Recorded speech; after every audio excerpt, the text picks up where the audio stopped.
नमस्कार सर। नमस्ते। ठीक है कैसे हैं? आप? जी मैं जी, बढ़िया हूँ। पहले भी हम लोग मिले हैं। बिल्कुल बिल्कुल, जब मैंने एसिडिक ग्रुप बताया था। जी हम्म जी जी सर। आज हम्म। काली ग्रुप आज काली बहुत ग्रुप अच्छा। पे हाँ, चर्चा करूंगा। हम्म, आप तो सर गाजीपुर या उत्तर प्रदेश से पासपोर्ट? जी जी बिल्कुल। जी, मैं यही हूँ उत्तर प्रदेश में, लखनऊ कहाँ में पे? हूँ मैं। Lucknow, Lucknow state national. अच्छा, बहुत अच्छा।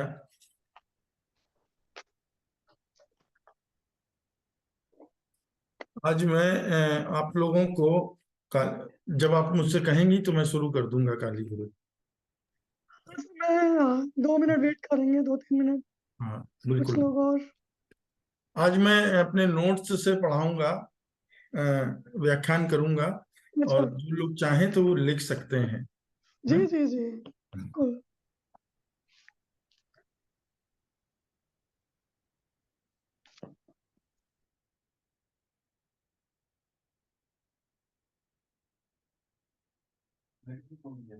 उसको SL0/3 प्लान।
आपकी आवाज नहीं आ रही है।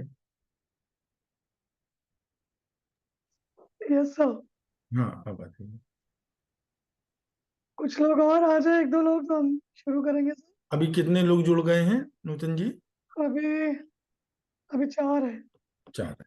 कोई नहीं, और थोड़ा सा वेट कर लेते हैं। हाँ, 1-2 मिनट और वेट करते हैं तो हाँ। धीरे धीरे आ जाते हैं। हम्म,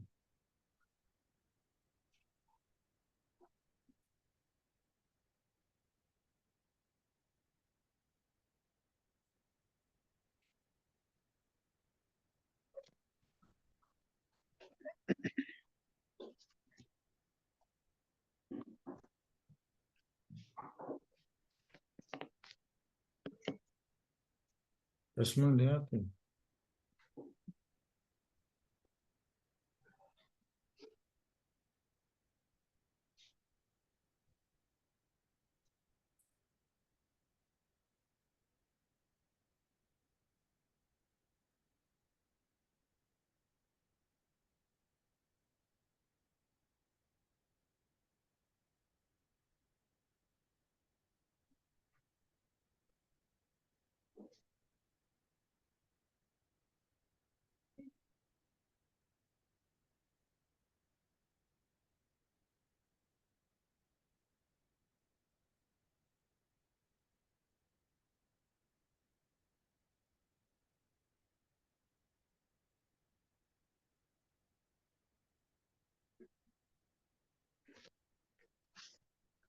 शुरू करेंगे सब। हम जैसा करते आप हैं नहीं नहीं, लोग जुड़ते जाते हैं। ये आप देखिए आदेश जो करें। है। 1 मिनट बस, मैं प्रार्थना हाँ शुरू कर लीजिए तब तक। जी, मैं शुरू करती हूँ। अपना चश्मा सलमान ले आओ, ऊपर होगा, देख लो।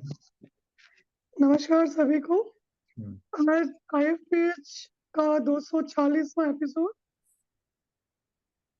7 दिसंबर 2023 मैं आप सभी का स्वागत करती हूँ। IFPH द्वारा प्रायोजित निरंतर प्रतिदिन इंटरनेशनल वेबिनार का आज 240वां दिन है। शुरुआत करने से पहले हम 1 मिनट की प्रेयर के लिए चलेंगे।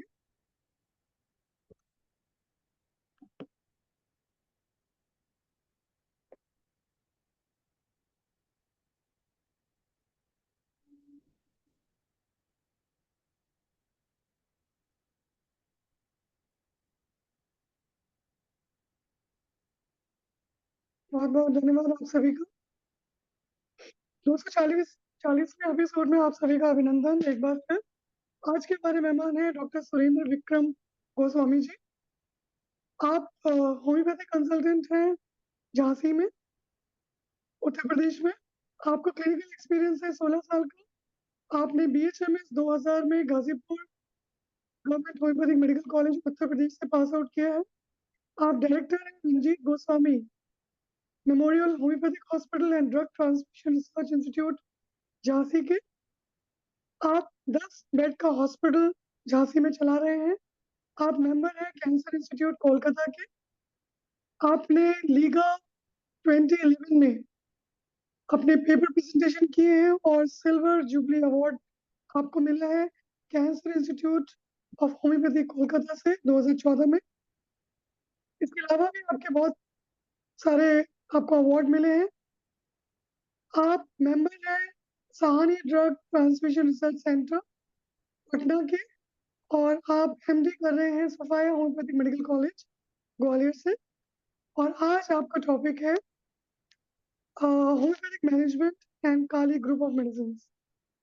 तो सुरेंद्र गोस्वामी जी, मैं आपका बहुत बहुत स्वागत करती हूँ और आप मंच को आपको आमंत्रित करती हूँ।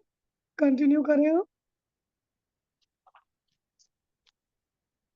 बहुत बहुत धन्यवाद सभी सदस्यों को। Good evening. और आज जैसा कि टॉपिक नूतन जी ने बताया है काली ग्रुप के बारे में, तो मैं हमेशा एक चीज को ध्यान रखता हूं और आप लोगों से हमेशा कहता हूं कि हर एक ग्रुप की एक पहचान है, हर एक ग्रुप की एक थीम है। तो इसी तरीके से जो काली ग्रुप है, इस पर हम चर्चा करने जा रहे हैं। काली ग्रुप का जो पेशेंट होता है, इसमें सबसे बड़ी जो बात होती है, the kali group patient is the task oriented होता है। बहुत इंपॉर्टेंट चीज है, अगर आप लोग चाहें तो इसको लिख लें। जिस तरीके से नक्स भूमिका वर्कोहलिक होता है, काम करने वाला होता है, उसको काम काम काम चाहिए, आई वॉन्ट टू टॉप, उसको टॉप पोजीशन चाहिए, ऐसा काली ग्रुप के पेशेंट को नहीं चाहिए। काली ग्रुप का पेशेंट एक टास्क ओरिएंटेड होता है, वो अपने टास्क के प्रति लगा रहता है और पूरी तन्मयता से लगा रहता है। तो जहां पर आपको जिस पेशेंट के अंदर टास्क ओरिएंटेशन मिलता है, you think about kali group. This is the very important. अच्छा, जिस व्यक्ति के अंदर टास्क की प्रवृत्ति होगी, वो कैसा होगा? नेचुरल, वो रिस्पॉन्सिबल होगा कि इररिस्पॉन्सिबल होगा? तो इस टास्क जब हमारे दिमाग में आता है, तो उसी वक्त हमारे दिमाग में रिस्पॉन्सिबिलिटी भी आनी चाहिए। तो जितने भी काली ग्रुप के पेशेंट मिलते हैं, हमेशा उनके दिमाग में एक बात चलता है कि यस, आई एम रिस्पॉन्सिबल। मुझे रिस्पॉन्सिबिलिटी अच्छी तरीके से निभानी है। किसकी प्रति? जो मुझे ड्यूटी मिली है, जो मुझे ड्यूटी मिली है। मेरे पास एक पेशेंट आया, हम आप लोगों को बता रहे हैं, बहुत अच्छा, जिसको मैंने काली कार्ब दिया था। वो नागपुर में सर्विस करता था और उसकी एक पत्नी, 2 बच्चे थे। उसके गांव में, उसके घर में उसके माता पिता रहते थे। वो हमेशा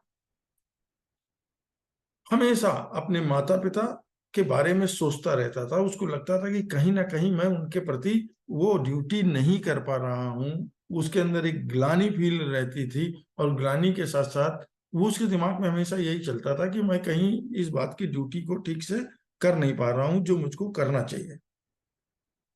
सिम्टम मिले, घुटने में उसको दर्द था। मैंने इस बिहाफ पे कि ये फैमिली ओरिएंटेड व्यक्ति है। याद रखिएगा, काली ग्रुप का पेशेंट फैमिली ओरिएंटेड होता है। एंजाइटी मनी मैटर अबाउट नहीं है, anxiety family, family orientation, task orientation and responsibility. You think about only one group is called Kali group. Kali group. तो मैंने उसको जब दिया, और एक चीज और है, जो व्यक्ति ड्यूटीएस कॉन्शियस होगा, जो व्यक्ति टास्क कॉन्शियस होगा, जो व्यक्ति रिस्पॉन्सिबल होगा, है, उसके अंदर हमेशा परफेक्शन है, मतलब हर काम को बड़ा परफेक्ट तरीके से वो करना चाहेगा। अब आप लोगों के पास 5 चीजें हो गई। गौर से देखना चालू कीजिए, पोर्ट्रेट अपने दिमाग में बनाना चालू कीजिए कि काली ग्रुप का पोर्ट्रेट कैसा बन रहा है। पहला मैंने पोर्ट्रेट का पहला लाइन बताई, टास्क ओरिएंटेड। दूसरा बताया ड्यूटियस। तीसरा रिस्पॉन्सिबिलिटी। और चौथा बताया परफेक्शन। ये और चौथा 5वां पॉइंट मैं बता रहा हूं कि फैमिली के प्रति डिवोशन पहला। दूसरा काम के प्रति डिवोशन। और काम कैसा? जो उसको ड्यूटी में मिला है। तो ये कौन व्यक्ति होंगे? ये वही व्यक्ति होंगे जो अंतरात्मा की आवाज सुनने वाले होंगे कि भाई ये काम मुझे मिला है, मुझे करना है। तो कंसाइंशियस अबाउट ट्रिपल्स एक रूब्रिक पढ़ा है जिसमें कि काली ग्रुप की लगभग, मोबाइल ले जाइए, काली ग्रुप की लगभग सारी मेडिसिन सारी मेडिसिन उसमें पाई जा रही है। ऐसा व्यक्ति जो रिस्पॉन्सिबल है, आपको बच्चे भी मिलेंगे काली ग्रुप के। कैसे? वो जब स्कूल से कॉलेज से अपना लौट कर आएंगे तो जूते को प्रॉपर अपनी जगह रखेंगे, यूनिफॉर्म को अपनी प्रॉपर जगह निकाल के रखेंगे।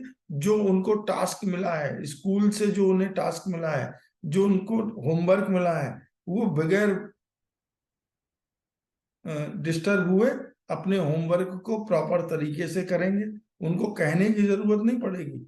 आते हैं लोग बाग बताएंगे कि डॉक्टर ये हमारा बच्चा स्कूल से आता है, अपनी हर चीज को प्रॉपर तरीके से रखता है, अपना टिफिन निकाल के वॉश बेसिन पे रखता है, अपनी पानी की बोतल को खाली करके वॉश बेसिन पे रखता है, और अपने कपड़ों को हैंगर में टांगता है, और जो होमवर्क मिलता है उसको बिल्कुल तरीके से, बड़ा साफ सुथरे तरीके से करता है। अगर इस तरीके का बच्चे का मेंटल आपको कहीं मिल रहा है, you think about kali group. और हम इसके बारे में और बता रहे हैं। अब काली ग्रुप का जो कॉन्स्टिट्यूशन है, याद रखें, हमको कोई भी ग्रुप पढ़ना है तो उसको 3 लेवल पे पढ़ना है। पहला लेवल है उसका कॉन्स्टिट्यूशन। कॉन्स्टिट्यूशन का मतलब कि हमको उसके इमोशनल सिम्टम देखने हैं, उसके मेंटल सिम्टम देखने हैं, और उसके फिजिकल सिम्टम देखने। हमको रटना नहीं है, कोई भी चीज हमको रटना नहीं है। हमको अपने दिमाग में बैठाना है कि इस ग्रुप की विशेषता क्या है। तो अगर हम इमोशनल की बात करें, काली ग्रुप के इमोशनल कैसे होते हैं? काली ग्रुप हमेशा सिद्धांतवादी होता है, वो अपने प्रिंसिपल के साथ जीता है। उसके कुछ सिद्धांत होते हैं, वो उससे ना प्लस होता है, ना उन सिद्धांतों से वो माइनस होना चाहता है। वो कभी भी अपने जितने भी उसको वो टास्क लेता है, उसके टास्क हमेशा प्रिंसिपल के साथ होंगे, रूल एंड रेगुलेशन के साथ उसके टास्क होंगे। ऐसा जो जो टास्क, जो ड्यूटी कॉन्शियस होगा, जिसके प्रिंसिपल के साथ टास्क होंगे, वो किस तरीके का व्यक्ति होगा? आशावादी। जबकि हम नेटर में और को देखें, वो भी कंसाइंशियस है, वो भी ड्यूटीयस है, टाइम का पाबंद है, लेकिन ऑप्टिमिस्टिक नहीं है, वो निराशावादी है। लेकिन काली ग्रुप का पेशेंट हमेशा आशावादी होता है, अपने काम से काम रखते हैं। काली ग्रुप के पेशेंट अपने काम से काम रखते हैं, अपने काम को नियमित रूप से करते हैं, बहुत लोगों में घुलते मिलते नहीं, अपने काम को ठीक ढंग से करते हैं। इस तरीके के आपको लोग दूर से बहुत गंभीर स्वभाव के लगेंगे, दूर से बहुत इगोस्टिक लगेंगे, लेकिन ऐसे होते नहीं है। जब हम उनकी हिस्ट्री लेते हैं तो वो लगता है कि वेरी रिजर्व नेचर, लेकिन वो रिजर्व क्यों? क्योंकि वो अपने काम से मतलब रखते हैं। उनके दिमाग में, काली ग्रुप के पेशेंट में, हमेशा एक चीज और चलती रहती है कि मैं ये काम कर रहा हूं, क्यों कर रहा हूं? क्योंकि मेरे पिताजी करते थे, मेरे पिताजी के पिताजी करते थे, बिना लॉजिक के वो उस स्टिफनेस को लेके चलते हैं। एक बच्चा मैंने देखा, मैं आपको काली ग्रुप का बता रहा हूँ, वो रूटीन ओरिएंटेड होते हैं। जो काम सुबह करेंगे, दोपहर करेंगे, रात करेंगे और शाम को करेंगे, वही काम वो अगले दिन वही करेंगे। वो जिस रास्ते से जाते हैं वो उसी रास्ते को पकड़ के चलेंगे। वो दूसरा रास्ता कभी भी अपने मन से नहीं बदलते।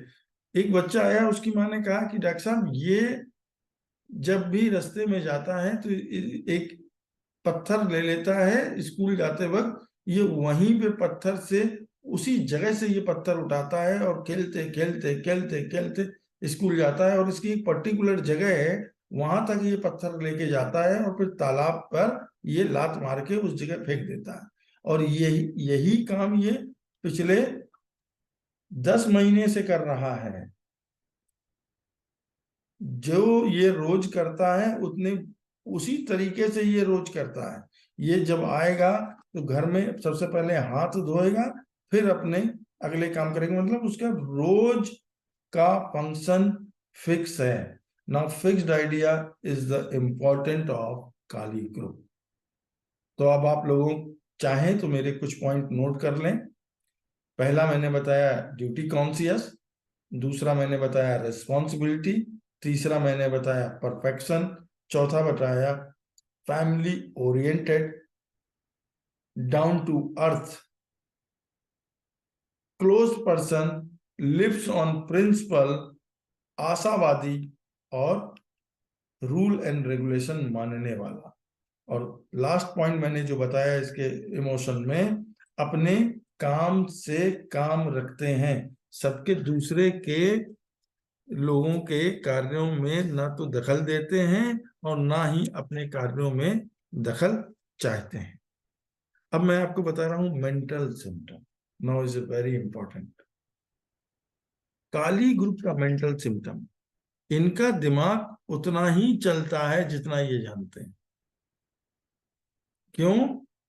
क्योंकि एक बात जान लीजिए, जो हमारा कैली है, जो पोटास है, ये mostly weakness of nervous symptom के लिए है, नर्वसनेस के लिए है, वीकनेस। तो इनका दिमाग बहुत ज्यादा नहीं चलता, इनका दिमाग उतना ही चलता है जितना ये जानते हैं। और ये बहुत सारी चीजों को अपने दिमाग में जोड़ नहीं सकते। इसलिए कहा जाता है the weakness of memory is the most prominent symptom of in Kali group. ये काली ग्रुप के पेशेंट बहुत ज्यादा स्मार्ट नहीं होते। काली ग्रुप के पेशेंट बहुत ज्यादा स्मार्ट नहीं होते, बहुत सीधे साधे होते हैं और डाउन टू अर्थ होते हैं। अगर हम इनका फिजिकल कॉन्स्टिट्यूशन देखें, मेंटल तो मैंने बताया, अगर हम इनका फिजिकल कॉन्स्टिट्यूशन देखें तो ये देखने में मोटे, they are not fit, dark constitution, और इनको कैलकेरिया कार्ब की तरीके से इनको बहुत ठंड लगती है। याद रखिएगा, काली ग्रुप के पेशेंट चिली होते हैं और इनको बहुत ज्यादा से ज्यादा ठंड लगती है। लेकिन इसमें एक्सेप्शन इज एवरीवेयर। तो दो एक्सेप्शन है, उसको चाहें तो आप नोट कर सकते हैं, काली आयोड एंड काली सल। काली आयोड एंड काली सल इज द हॉट पेशेंट, ये हॉट पेशेंट है। जबकि काली आयोड और काली सल्ब के अलावा जितने भी काली ग्रुप के पेशेंट मेडिसिन है, काली बाइक्रोम, काली कार्ब है, काली इस तरीके की जितनी भी मेडिसिन है, उसमें ये सारी चिली पेशेंट हैं।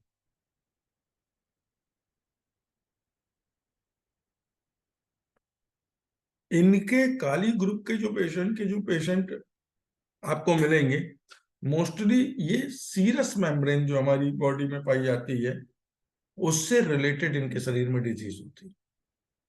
जैसे प्लूरा, जैसे ज्वाइंट, जैसे बैकेक। तो जहां पे सीरस मेम्ब्रेन इन्वॉल्व है, वहां पर अगर कहीं इन्फ्लामेशन आ रहा है, then you think about kali group. बहुत इंपॉर्टेंट चीज बताने जा रहा हूं, इसको कृपया करके नोट करें। काली ग्रुप पहचाना जाता है अपने डिस्चार्जेस के लिए। इसके जितने भी डिस्चार्जेस होंगे बहुत ज्यादा मात्रा में होंगे, जबकि आर्सेनिक के डिस्चार्जेस कैसे होते हैं, कम मात्रा में होते हैं। और काली ग्रुप के डिस्चार्जेस कैसे होते हैं, बहुत ज्यादा मात्रा में होते हैं, ज्यादा भी होते हैं और थिक होते हैं, बहुत मोटे होते हैं, थिक ही डिस्चार्ज होते हैं। और कलर मोस्टली इनके डिस्चार्जों का येलो होता है। और याद ये रखना है कि ये नॉन ऑफेंसिव होते हैं, इनमें बदबू नहीं पाई जाती, स्टिकी होते हैं, चिपचिपे होते हैं इनके डिस्चार्ज। और कई इतने थिक हो जाते हैं कि अगर हम इनको अलग करते हैं तो इसमें स्ट्रिंग मतलब तार तार तक बनने लगता है, तार जैसे। अगर हम काली ग्रुप की बात करें तो काली ग्रुप के जो पेशेंट हैं वो साधारण पेशेंट नहीं है, ये सिफिलिटिक मियाज्म के होते हैं। और सिफिलिटिक मियाज्म इनके अंदर आता ही क्यों है, अब मैं इस बात को एक्सप्लेन करने जा रहा हूं। गौर से इसको समझने की आप लोग कोशिश करें। कोई ऐसा व्यक्ति जो टास्क ओरिएंटेड था, ड्यूटियस था, कंसाइंसियस था और मेहनत करने वाला था, टाइम पर काम करने वाला था, अपने परिवार के लिए 100% देने वाला था। अगर यहां से अगर इसको कोई डिसअपॉइंटमेंट मिलता है तो इसको छोटी बीमारी नहीं होगी, ये टूटेगा। और टूटेगा तो इसका जो मियाज्म होता है, सिफिलिटिक मियाज्म, ऐसे पेशेंटों को kidney failure, cancer is the most important theme of the kali group. याद रखिए कि जब काली ग्रुप को धक्का लगता है मेंटल इमोशनल प्लेन पे, और ये काली ग्रुप का पेशेंट फैमिली डिवोशन वाला है, और जब इसको फैमिली के मेंबर की तरफ से कुछ धक्का लगता है तो ये सीधा सिफिलिटिक मियाज्म को पकड़ता है। क्यों? क्योंकि ये सिफिलिटिक मियाज्म का ही होता है। तो इसको छोटी बीमारी नहीं होगी, इसको फोड़ा फुंसी नहीं होगी, इसको कहीं अल्सर होगा, इसको कहीं अल्सरेटिव कोलाइटिस होगा, ऐसी बीमारी जो 4th ग्रेड की है, लीवर में सिरोसिस होगी, किडनी फेल होगी, या कहीं का कैंसर होगा। याद रखिएगा कि ये काली ग्रुप इज द सिफिलिटिक मियाज्मेटिक। और उसके पीछे कारण क्या है, इसकी सोच, इसका टास्क, और जो ये चाहता था वो ना मिल पाना। एक पॉइंट अच्छा और नोट कर लीजिए, मैं कैसे याद करता था जब मैं होम्योपैथी कॉलेज में पढ़ता था। 3S से मैं याद करता था, 3S, strong principle, strong sense of duty and strong follower of routine. Now 3S, जहां पर ये 3S हो, you think about kali group. अगर किसी पेशेंट के अंदर मिल जाए strong principle, strong sense of duty, strong follower of routine, आंख बंद करके काली ग्रुप के बारे में सोचने लगना है। मुझे सफलता मिलती है क्योंकि मैं इस तरीके से ही मेडिसिन को सोचने का प्रयास करता हूं। तो ये बात आप लोगों को समझ में आ रही है, मियाज में समझ में आ रहा है, डिस्चार्जेस समझ में आ रहा है, इसका चिली हॉट समझ में आ रहा है। Kali iod and kali sulph is the hot patient, they are not fit, dark and मोटे। अब बात करते हैं इसके मानसिकता की, इसके delusion. The delusion of the kali group is very important, please note करिए। Delusion of kali group is the very very important. ये ये टास्क ओरिएंटेड तो था ही, ये फैमिली ओरिएंटेड था, तो इसको जितने भी डेलूजन आएंगे सब फैमिली से रिलेटेड आएंगे ना। Family based delusion is the most important character of the kali group. अब एवोल्यूशन ऑफ काली, काली का एवोल्यूशन कैसे होता है। जैसे मान लीजिए एक बच्चा है जो अपनी फैमिली में ज्यादा डिपेंडेंट, बच्चे का काम है, बच्चा अपनी फैमिली पे ही डिपेंडेंट है। और तो किसी के ऊपर डिपेंडेंट नहीं है। अब उसका जन्म मान लो किसी एक गरीब फैमिली में हो गया और वो काली ग्रुप का बच्चा है, तो याद रखिएगा वो पुअर फैमिली में जन्मा तो उसके पास बहुत सारी चीजें अभाव रहेंगी, तो वो बड़ी कम उम्र में ही रिस्पॉन्सिबल हो जाएगा। आपको मिलेगा कि हमारे बहुत से हिस्ट्री मिलेगी कि डॉक्टर, जब मैं 4 साल का था तब मेरे पिताजी खत्म हो गए और मैं 8 साल में ही कमाने लगा। और मैं ही नहीं कमाया, मैंने अपने छोटे भाई बहनों को पढ़ाया लिखाया और सबको उस काबिल बनाया। मैंने तो अपने बारे में कभी सोचा नहीं। तो फिर पूछा कि भाई फिर आपको दिक्कत कब हुई? बोले दिक्कत तब हुई जब फैमिली मेंबर वालों ने हमको किसी भी तरीके से नहीं पूछा और मुझको उसके बाद ये हार्ट अटैक पड़ा। Now you think about kali group. क्योंकि फैमिली ओरिएंटेड व्यक्ति को जब फैमिली से धोखा मिलता है, फैमिली से निग्लेक्शन मिलता है, तो वहां पर काली ग्रुप का जन्म होता है। मेरे ख्याल से आप लोगों को समझ में आ रहा होगा, आप लोग एंजॉय भी कर रहे होंगे। ये तो हो गया पुअर फैमिली। अब दूसरा, ऐसा बच्चा जो बिल्कुल अमीर घराने में पैदा हुआ, उसको हर चीज मिल रही है, खाने को मिल रहा है, और तो ऐसे बच्चे कैसे बन जाते हैं? Pampered child. तो याद रखिए पैम्पर्ड चाइल्ड भी काली ग्रुप में होते हैं। और लेकिन अब पैम्पर्ड चाइल्ड में क्या हम ढूंढेंगे? क्या पैम्पर्ड चाइल्ड टास्क ओरिएंटेड है? क्या पैम्पर्ड चाइल्ड ड्यूटियस है? क्या पैम्पर्ड चाइल्ड रिस्पॉन्सिबल है? क्या पैम्पर्ड चाइल्ड जो हैं उनको उनका दिमाग उतना ही चलता है जितना वो जानते हैं? क्या पैम्पर्ड चाइल्ड की वीकनेस ऑफ मेमोरी है? पैम्पर्ड तो हैं लेकिन वो बहुत ज्यादा स्मार्ट नहीं है। Now you think about in child, बच्चों में आप काली ग्रुप के बारे में सोच सकते हैं। एक बड़ा इंपॉर्टेंट कैरेक्टर है फियर ऑफ अलोन। जैसे आर्सेनिक फियर ऑफ अलोन, ऐसे ही काली ग्रुप का ये बहुत इंपॉर्टेंट कैरेक्टर है, प्लीज नोट करें। फियर ऑफ अलोन, एंजाइटी, घबराहट, बेचैनी, ये बहुत इंपॉर्टेंट है। अच्छा, ड्रीम कैसे है? ड्रीम बहुत इंपॉर्टेंट है काली ग्रुप की। फैमिली के अराउंड इनके ड्रीम रहेंगे। फैमिली मेंबर जो मर गए हैं वो दिखते रहेंगे, जो जिंदा हैं वो दिखेंगे। हैं, फैमिली के बारे में सोचना, delusion family, task family, family को ही प्रायोरिटी देना, ऐसे इनके ड्रीम भी काली ग्रुप में फैमिली के अराउंड ही पाए जाते हैं। इनको गुस्सा बहुत आता है, एंगर, ट्रिपल अबाउ, ये बड़े गुस्सैल स्वभाव के होते हैं।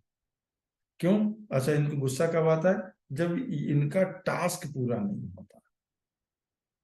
ये एंजाइटी मनी में नहीं है, जब इनका टास्क पूरा नहीं होता है, जब इनके दिमाग में चलता है कि मुझे 4 बजे तक 5 काम करने थे और ये 5 काम नहीं कर पाते, तो ये इंटरनल इंटरनल अपने आप को दोषी देने लगते हैं और अपने आप को कहीं ना कहीं गिल्ट फील करने लगते हैं। तो इनको छोटी छोटी बात पे भी गुस्सा आता है। और इनके रिएक्शन कैसे होते हैं? बहुत एक्सट्रोवर्टेड नहीं होते हैं, ये अंदर अंदर अपने गुस्से को सप्रेस करते हैं। आप लोग रूब्रिक देखेंगे, एलिमेंट फ्रॉम एंगर सप्रेशन में काली ग्रुप पड़ा हुआ है। एक चीज और जान लीजिए, काली ग्रुप का मैं एक छोटा सा उदाहरण दे रहा हूं कि एक हमारे मित्र थे, हैं मतलब, उनका मकान पुराना हो गया था और वो उस मकान को रिनोवेट कराना चाहते थे, नया बनाना चाहते थे। लेकिन उनके पिताजी चाहते थे कि जो जैसा है वैसा ही रहेगा, कोई भी चीज चेंज नहीं होगी। जिनको कि वो लोग कहते थे ये पुराने ख्यालात के हैं, वो पुराने ख्यालात के नहीं थे, वो काली ग्रुप के पेशेंट थे। क्योंकि काली ग्रुप का पेशेंट कभी भी चेंज नहीं चाहता अपने जीवन में। वो चाहता है जैसा चल रहा है वो सफिशियंट है, अच्छा है, प्रभु की कृपा है, और अब मैं चेंज नहीं करूंगा। एक बार उसके घर में सोफा जहां पड़ गया वहीं पड़ा रहना देना चाहता है। वो जिस डायरेक्शन में सोता है, जिस डायरेक्शन में उसकी तकिया रखी है, वो उसी डायरेक्शन में सोना चाहता है। आप लोगों ने बहुत सुना होगा कि पेशेंट आता है, कहता है डॉक्टर अगर मेरा स्थान बदल जाता है तो मेरी नींद हट जाती है, फिर मुझे नींद नहीं आती। मतलब चेंज कैन नॉट लाइक, किसी भी तरीके का चेंज काली ग्रुप का पेशेंट बियर नहीं चला करना चाहता। काली की नीड एक है, इतनी देर में आप समझ गए होंगे। काली की नीड सिर्फ एक नीड है, और वो है उसकी फैमिली। एक फिल्म आई थी, अगर आप लोगों को याद हो, हम, उसमें अमिताभ बच्चन थे। अमिताभ बच्चन के फादर खत्म हो जाते हैं, उनके दो बच्चे और होते हैं, सॉरी, हाँ, दो छोटे छोटे भाई होते हैं। अमिताभ बच्चन काफी बड़े होते हैं। हम पिक्चर, एक दूसरे से करते हैं प्यार हम, ये वाली फिल्म, उसमें अमिताभ बच्चन का जो रोल था वो अपना फैमिली ओरिएंटेड था। उसने अपना पूरा जीवन अपने भाइयों को बनाने में लगा दिया, अपने हर चीज को उसने सेक्रीफाइस कर दिया। तो इस तरीके का व्यक्तित्व, सिर्फ जहां पे काली की नीड एक है, वो अपनी फैमिली और उसकी फैमिली, और इसके अलावा कुछ नहीं। जनरल फीचर के बारे में मैं बताना चाहूंगा, इतना तो समझ में आ रहा होगा। काली, मैं इतनी देर से आधे घंटे से बोल रहा हूँ, नूतन जी कहीं ना कहीं तो काली स्ट्राइक कर ही रही होगी। बहुत अच्छे से, बहुत अच्छे से। Thank you. बहुत बढ़िया बोल रहे हैं सर, बहुत बढ़िया, बहुत अच्छा लग रहा है, हम आनंद से सुन रहे हैं। आप बस ठीक आशीर्वाद है देते सर, रहिए। नमस्कार। Thank you, thank you. अभी आगे नमस्कार बढ़ते हैं। चाहिए। हाँ, जनरल फीचर के बारे में बताना चाहूंगा काली के। debility and weakness, paralysis of muscles, this is the most important character of the Kali group। और इतना उसके अंदर वीकनेस रहती है, पैरासिस होती है, पैरालिसिस होती है मसल्स में, लेकिन वो होना कैसा चाहिए? वीकनेस के साथ साथ वो ड्यूटियस होना चाहिए, वो टास्क ओरिएंटेड होना चाहिए, वो फैमिली ओरिएंटेड होना चाहिए, चेंज कैन नॉट लाइक होना चाहिए, ड्रीम भी फैमिली के अराउंड आने चाहिए, और डेल्यूजन भी फैमिली के अराउंड आने चाहिए। अगर ऐसे व्यक्तित्व वाले व्यक्ति की मसल्स में वीकनेस आ रही है, मेमोरी में वीकनेस आ रही है, उठा के काली ग्रुप की मेडिसिन दे दो, उसको आराम मिलेगा ही मिलेगा। और उसके डिस्चार्जेस कैसे होते हैं? हमने बताया कॉपियस होते हैं, थिक होते हैं, नॉन ऑफेंसिव होते हैं। और उसको सबसे ज्यादा पसंद क्या है खाने में? काली ग्रुप, याद रखिएगा, काली ग्रुप का पेशेंट मीठा पसंद करता है और मीट नहीं पसंद करता है। Meat aversion and sweet desire. मतलब हम शुद्ध भाषा में कह सकते हैं कि काली ग्रुप का पेशेंट इतना कंसाइंशियस होता है, इतना अंतरात्मा की आवाज सुनने वाला होता है, कि उसको लगता है कि भाई मैं मीट नहीं खाऊंगा, मैं मुर्गा नहीं खाऊंगा, मैं जीव हत्या नहीं करूंगा, क्योंकि वो अंदर से शुद्ध व्यक्ति होता है।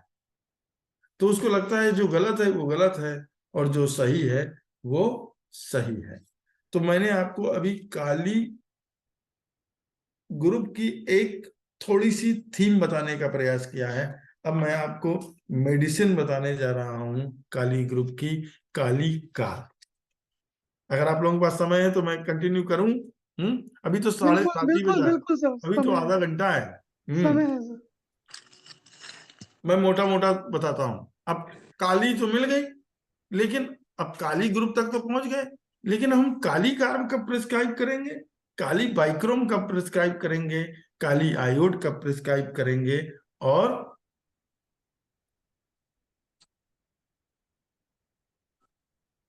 तो मैं, और काली आर्सेनिकम कब प्रिस्क्राइब करेंगे? तो हर एक चीज में, हर एक मेडिसिन की एक टेंडेंसी है। पहले ही नोट करिए, काली आर्सेनिकम।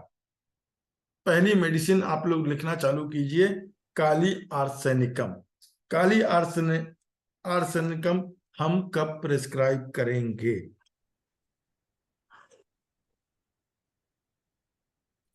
काली ars patient tends toward malignancy.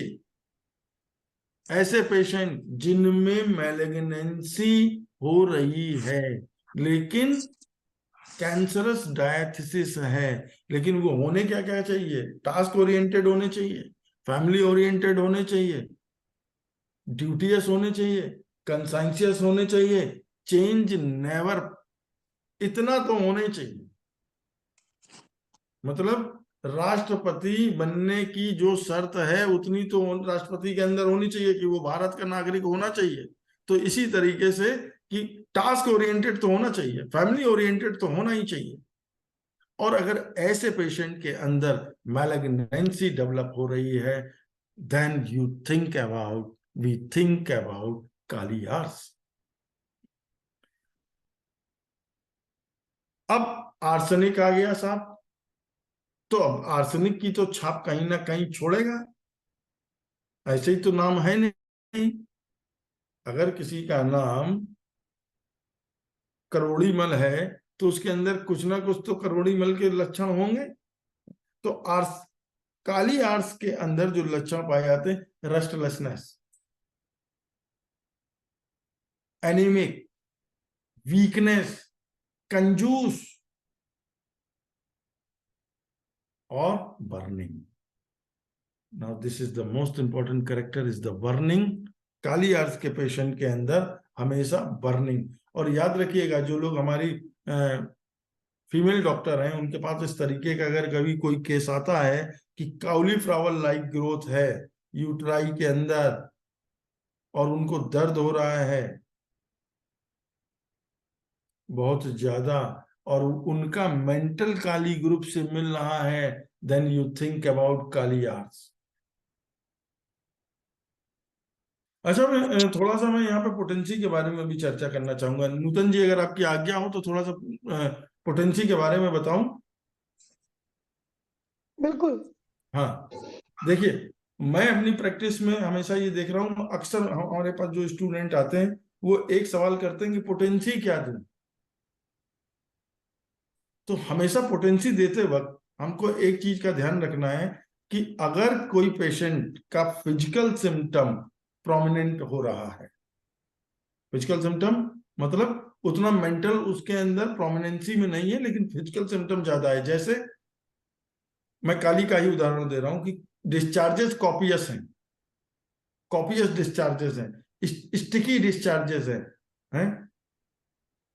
Mental में उतना फैमिली ओरिएंटेड नहीं है लेकिन ये डिस्चार्जेस है तार की तरीके से। नाउ जब हमारे पास फिजिकल सिम्टम ज्यादा मात्रा में है, मतलब प्रोमिनेंसी में है, तब हम हमेशा लो पोटेंसी यूज करेंगे। सॉरी, हाँ नहीं, हो गया, लो पोटेंसी यूज करेंगे। और जब मेंटल सिम्टम हमारे पास ज्यादा प्रोमिनेंसी में है तो हम हमेशा हाई पोटेंसी यूज करेंगे। अब हम लो और हाई कैसे समझेंगे कि भाई 30 लो में है कि हाई में है, 200 लो में है कि हाई में है। अगर फिजिकल सिम्टम हमारे पास ज्यादा प्रोमिनेंट है तो हम 30 और 200 यूज करेंगे। और अगर या 0/1 से लेके 0/6 तक हम इसको लो पोटेंसी मानते हैं, 0/6 के ऊपर ये हमारी सारी हाई पोटेंसी है। क्योंकि मैं हमेशा 50 मिलीसीमल पोटेंसी यूज करता हूं, तो जहां पर फिजिकल सिम्टम की प्रोमिनेंसी होती है मैं वहां पर केस को 0/1, 0/2 या 0/3 तक देता हूं।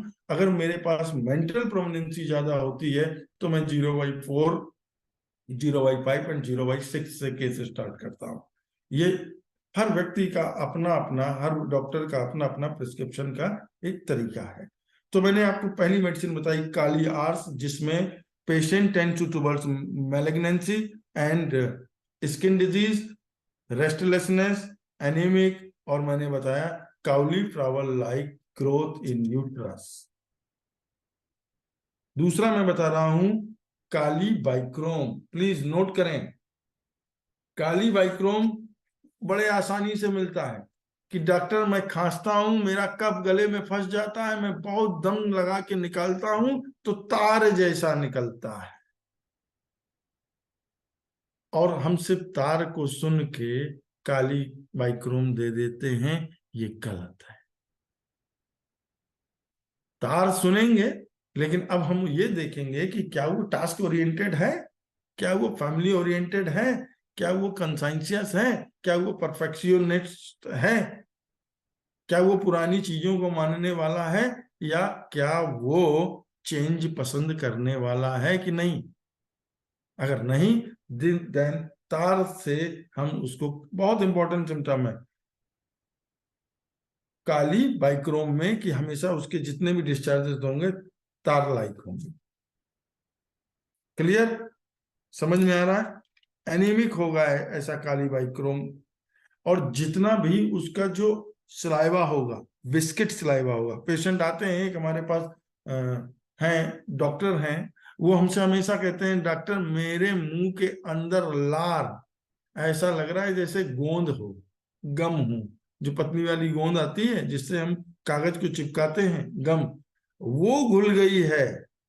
काफी बताते रहे, मैंने उनको और सिम्टम लिया, उनके घर वालों से पूछा, और मैंने उनको मेडिसिन डिस्क्राइब करी काली बाइक्रोम।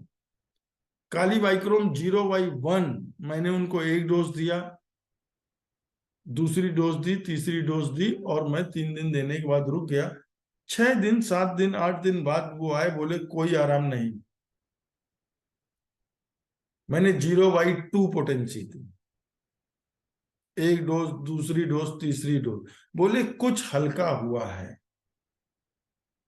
1 महीने तक मैं वेट एंड वॉच करता रहा, लेकिन वो नहीं माने। क्यों? फिर मैंने सोचा काली ग्रुप का पेशेंट चेंज पसंद भी तो नहीं करता है।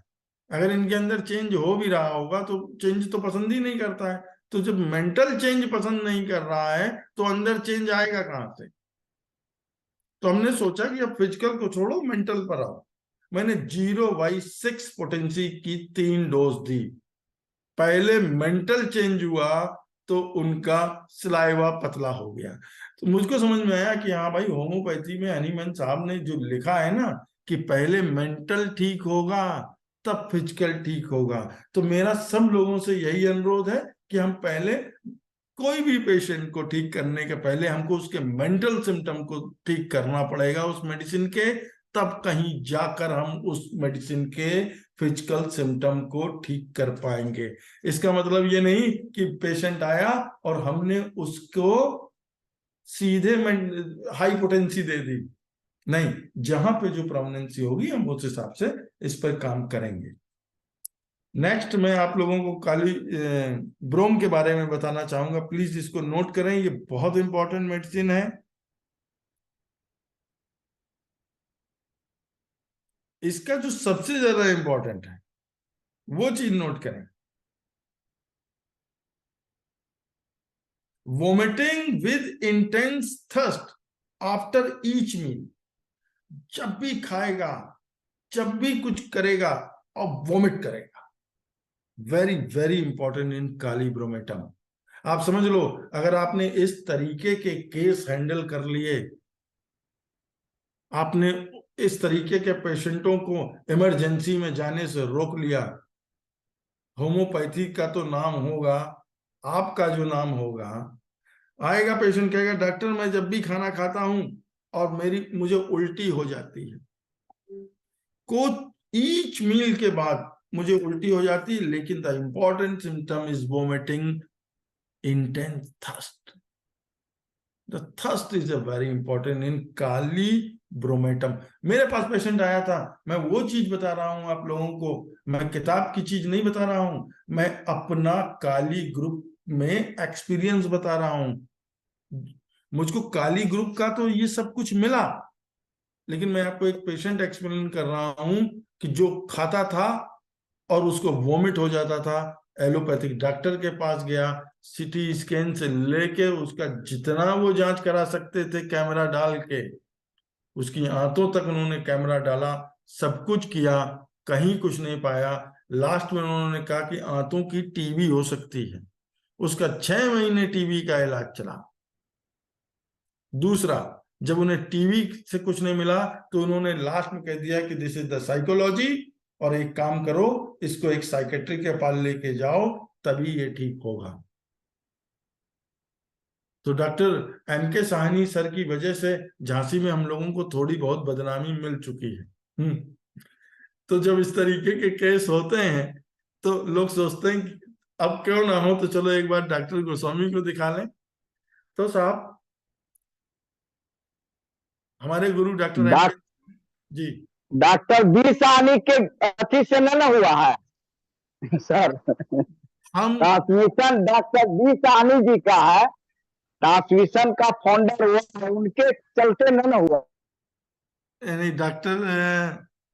डॉक्टर बी साहनी सर को तो हम लोग सिर्फ नाम पे सुन पाए, तब तक वो स्वर्गवास हो चुका था, दर्शन नहीं कर पाए। लेकिन हमारे जो गुरु हैं वो डॉक्टर ओम प्रकाश सिंह जी हैं, गाजीपुर वाले। हाँ, तो डॉक्टर ओपी सिंह सर के यहाँ हम लोग गए, 6 साल उस मंदिर में खड़ा रहना पड़ा, और पटना में सर के साथ जुड़े, और 6 साल डॉक्टर ओपी सिंह सर के साथ रहे। और आज अगर डॉक्टर साहब, अगर हम आपको बता दें, डॉक्टर शाह सर, मैं आपसे कहूंगा कि अगर आज हम लोग 1 रुपए का भी सामान खरीदते हैं या बच्चों को कुछ भी खिलाते हैं, तो वो डॉक्टर ओपी सिंह सर और डॉक्टर एम के साहनी सर की वजह से हम लोग खा पी रहे हैं, और इस होम्योपैथी की वजह से हम लोग खा पी रहे हैं। तो मैं आपको काली ब्रोम का एक बता रहा था, तो उसको उल्टी होती थी। बड़ा हिस्ट्री लेने के बाद पता चला कि ये तो बड़ा अच्छा बच्चा है, इसको ऐसे कैसे बीमारी हो गई। उसकी माँ ने कहा कि डॉक्टर साहब, मैंने आज तक इस बच्चे को कभी ये नहीं आता है, स्कूल से अपने मन से काम करता है। डॉक्टर साहब, मैंने आज तक अपने बच्चे से ये नहीं कहा कि बेटा तुम कपड़े उतार के टांग दो, स्वयं से ये जाकर ये टांगता था। और मेरे बच्चे को आज इतनी बड़ी बीमारी हो गई कि इसको कुछ पच नहीं रहा है। अरे हमने कहा ये तो काली है, ये तो माँ काली है मेरे सामने बैठी हुई। अब माँ काली के अंदर कौन सी काली है, इनको ढूंढना है। और मैंने जब इस सिम्टम को ढूंढना चालू किया तो मुझको रेपर्टरी में एक रूब्रिक मिलता है साहब, और वो था vomiting each meal after accompanied with thirst, और ये सिम्टम था। मैंने उसको काली ब्रोमेटम 0/1 में उसका बाल लगाया। आप विश्वास नहीं करेंगे, वो जो ईच मील पे उल्टी कर रहा था, उसको कम से कम थोड़ा थोड़ा खाना पचने लगा। उल्टी तो आ रही थी, लेकिन अब वो उल्टी, याद रखिए काली ग्रुप के जितने भी डिस्चार्जेस होंगे, कॉपियस होंगे, भर भर के उल्टी आती थी। इतना तो वो खाता नहीं था जितनी उसको उल्टी आती थी। वो क्वांटिटी कम हुई, घर वालों को रिलैक्स मिला कि हाँ पहले बहुत ज्यादा उल्टी करता था, अब उसकी क्वांटिटी कम हुई। मैं वेट एंड वॉच करता रहा, 0/1 पे मैं वेट एंड वॉच करता रहा। धीरे धीरे 2 दिन, 3 दिन, 4 दिन, 5 दिन बाद उसकी उल्टी की वो जो टाइम पीरियड था वो सब बढ़ने लगा। उल्टियां होती रही, लेकिन उसका टाइम पीरियड बढ़ गया। वो अब थोड़ा खाता था तो उल्टी नहीं होती थी, जब वो ज्यादा खाता था तो उल्टी होती थी। हमने कहा थोड़ा ही थोड़ा खाओ, this is the most important. अब उसकी प्यास भी कम लगने लगी। जब उसको उल्टी होती थी तो जितना उसको पानी पीने की इच्छा होती थी, तो वो, आप देख लो वो पानी क्यों मांग रहा है, जिससे कि ज्यादा से ज्यादा अगली बार भर भर के उल्टी करे।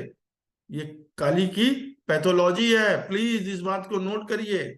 वो ज्यादा उल्टी क्यों करेगा, क्योंकि उसको ज्यादा पहले पानी भरेगा, तो उसके डिस्चार्ज भी ज्यादा होंगे। ये एक सिम्टम मिला, और धीरे धीरे 1 या 2 बार उसको स्ट्रोक करना पड़ा। 15 से 20 दिन में वो बच्चा बिल्कुल ठीक हो गया, और आज की तारीख में सब कुछ खा रहा है। वो दोबारा 1 महीने बाद मेरे पास नहीं आया। डॉक्टर साहब, हम आपसे एक बात और कहेंगे, अगर होम्योपैथ सिमिलमम निकालेगा तो भूखों भी मरेगा, क्योंकि एक दो डोज देने के बाद वो तो मरीज ठीक हो जाएगा, फिर तो आएगा ही नहीं। लेकिन हमें सिमिलमम ही निकालना है, क्योंकि जब एक दो डोज देने के बाद मरीज ठीक हो जाएगा तो वो आपके पास मरीजों की संख्या बढ़ा देगा। हमें 100 मरीज नहीं देखने हैं। हमारे डॉक्टर ओपी सिंह सर कहते हैं एक दिन में 100 मरीज नहीं देखने हैं, एक मरीज को 100 एंगल से देखना कि ये है तो काली ग्रुप है कि नहीं है। मेरे ख्याल से मैं काली ग्रुप को जो एक्सप्लेन कर रहा हूं आप लोगों को समझ में आ रहा होगा। फिर से मैं अपनी बात को फिर से रिपीट कर रहा हूं, अगर इतना मिल जाए तो please you think about kali group. मुझे तो बड़ा मजा आता है काली की दवा देने में।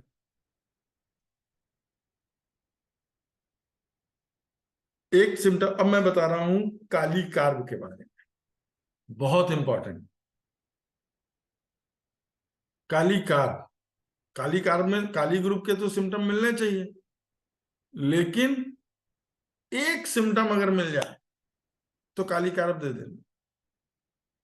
मैं तो एक ही चीज पूछता हूं अक्सर, can not bear to touch.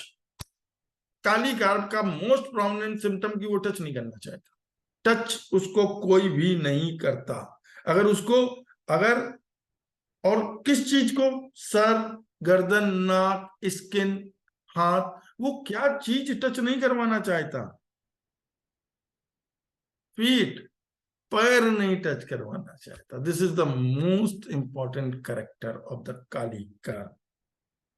ये तो सब जगह लिखा है कि बैग लाइक स्वेलिंग होगी between upper eyelid and eyebrow.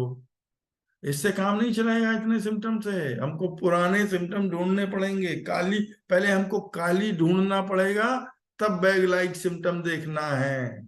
कि सिर्फ आंख देखकर, अगर हो सकता है भगवान आपके साथ हो, वो काली हो, बैग लाइक सिम्टम हो, तो आप उसका ठीक कर लोगे। अगर सिर्फ bag like symptom, swelling between upper eyelid and eyebrow के बीच में देख के काली दोगे तो क्योर नहीं होगा, सप्रेस होगा। जब हम टोटलिटी निकालते हैं और जब काली करते हैं तो फिर उसका स्वाद अलग होता है। आप समझ रहे हैं? Nose bleeding when washing in the face in the morning, this is the most characteristic symptom of the kali carb. Please note down sir, ये बहुत इंपॉर्टेंट सिम्टम है काली का। अगर आप लोग अगर कुछ काली के बारे में पूछना चाहें, क्योंकि समय नूतन डॉक्टर नूतन दीदी ने हमको बहुत लिमिटेड दिया है। उन्होंने कहा है 8 नहीं नहीं, बजे। ऐसा नहीं नहीं, हमने लेट शुरुआत की थी, तो अभी आप 5 मिनट आप कर सकते हैं। अच्छा आपको अच्छा, अच्छा लग रहा है? अच्छा लग रहा है, समझ में आ रहा है, बहुत अच्छा है। Thank you. तो काली कार्ब के बारे में एक बात और बता दे कि जब भी वो गर्म कमरे में जाएगा उसकी नाक बंद हो जाएगी, खुले हवा में आएगा। जी, कुछ पूछ रहे हैं? एक पेशेंट मैं काली ग्रुप का मैं जरूर बताऊंगा प्लीज। मैं एक एक सर सिम्टम। इको हो रहा है, शायद आपका फोन फोन पे भी लॉगिन हुआ है क्या? नहीं, 2 जगह से लॉगिन हुआ है इसलिए नहीं, अभी इको इको आने हो लगा रहा है। है। जी, मैं देख रही हूँ कि बहुत लोग। सब ठीक है, बोलिए सर। मैं बोलूं? हाँ। एक केस मुझको याद आ रहा है काली साइनेटम का। एक ही बार मैंने अब तक अपनी जिंदगी में काली साइनेटम 0/1 प्रिस्क्राइब किया है। इन 16 साल की प्रैक्टिस में काली साइनेटम एक ही बार दिया है, कैंसर ऑफ टंग। मुझे बहुत सफलता नहीं मिली उस केस में, लेकिन वो पेशेंट 2 महीने, 3 महीने, 4 महीने, 6 महीने तक मेरे साथ रहा और मैंने काली साइनेटम दिया।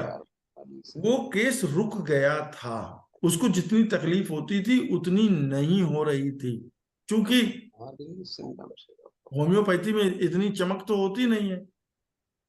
तो वो चले गए और उसका कीमो हुआ, टंग को काटा गया।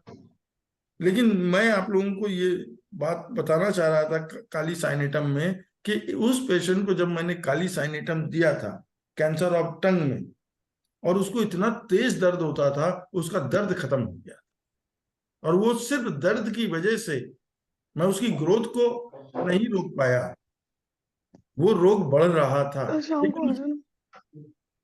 उस रोग को मैं नहीं रोक पाया। शायद मुझको कुछ और एंटी मियास्मेटिक उस वक्त देना चाहिए था, लेकिन काली साइनेटम ने इतना तो लाभ दिया था कि उसकी जीभ के कैंसर के दर्द को, याद रखिएगा आप लोग, cancer of tongue and agonising neuralgia, it is the have been benefited by this drug. ये बहुत इंपॉर्टेंट, मुझको ये सिम्टम मिला था, अल्सर ऑफ टंग था उसको, लेकिन वो रुका नहीं। 2 महीने, 4 महीने या 5 महीने के अंदर वो चला गया था, लेकिन जब तक वो हमारे संपर्क में था उसको आराम बहुत था। आज वो उस दुनिया में भी नहीं है, लेकिन उसके परिवार के लोग ये आज भी हमको आके कहते हैं कि डॉक्टर साहब वो 4 महीने 6 महीने जब तक आपके सानिध्य में था वो व्यक्ति सोता तो था रात में। तो बहुत जगह हम लोग किसी को ठीक नहीं कर पाएंगे, जानते हैं, क्योंकि एडवांस पैथोलॉजी लेकर आएगा, लेकिन हम लोग इतना तो कर सकते हैं कि उस sorry to interrupt you sir, अब थोड़ा सा 5 मिनट लगे हैं, तो मुझे लग रहा है कि आपको, हालांकि मन नहीं कर रहा है, लेकिन रोकना चाहूंगी। तो मैं यहाँ पे क्वेश्चन आंसर के लिए आमंत्रित करूंगी पहले डॉक्टर कुरूप सर को। डॉक्टर कुरूप सर, आपका सवाल पूछे सर। सवाल नहीं है, आपको मैं धन्यवाद देने के चाहता हूँ। डॉक्टर सुरेंद्र विक्रम गोस्वामी, आपका क्लास बहुत बढ़िया था। Thank you. Excellent, a big salute sir. इस कार्य ग्रुप का मैं बहुत सुना है, एक मोर देन 1200 डे हो गया, तो इसमें सुना है बहुत बार कार्य ग्रुप का दूसरा कैसे सुना है, इसमें से सबसे बढ़िया आपका है। Excellent. Thank Keep you sir. a big salute for you. Thank you. Thank you. Because now it is the Doctor, time, only 4 minutes. Others also raise to the hand. Let them to speak. Okay. Thank you very much. Keep it up. Doctor, Nutan ji, एक बात कहना चाहूंगा। हाँ, जैसे हम लोगों का ये ऑनलाइन चल रहा है, तो कभी हम लोगों का कोई कॉन्फ्रेंस अगर ऐसा हो जहाँ पे हम लोग ऑर्गेनाइज करें सब लोग मिलके, ऑफलाइन। तो उस पर प्रयास करिएगा, हैं? तो वहां पर हम बिल्कुल, मैं आपके कॉलेज में अपने बुलाती हूँ आपको। कौन सा कॉलेज है डॉक्टर साहब आपका? Lucknow national homeopathic medical college, मैं बुलाती नेशनल हूँ। होम्योपैथिक कॉलेज, आप बुलाइए। तो हम इन, ये जो थीम है ना, मैं बच्चों को केस के साथ Yes. देखिए, आज मैं इसलिए बोल पा रहा हूँ डॉक्टर नूतन जी, ठीक हो रहा है सर। मैं दोबारा डॉक्टर हरिहरन सर को आमंत्रित करूंगी, कुछ बोले। Okay, doctor. Can you hear me, sir? Doctor Ashok please mute रहे। डॉक्टर अशोक म्यूट करें अपने आप को। जी बोलिए sir. Hello. Can you hear me? बोलिए sir. Okay, sir. Regarding Kali group, your class is nice and fantastic. Thank you, thank you, Very nice class. Very nice class. Thank you. I heard it. All the Kali group medicines are very, very important in our daily practice. Yes, See the mental symptoms, the Kalikar, the strong sense of duty, and he is not flexible. Not flexible. And he is uncomplaining. I think it is over uncomplaining type, that Kalikar. Yes, See, never disclose the symptoms. That is one of the peculiarity of the Kalikar. Yes, close person. It is a closed personality. That is very, very correct. He is Yes. a closed personality. Down to earth, Say, okay, very family correct. Oriented. So your class is very nice. Almost all things regarding Kali group you said. Please come to our English session. Then others can hear you, no doctor. Problem, yes no problem. Doctor Ram Pravesh Shah ji, Okay. आपके पास Thank- 30 second है, आप बोलिए। Doctor Ram प्रवेश। Doctor Ram प्रवेश जी, आप बोल सकते हैं, अनम्यूट कीजिए। डॉक्टर राम प्रवेश जी,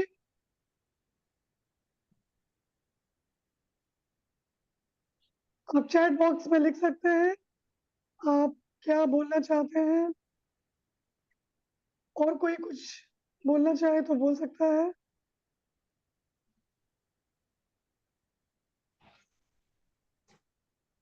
डॉक्टर राम, अनम्यूट कीजिए।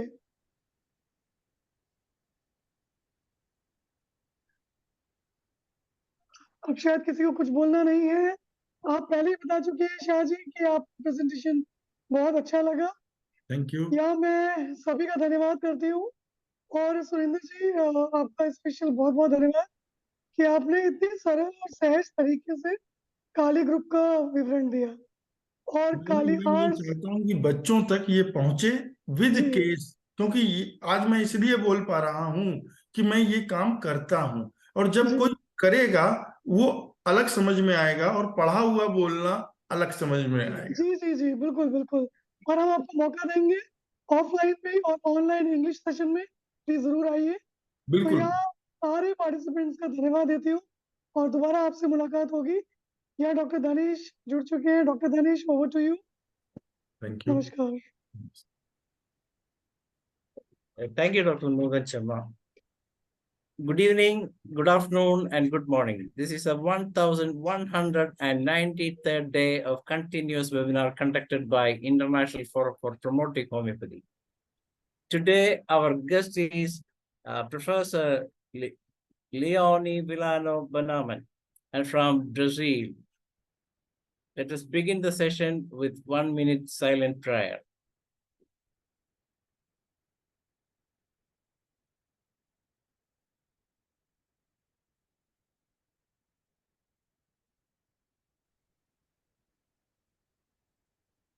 Thank you all. All of you know that International Forum for Promoting Homeopathy is conducting regular sessions from 7 to 8 in Hindi, 8 to 9 in English international session, and 9 to 10 we have a local language session. So this is happening for the last 1,192 days. And today we have a wonderful guest from Brazil, and that too is a veterinarian, and doctor is an expert who has a lot of cases in her kitty, who has cured a lot of wonderful cases, and she has hold a PhD degree along with her other degrees, and she has completed her veterinary medicine in 1987 and PhD in 1995 in experimental and comparative pathology USP with the co-participation of our national veterinarian Leon, and she got POC in doctorate in environmental pathology, and she was the president from 2002 to 2008, and the vice president since 2008 to 2014 of the GRI groups, that is international a group international D research or infinitesimal. She is a member of homeopathy committee CAPSIN, that is Carcinosa Academica Basilico. That is something great. A deputy editor of homeopathy, the Journal of Faculty of Homeopathy, London, theme publisher since 2015, and member of editorial board of International Journal of High Dilution Research since 2019, and member of World Water Lab and the International Pioneer Water Structure, IPWS, and CIAT since 2000. So today, Doctor will be discussing about homeopathic environment and the one concept of health. This is something great because everyone has to know what is the relation between the nature and health, and how homeopathy describe all these things, how what is the attitude of a homeopathy in all these subjects. Anyway, we have an international personality today, none other than Professor Leoni Villano BONAMIN. Let us proudly welcome Dr. Leoni. Thank you very much. Thank you very much for this invitation. For me, it's a pleasure to be with you tonight for you. And so I hope you enjoy the presentation. I'll try to share my slides. Okay. Let me know if you are seeing it properly. Yes, yes, we can see you. Okay. So let me put the full screen. Yes, yes, now it is full screen. Nice. So the wait. Okay. Nice. Can we see the slides moving? Yes, yes, slide is moving. Change. Okay. Okay. Everything So is fine. everything's fine. Okay. So good evening. I'm Leoni BONAMIN from Brazil, University Paulista. And this is my talk, Homeopathy, the Environment, and the One Health concept. And we try to join all these things all together up to the final of this presentation, right? So let's see step by step. The first question is, what do homeopathy and environment have in common? And then this the answer under my point of view is sustainability. Because using homeopathy, there is no chemical residues in the soil, in the water, and it's possible to get an harmonic integration between farms and forests. And it's possible to get high productivity of food with high nutritional quality using homeopathy in crops. And also it's possible to control epidemic situations using homeopathy, as it's already now since Hahnemann's time. But if we join all these features together, we can find a keyword in this context, that is bioresilience. Under a phenomenological point of view, what homeopathy does in any kind of living systems or living beings is to promote, to increase, to improve bioresilience. And how to show it? In science, we have to show something, we have to choose a good model, a good experimental model. And we try to find a good experimental model to study bioresilience in biological beings. And I think that we could get it using Artemia salina or Artemia franciscana species. Because Artemia gender are a kind of microcrustaceans that are able to do a very fast life cycle, and it's very easy to keep it in laboratory conditions. And there is a very particular feature in Artemia biology, that is the diapause. The diapause, showing here, is the capacity of the embryo inside the eggs or cysts to keep themselves in a kind of quiescent stage.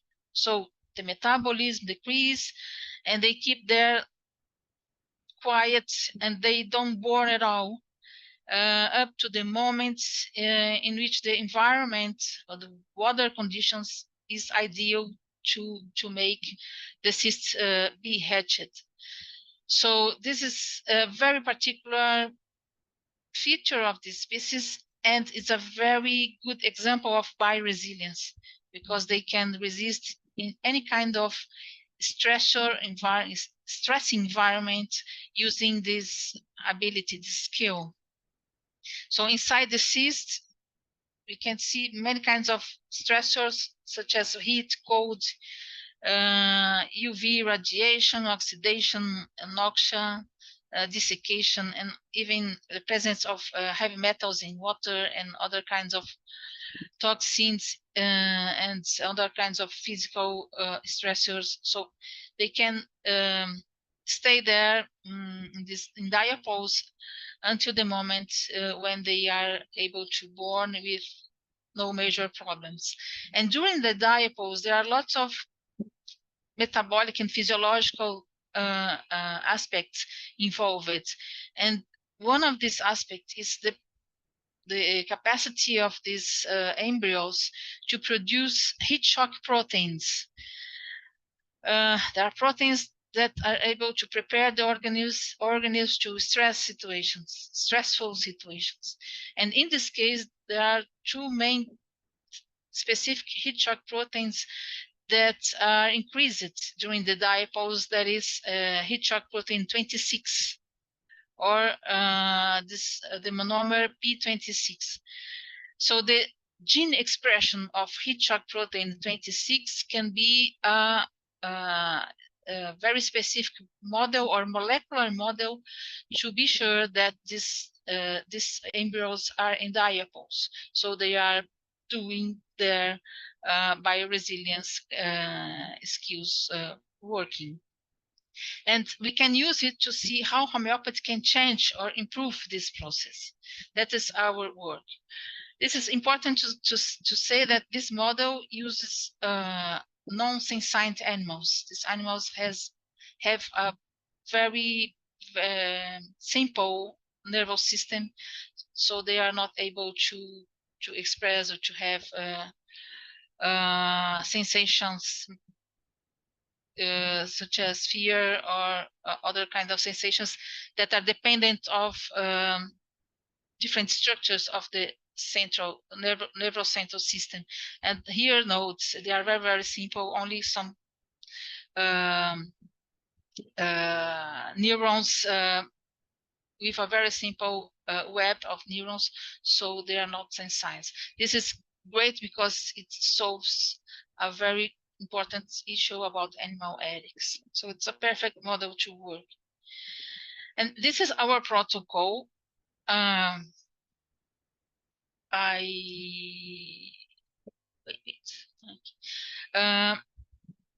This is in short our protocol. We of course use Artemia cysts, and we put this Artemia cysts into seawater to make them hatch, to make the cysts hatch. This lasts 48 hours more or less, and during this time we can challenge the cysts using different methods. For example, the presence of heavy metals in water, or using herbicides or toxins, or even inducing some physical stress such as heat or changes in osmolarity, water osmolarity.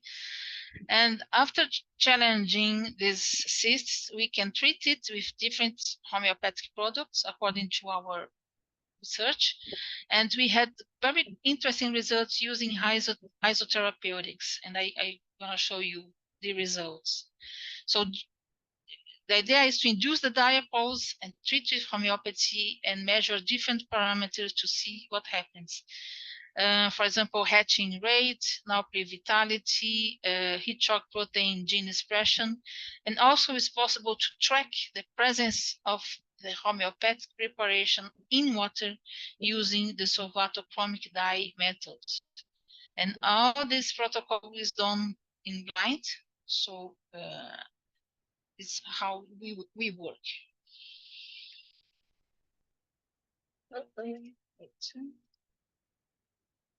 Okay, and about the use of solvatochromic dyes is a very specific method, so it's important to say some words about the principle of this method. It's a method developed by Professor Stephen Cartwright. There's a T here missing, Stephen Cartwright. And it's based on the following postulates: subtle color oscillations, phase changes in the solvent polarity. That means these dyes have polar dipoles molecules. For example, here we have here 3 examples. All of them are dipoles. There is a positive side of the molecule and a negative side. And since they are dipoles, they can interact with other dipoles, such as water molecules or other kind of polar solvents. And this water polarity can be changed in small amounts according to the situation. And the hypothesis is that pouring homeopathy in a cuvette, for example, containing this dye, dissolved in water or other kind of polar solvent, if the homeopathy is able to change the dipole moment of the solvent, the dye that is inside can change just a little bit the color intensity, darker or lighter, but there is small variations since the solvent polarity has changed before. And we can measure it or identify these oscillations, color oscillations, using a spectrophotometer. So these dyes can be used as probes to identify changes in solvent polarity by means of their absorbance indicated by the spectrophotometer. And this is a qualitative method. So it's not possible to measure how much is the change of solvent polarity, but if the solvent changed or not its polarity, it's yes or no. So it's a qualitative method, but it can be very useful in different situations. That's I show you. And this is our protocol using subatomic dyes since 2017. We started a partnership with Dr. Cartwright. And now, of course, during this time, refined our protocol. And now we could get a more or less ready protocol that works very well. So we have different kinds of samples, the medicines themselves or biological samples previously treated with homeopathic remedies or not, in the case of control samples. And these samples are filtered, first of all, to avoid any kind of contamination of undesirable particles and cell debris, etc. So we have a pure water or medium sample, and this sample is prepared according to a 1CH protocol. For example, they are diluted in stereo pure water 1 to 100, and they are succussed using this machine. It stopped after 100 succussions, so it's everything very standardized. And after this 1CH is ready, the samples are submitted to a very strong magnetic field using a very powerful magnet, about 2,400 Gauss, during 15 minutes. And then they are read in the spectrophotometer, diluting these samples into the dyes in the region of the ratio of 1 to 60. So the final dilution of the originals starting point is 1 to 6,000. So the idea is to avoid everything that is inside and keep only the capacity of these samples to inform the solvent to induce some changes in the solvent polarity. And after adopting this step using magnetic fields, etc., we could get better results, and the results present less variance of the dye absorbance. So it's easier to see the difference between barium and control. For example, here we can see two sets of experiments with different homeopathic potencies and different controls. We tested it using coumarin 7 as a photochromic dye, using as a model. And here we can see some results. But the same samples, after being submitted to the magnetization and tested again using the same batch of coumarin 7, we could get a very clear results regarding to the first step. So this step was very important to make this method more useful and more sensitive depending on the kind of sample used. So this was a good finding. And so I have 3 examples to show you. The first one is some studies we have done about glyphosate and glyphosate 6-CH, use it as a isotherapeutic.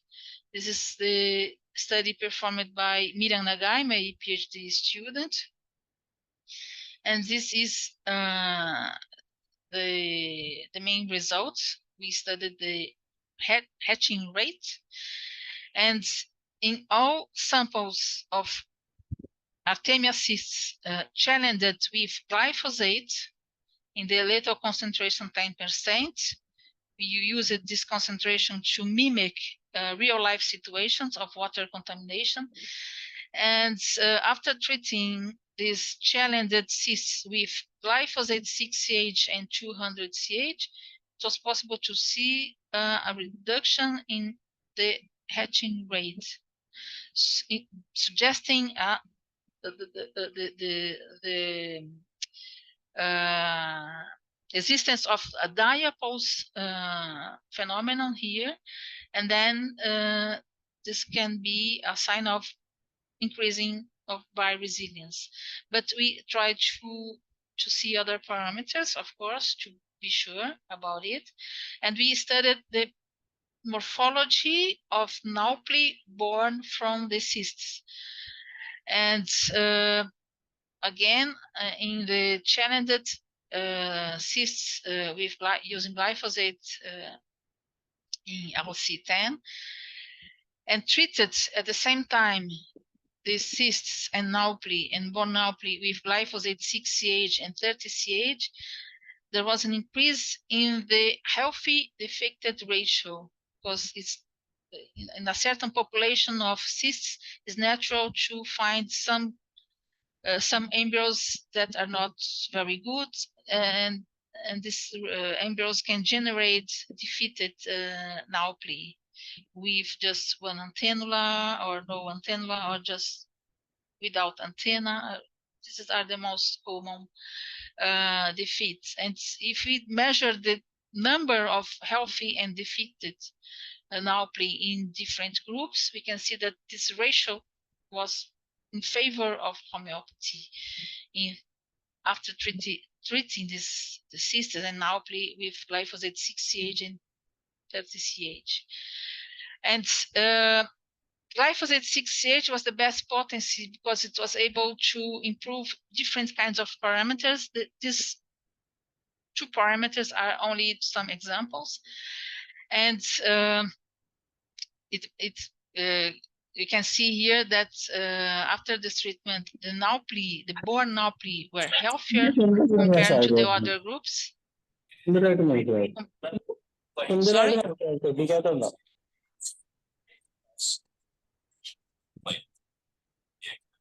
Okay, that's okay.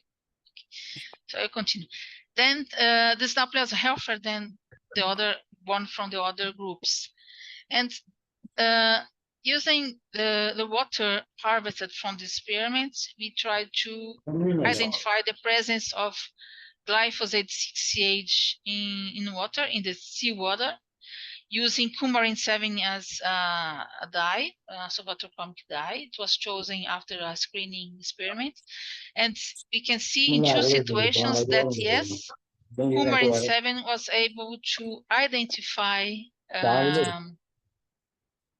the glyphosate 6H into the seawater. And here we can see another situation in which, sorry, there is something speaking is disturbing me. If you could mute, please. Thank you. And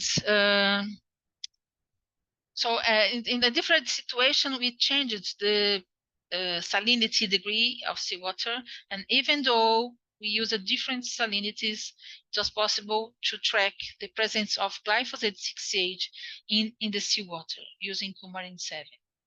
So these are the main results of this study. And what we can learn from this model: first, isotherapeutics can improve bioresilience to toxic substance. This is already known, but we could confirm it here. It corroborates the literature on homeopathy-based research. It can represent a positive impact on organisms of the food chain basis. This is very important because Artemia salina is in the food chain basis. So if we can't see effects on this species, we can have an idea of how much can be the impact in the whole ecosystem. So this is a very important model in this sense, thinking on environment. And so autochromic dyes can be used to track the presence of homeopathic potencies even in seawater. So this is interesting. This is the results were published this year in this paper, so it's available on internet if you want to read. And we have another example, another study using cyanobacteria. So we used cyanobacteria saxitoxin, that is a neurotoxin produced by some strains of cyanobacteria. And here in this model, we could identify changes in heat shock proteins gene expression, as said before. And this study was made by another PhD student, Suhan, with the partnership with Professor LEONI, who is an expert in cyanobacteria. And wait, it's another. Okay. Why such a kind of study? Why to study cyanobacteria? Because cyanobacteria, or blue algae, is a worldwide problem affecting water quality everywhere. And it's a huge trouble because they can produce different kinds of toxins, including saxitoxin. And saxitoxin is one of the most toxic non-biotoxins in nature. So it's a real trouble. And our question was, could homeopathy be a tool to improve water quality, thinking on the cyanobacteria trouble? You can see here a lake with a cyanobacteria blossom, and the water remains exactly like this, very, very green. So it's a bad signal. It means that this water has contaminants, because cyanobacteria can grow in very in water rich with minerals and metals and mineral contaminants. So it can also indicate water pollution.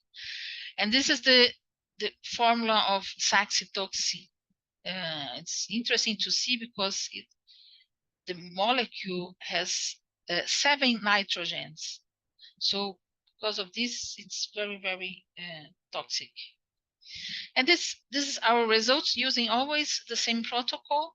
We studied the vitality, Naupli vitality under saxitoxin exposure and treating with different homeopathic potencies. These remedies were chosen previously in a screening experiment.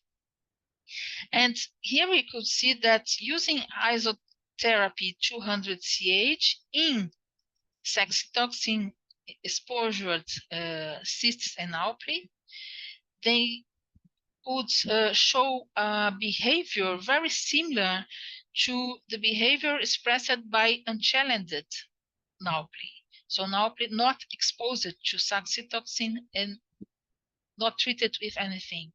So this is a more natural situation. And even though this naupli were exposed to saxitoxin, after being treated with hydrotherapy in 200 CH, they could present the same behavior than the natural situation. So it's a very strong indication of bioresilience.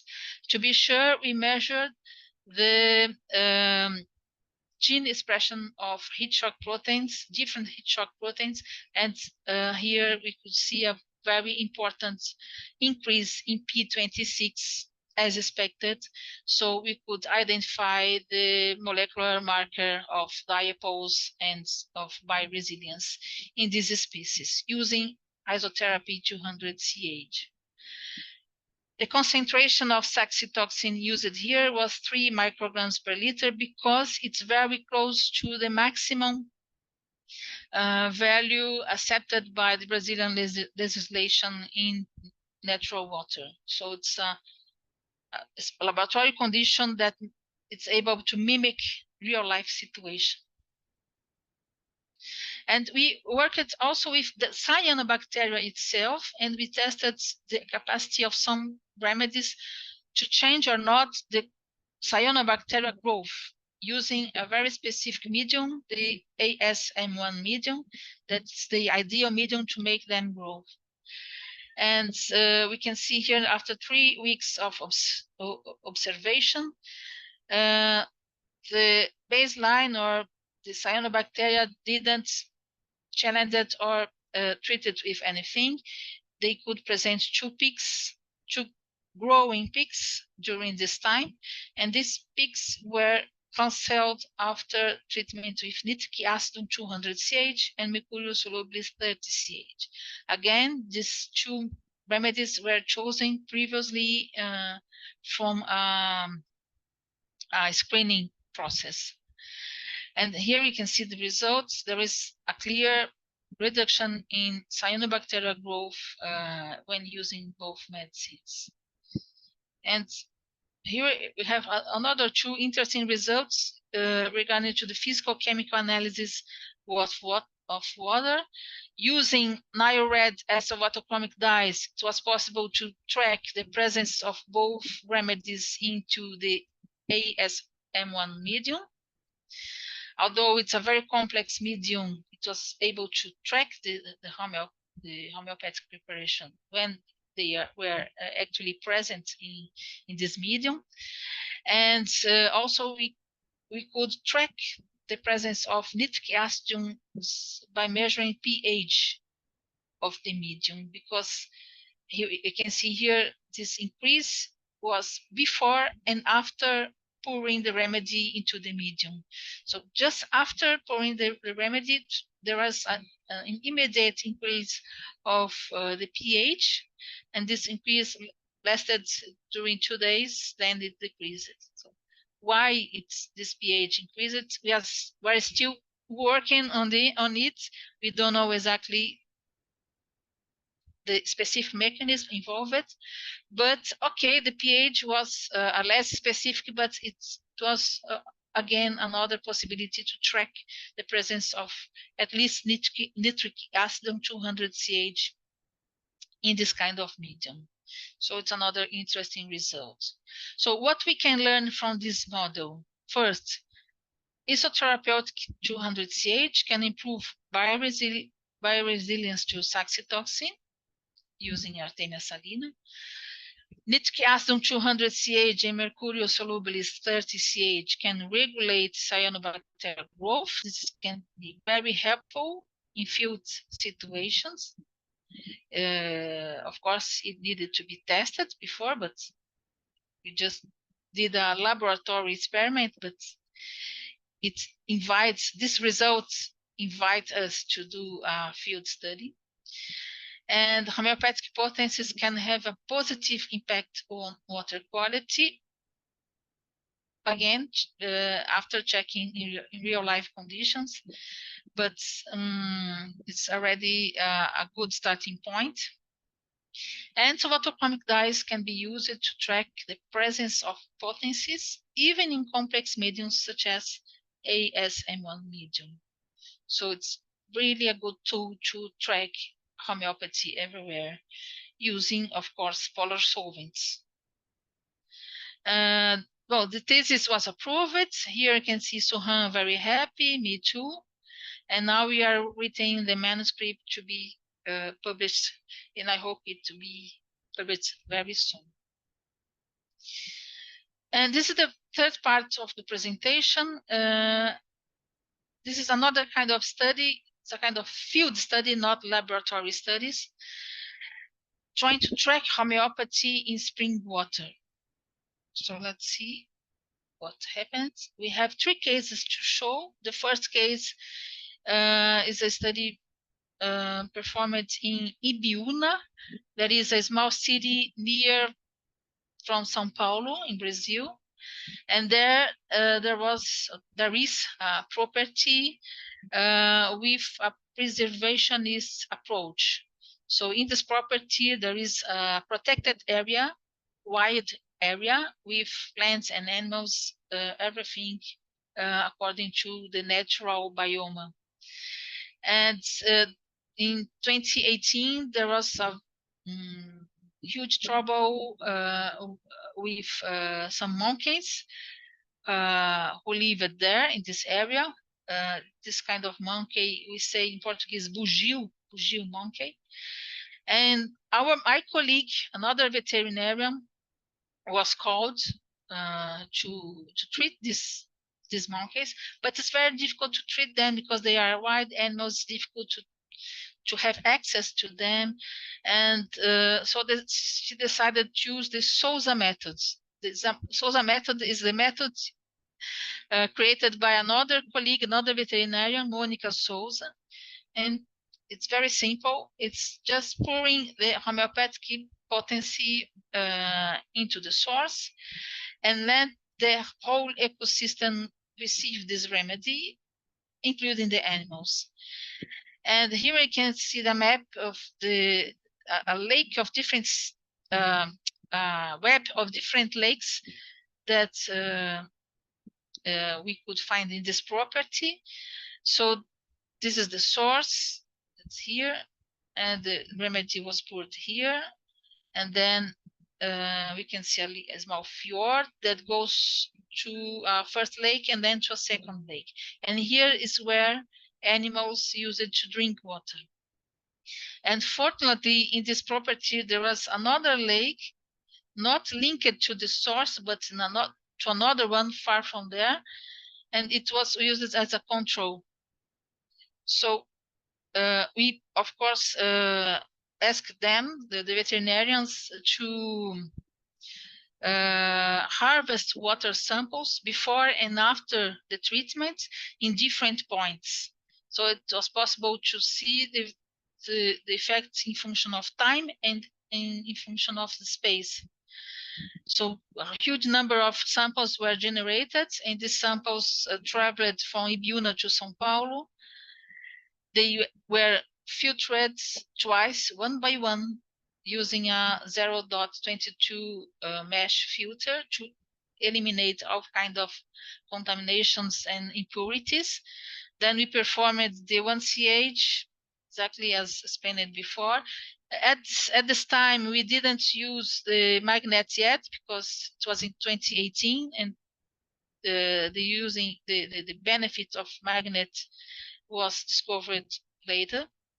So at the time that we didn't use this step, but even though we could see good results using methylene violets and the spectrophotometer, this analysis were done by another student, Ana Carla. And here we can see the results. The points means different times, and each graphic means different place. So the source, the fjords, the lake number 2, and the control lake. And we can see a very clear curve in which the baseline is here, is the interaction, the absorbance of the dye, methylene violet, in the presence of samples of water before being treated, and then different times after being treated, 10 minutes, 2 hours, 4, 6, 24 hours, 48 hours, 72 hours. And we can see that there was an increase in the absorbance. So the sign was there. It was possible to track the presence of phosphorus 30CH up to 72 hours. In the fjords, there was a decay after 72 hours. In the lake number 2, the same thing. But in the control lake, we couldn't see absolutely anything. So the control was really a control. So yes, it was possible to track homeopathy into water, even in big volumes of water, not only in laboratory conditions, but in field conditions. This was a very surprising result for us, and it can be very useful, mainly for veterinarians or agronomers, or in agriculture, it can be very, very, very useful. This is the publication that resulted from this study. It's also available. And since then, there are new opportunities and new studies that are still in course, because with this partnership with Stephen and with Dr. Monica Souza, who are involved in this kind of approach. She works for a company called Sigo Homeopathy, and she was called by a governmental institute in Brazil, that's IMASU. So it's the Institute for Environment of Mato Grosso do Sul. Mato Grosso do Sul is a state in Brazil, Brazilian state in the middle of the country. And they asked Monica to help them in 2 different situations. And she asked me to help her using the solvatochromic dyes to track homeopathy in spring waters. So let's see 2 examples. The first example was the Taquari River Park case. This is a huge park that is located in Mato Grosso do Sul state, in the mid-center of the country. And in 2020, this park was burned during the dry season, and 30% of the whole area was affected. And the IMASU asked Monica to interfere in this ecosystem using homeopathy to warrant a 100% sustainable approach. And the aim of this intervention was try to reduce the time necessary to have a complete recovery of the forest, the affected forest, after this burning process. And Monica prepared a homeopathic complex specifically designed to the situation, to this park. And to be more practical in a very wild environment, she developed this kind of little baskets. And inside this basket, there is a solid calcium base, like a big globule, very porous. And this base was embedded with the homeopathic complex, put inside the basket. And this small baskets were attached in different strategic points, in nine strategic points in this park. And the staff of the park was oriented to harvest water samples before and after the insertion of these devices in these points in different times. And then all the samples were filtered and were prepared according to our protocol. The samples, water samples, were sent to São Paulo, again, the same thing. And then we prepared all of the samples in the laboratory, and we read it using a ELISA reader. And all this step was done by another student, Master of Science students, Natalia Salles. And this is the main result. We can see, this is the map of the park. And in the white stars mean each point of harvesting water and insertion of this small device containing homeopathy. And here we can see different graphics showing that yes, in 7 over 9 points, we could track the presence of homeopathy into water using subatomic dyes. In this case, the methylene violet was the best dye to be used. And we tried to find out why these 2 points, point number 2 and point number 4, didn't work. We tried different protocols, it didn't work. And we got some reports from IMASU about environmental conditions in different points of this park. And we could see that both points were very near to areas with a huge anthropic interference with human communities, with mineral extraction, economic activities, tourism. So there was lots of human interference in this point.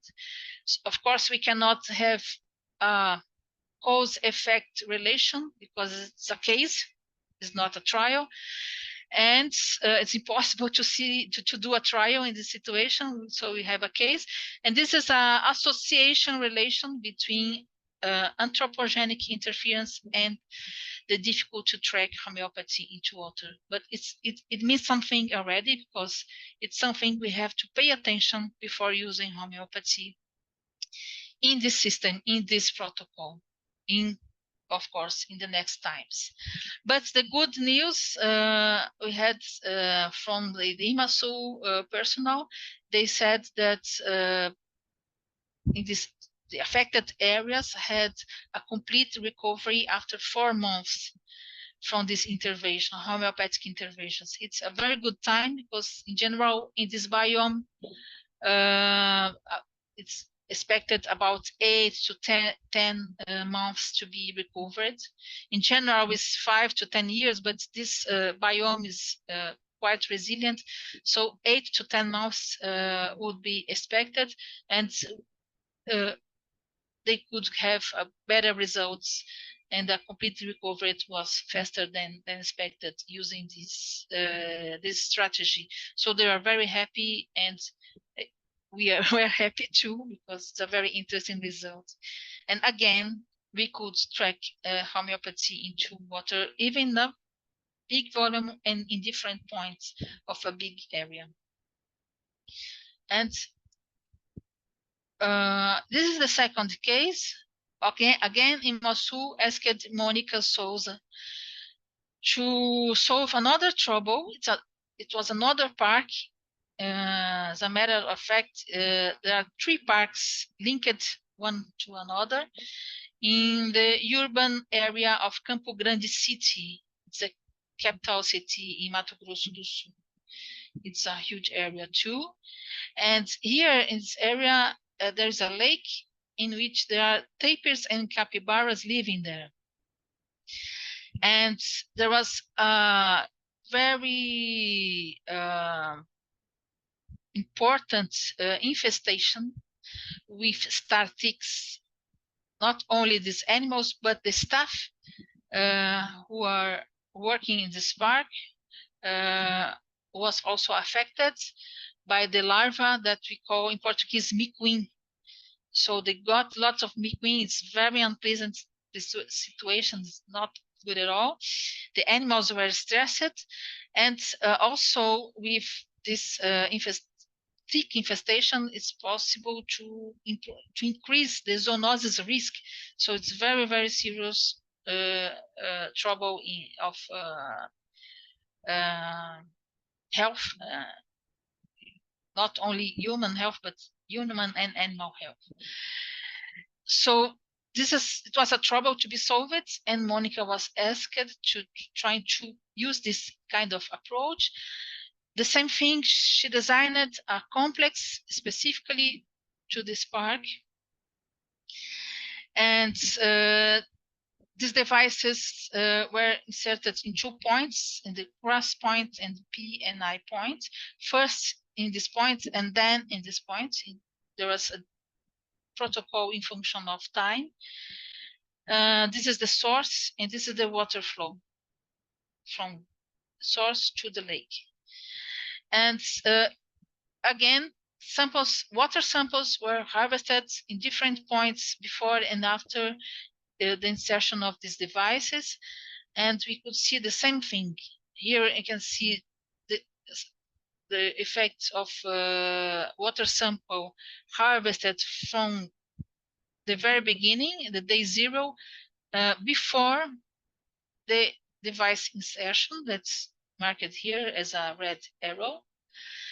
And here you can see the effect of the second water samples from the same point 1 minute after the device insertion. You could see already a signal appearing here using coumarin 7 as a probe. And 70 minutes after this insertion, the veterinarians could walk from here to there and harvest also another sample, water sample here. It's 1.5 kilometers far from one point to another.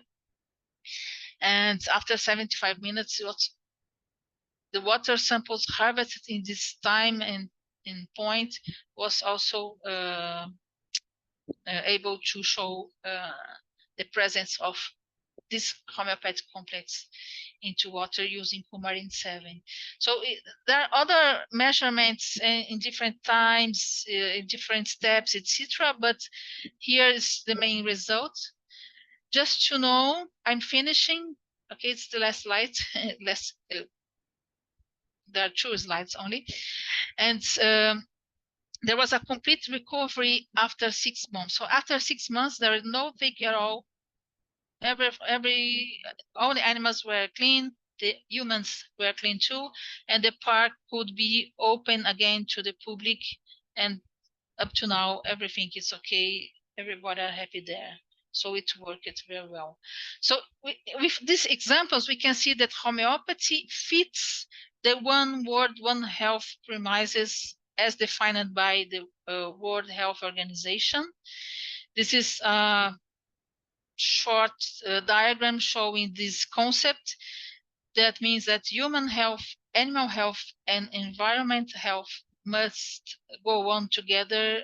Otherwise, we don't have any health at all. And homeopathy can help in all these 3 points in different situations. That is the most beautiful constatation. And to see how this kind of approach is being seen today as a very important issue. We had this week another online conference organized by the ECH, European Committee of Homeopathy, and the ABAMA, it's Brazilian Association for Homeopathy in Agriculture and Environment. And these 2 associations organized this conference only to see the effect of homeopathy in agriculture and the environment. So it's really an important subject. So thank you very much for your attention. If you want to know more, this is my website, www.biodelusions.com. Thank you very much.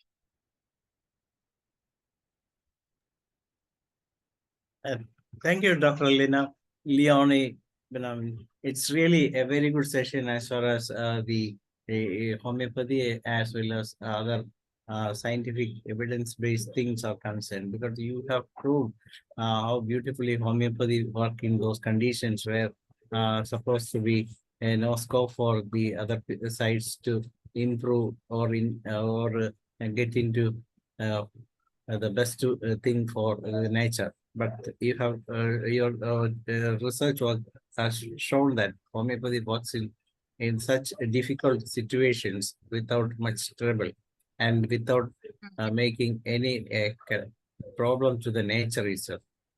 Usually, people use a lot of pesticides and chemical medicines for disturbing this kind of fungus and algae in water. But while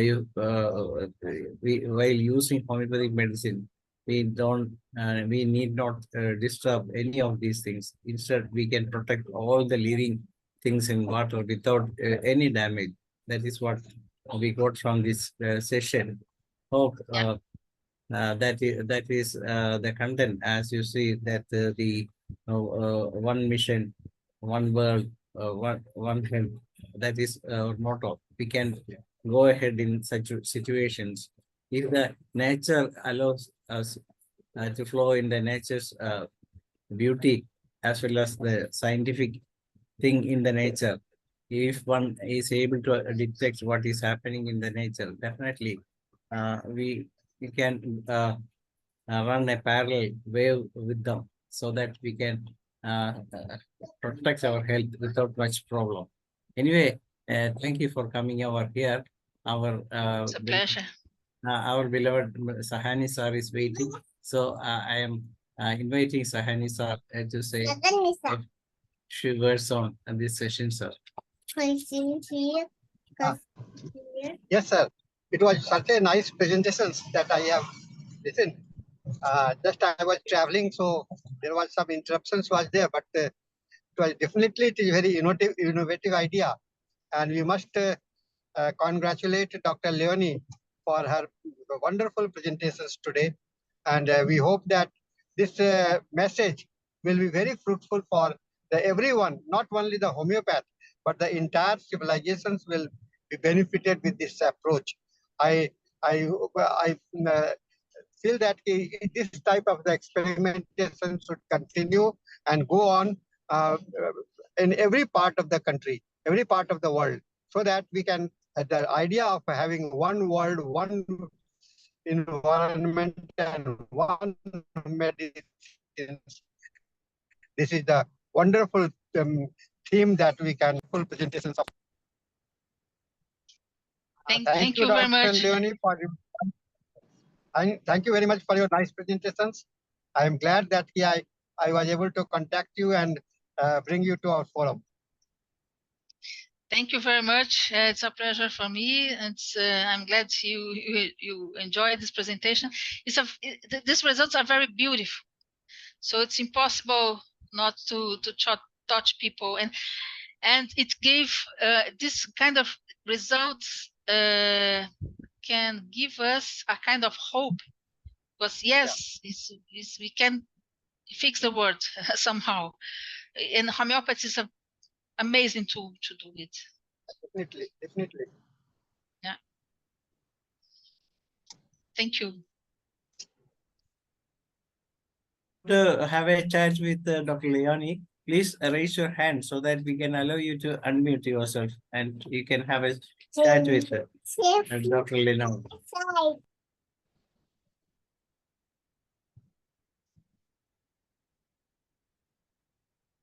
Dr. Krupp want to talk. Dr. Krupp want to talk. Dr. Siddharth Krupp. Dr. Leoni, it was an excellent presentation. Very good. Excellent. Thank you. Keep it up. This type of the fundamental research is essential. That is this time's essentiality. The moment we need such type of the evidence, and that the fundamental research is required. But I met a person 25 years back in Karnataka. One Shetty was doing the prawns, that agriculture. His seeds were dying, but he used homeopathic medicine, which medicine I am not remembering, that he was getting good result. Not now, about 25 years back. He is in Karnataka, that in the coastal area he was doing prawns agriculture along with homeopathy. Yes. He was a homeopathic doctor fundamentally, but he was having the farm of the prawns, and he got very good success in that. And also in poultry also, there was good results in poultry, getting more eggs. And also that the shell of the egg may not get that they are giving Magpos and Karkariapos in Bangalore. One poultry farm is completely purchasing. These are some of the evidences and further research is required. This type of research is essential. This moment, the need of the time of this research is essential. That I feel. Thank you very much. Come again with this type of the new researchers and new ideas. Okay, thank you very much. Keep it up. A big salute. Thank you for your kind words. Thank you very much. Yes, we have one doctor, Dr. Abdul Latif. All of you know that from Kerala and from India. He is one of the greatest person who has done a lot of work for this agro-homeopathy, and he has proved to the world that a lot of diseases that come up to the agriculture sector can be cured with homeopathy. And he has written a lot of articles. He has written a lot of research. He has published a lot of research published too. Unfortunately, we lost him 1 year back. And I think Dr. Muhammad Ali want to speak. Okay, Dr. Muhammad, welcome, Doctor. Please unmute yourself. Please unmute. Good evening. Good evening. It is.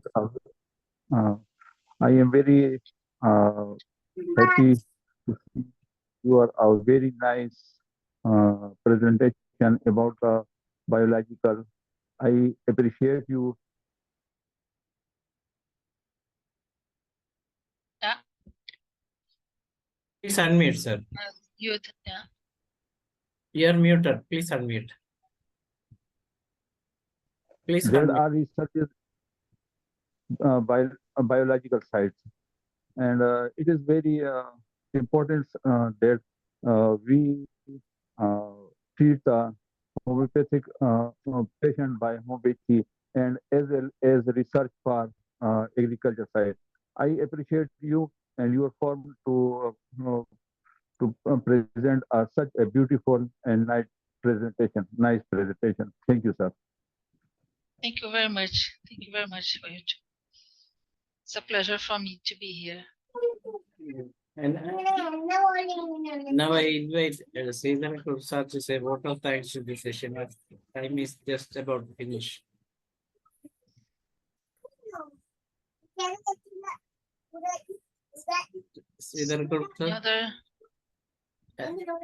Any other question? I don't think so. Dr. Leoni, your this presentation was excellent. It is the need of the hour that definitely when all the others are criticizing.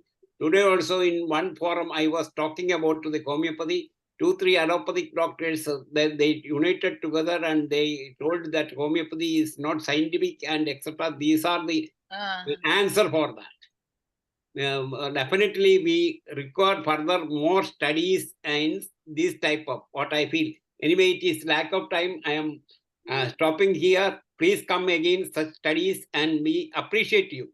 In behalf of the IFPH and all the lovers and the students, as the whole world, we are supporting you and giving a big thanks and big salute for you. Thank you. Come again with another research methodology and come back with that another presentation. Thank you very much. Thank you very much. Good night. I don't know. There it is good morning or not. Okay. Thank you very much. It's Thank very you. kind. Keep it up. Tomorrow we will have a session from another doctor at the same time. And on Saturday we have another doctor, Dr. Huang Wei Ling from Brazil, taking a session. So all of you are invited to join us from tomorrow also, and day after tomorrow from doctors from Brazil can also be here. And we are once again thanking you, Dr. Leoni, for your excellent presentation at this forum. Hope we can have some more presentation in the future. And with that, we come to the end of this session, and it is over to Dr. Mariamma John to moderate the Malayalam session. Thank you all. Thank you very much. It was a pleasure. Bye-bye. Bye-bye. നന്ദി Dhanesh doctor. എല്ലാവർക്കും നമസ്കാരം. ഇന്ന് 1193 zoom വെബിനാറിൽ പങ്കെടുക്കുവാൻ എത്തിയിരിക്കുന്ന എല്ലാ homeopathy സ്നേഹികളെയും വിദ്യാർത്ഥികളെയും ഡോക്ടർമാരെയും ഈ സൂമിലേക്ക് സ്വാഗതം ചെയ്തുകൊള്ളുന്നു. ആദ്യമായി 1 മിനിറ്റ് മൗന പ്രാർത്ഥന.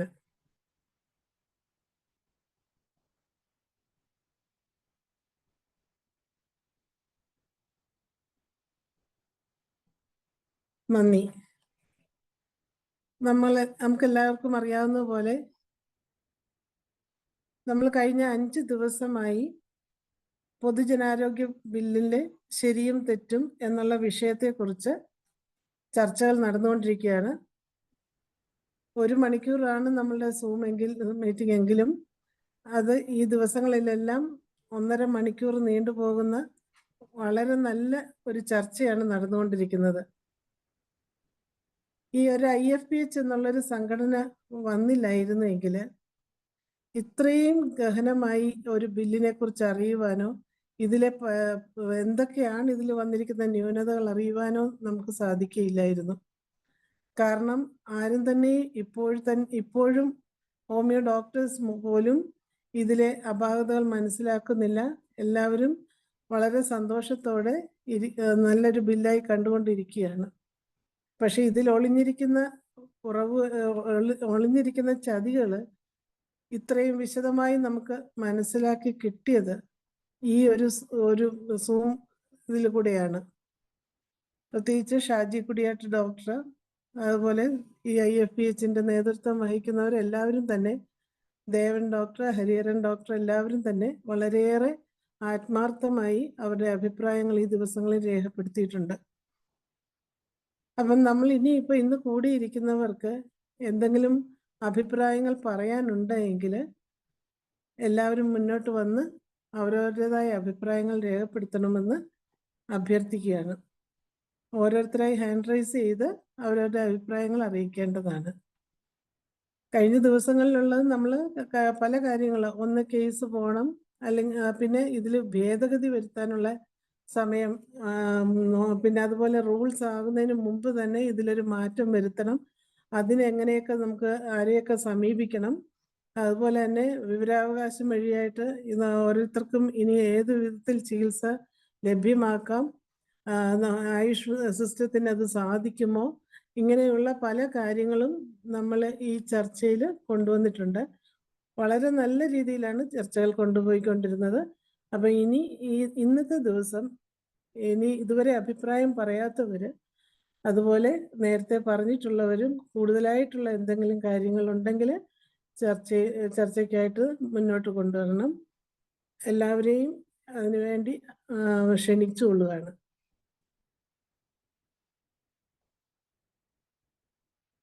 ദേവൻ ഡോക്ടറെ, ഇന്നലെ ദേവൻ ഡോക്ടറെ കണ്ടില്ല. ദേവൻ ഡോക്ടറുടെ അഭിപ്രായം എന്തെങ്കിലും പുതിയതായിട്ടുണ്ടോ എന്നൊന്ന് പറയാമോ ഡോക്ടറെ?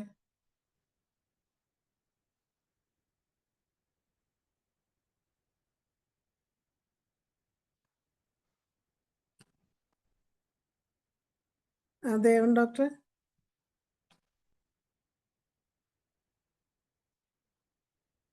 ദേവൻ ഡോക്ടർക്ക് അൺമ്യൂട്ട് ചെയ്യാൻ പറ്റുന്നുണ്ടോ?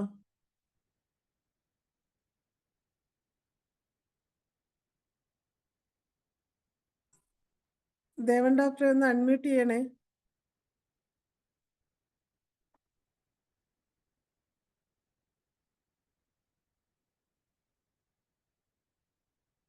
ധനേഷ് ഡോക്ടറെ,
ശ്രീധരക്കുറുപ്പ് സാറിന് പറയാവോ? സാർ കോ ഹോസ്റ്റ് ആയിരുന്നല്ലോ, അൺമ്യൂട്ട് ചെയ്യാൻ പറ്റുമായിരിക്കും. ദേവൻ ഡോക്ടറെ അൺമ്യൂട്ട് ചെയ്യാൻ നോക്കട്ടെ.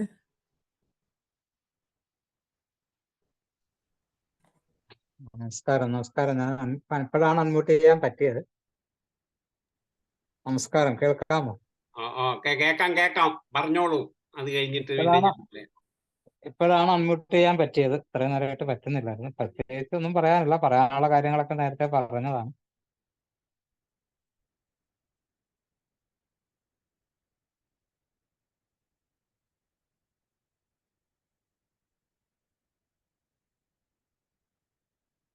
എല്ലാവർക്കും അൺമ്യൂട്ട് ചെയ്യാവുന്ന രീതിയിലാക്കിയിട്ടുണ്ടേ. ഹാൻഡ് റൈസ് ചെയ്ത് എല്ലാവർക്കും സംസാരിക്കാം. പ്രത്യേകിച്ച് ഒന്നും പറയാനില്ല, നേരത്തെ പറഞ്ഞിരുന്നു. ഞാൻ ആദ്യം നമ്മൾ ശ്രമിക്കേണ്ടത് ഇതിനൊരു ഭേദഗതി വരുത്താനുള്ള ശ്രമങ്ങള് അല്ല, അതിന്റെ ഭാഗമായിട്ടാണ് ഇപ്പൊ ഓരോ ജില്ലകളിലും ഈ പൊതുജനാരോഗ്യ ബില്ലുമായിട്ട് ബന്ധപ്പെട്ട നമ്മുടെ മെമ്മോറാണ്ടങ്ങൾ വീണ്ടും നമ്മൾ ഈ പറഞ്ഞ ഇപ്പോഴത്തെ മുഖ്യമന്ത്രിയുടെ നേതൃത്വത്തിൽ നടക്കുന്ന യാത്രയിലൂടെ കൊടുക്കുന്നത്. അപ്പൊ അത് എല്ലാ രീതിയിലും ഡോക്ടർ പറഞ്ഞ പോലെ നമ്മൾ കോടതിയിൽ പോകുന്നതിന് മുമ്പ് ഇങ്ങനെയുള്ള പ്രാഥമികമായ ഒരു ശ്രമം നടത്തേണ്ടതായിട്ട്, അത് എങ്ങനെയാണ് അവർ സ്വീകരിക്കുന്നത്, അതിൽ എന്ത് നടപടികളാണ് ഉണ്ടാകുന്നത് എന്ന് കണ്ടറിയണം. പക്ഷേ നമ്മുടെ മുഖ്യമന്ത്രിയൊക്കെ പൂർണ്ണമായിട്ടും വിചാരിച്ചിരിക്കുന്നത് എല്ലാം നമുക്ക് അനുകൂലമാണെന്നാണ്. അപ്പൊ അതിൽ നിന്നറിയാം അവർക്കൊന്നും കാര്യങ്ങൾ പൂർണ്ണമായിട്ട് അറിയില്ല, അല്ലെങ്കിൽ അറിയാൻ പാടില്ലാത്തതാകാം, അതല്ലെങ്കിൽ അറിയാവുന്നത് നമ്മൾ പറയുന്ന പോലെ കണ്ടില്ല എന്ന് അടിക്കുന്നതാവാം. എന്തായാലും പക്ഷെ മുഖ്യമന്ത്രിയുടെ ആ സംസാരത്തിൽ അദ്ദേഹത്തിന് അത് മനസ്സിലായിട്ടില്ല എന്നുള്ളത് തന്നെയാണ് നമ്മൾ മനസ്സിലാക്കേണ്ടത്.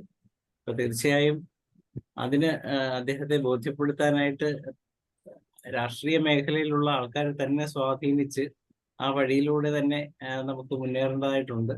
അതിലിവിടെ അദ്ദേഹവുമായിട്ട് കൂടുതൽ ബന്ധമുള്ള ഹോമിയോപ്പതി ഡോക്ടർമാരും സഹായം നമുക്ക് തേടേണ്ടതായിട്ടുണ്ട്.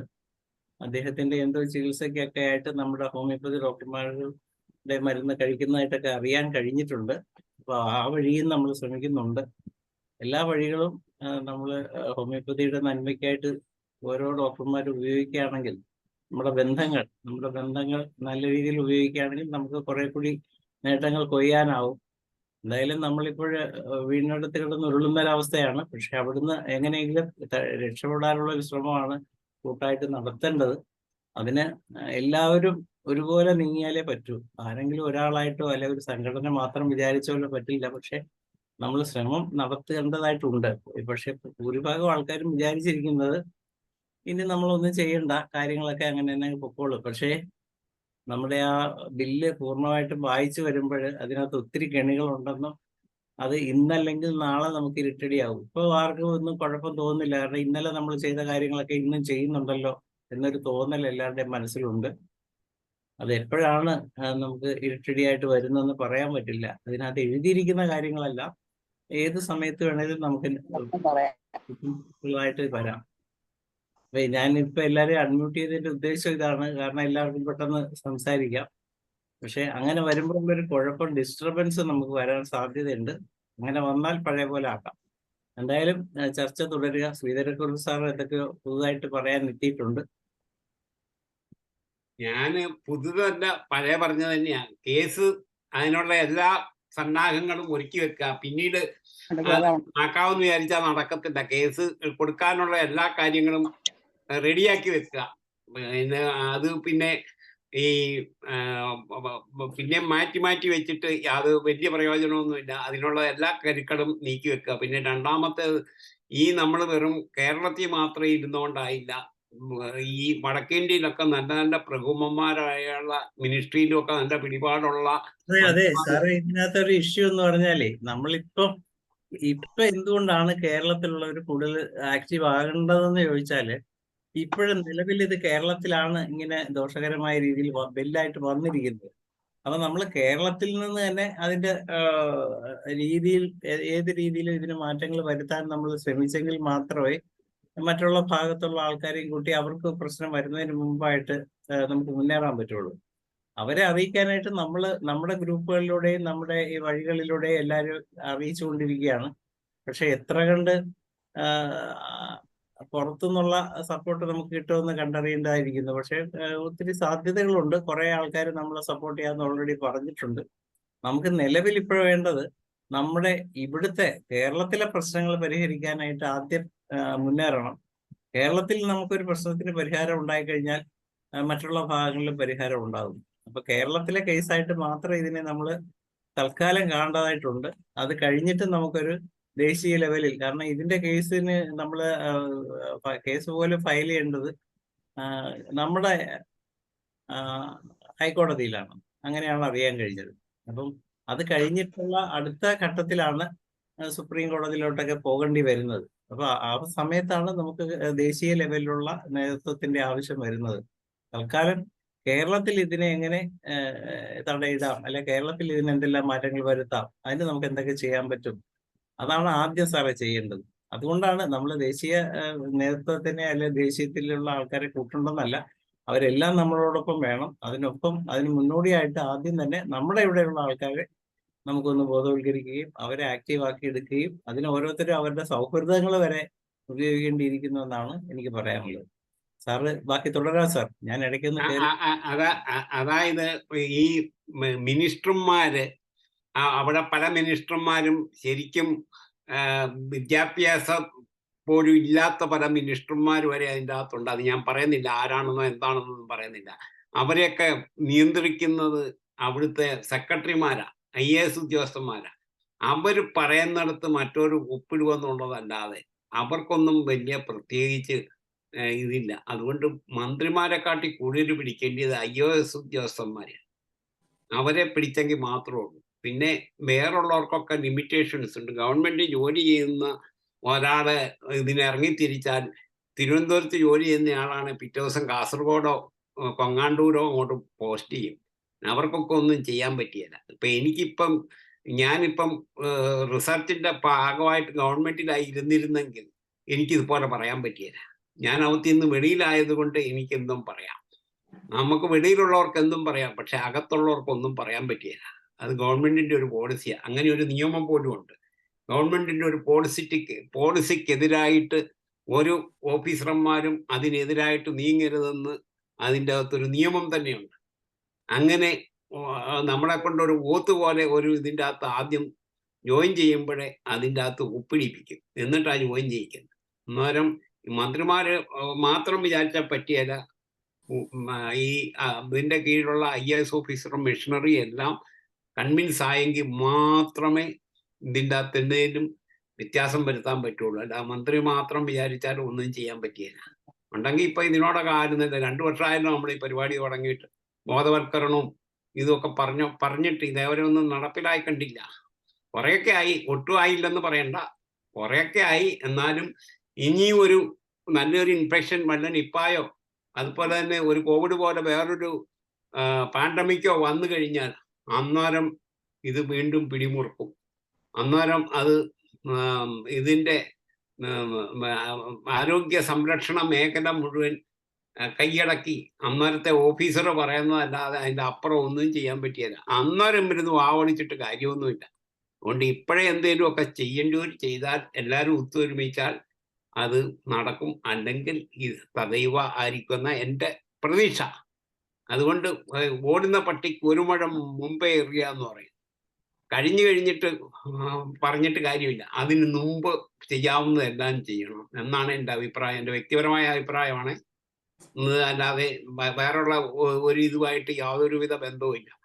അതുകൊണ്ട് ഞാൻ പറയുന്നത് ബാക്കിയുള്ളവരോട് ആലോചിച്ചിട്ട് ബാക്കിയുള്ള സംഘടനയെ കൂടെ കയ്യിലെടുത്തുകൊണ്ട് സമാനപരമായിട്ടുള്ള ആൾക്കാരെ, അസോസിയേഷനെ, ഹോമിയോപ്പതിയിലുള്ളവരും അല്ലാത്തവരും, ആയുർവേദം, യോഗ, സിദ്ധ മുതലായ എല്ലാവരും കയ്യിലെടുത്ത് അവരെല്ലാം കൂടെ ഒന്നിച്ച് നീങ്ങിയെങ്കിൽ മാത്രമേ ഉള്ളൂ. നമുക്ക് മാത്രമുള്ളൊരു കാര്യമല്ലല്ലോ.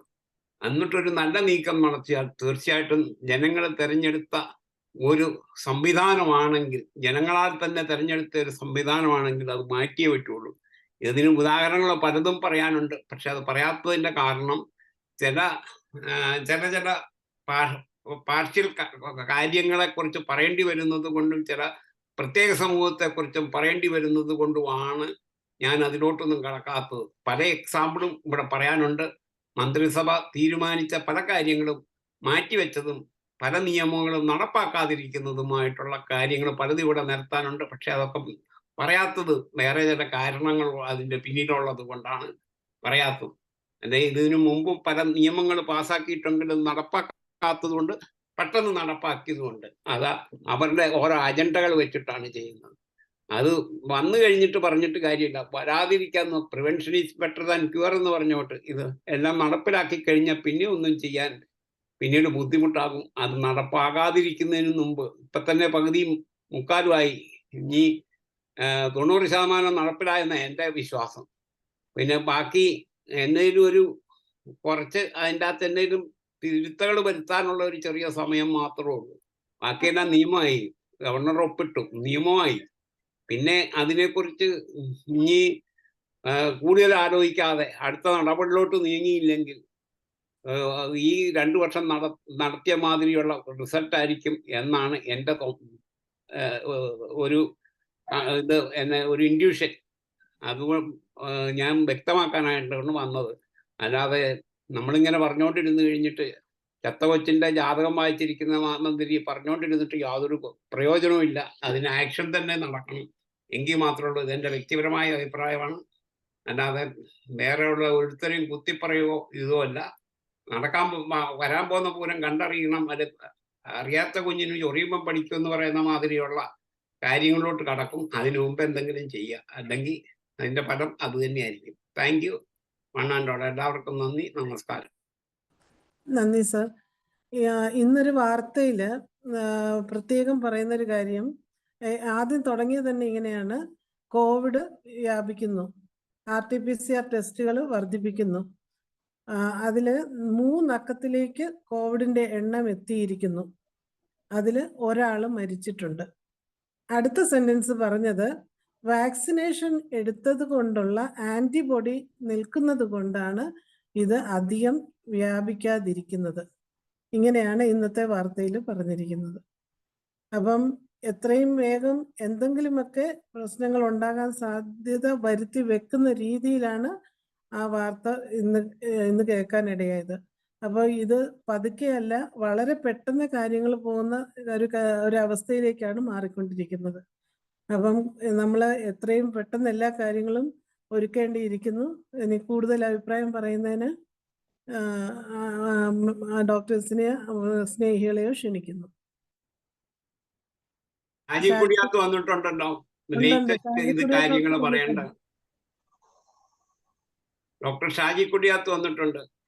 ഷാജി കുടിയാത്ത് ഇതുവരെയുള്ള നീക്കങ്ങളെല്ലാം പറയണ്ട, ഇതുവരെയുള്ള, എന്നാലല്ലേ എല്ലാവർക്കും മനസ്സിലാവുള്ളൂ.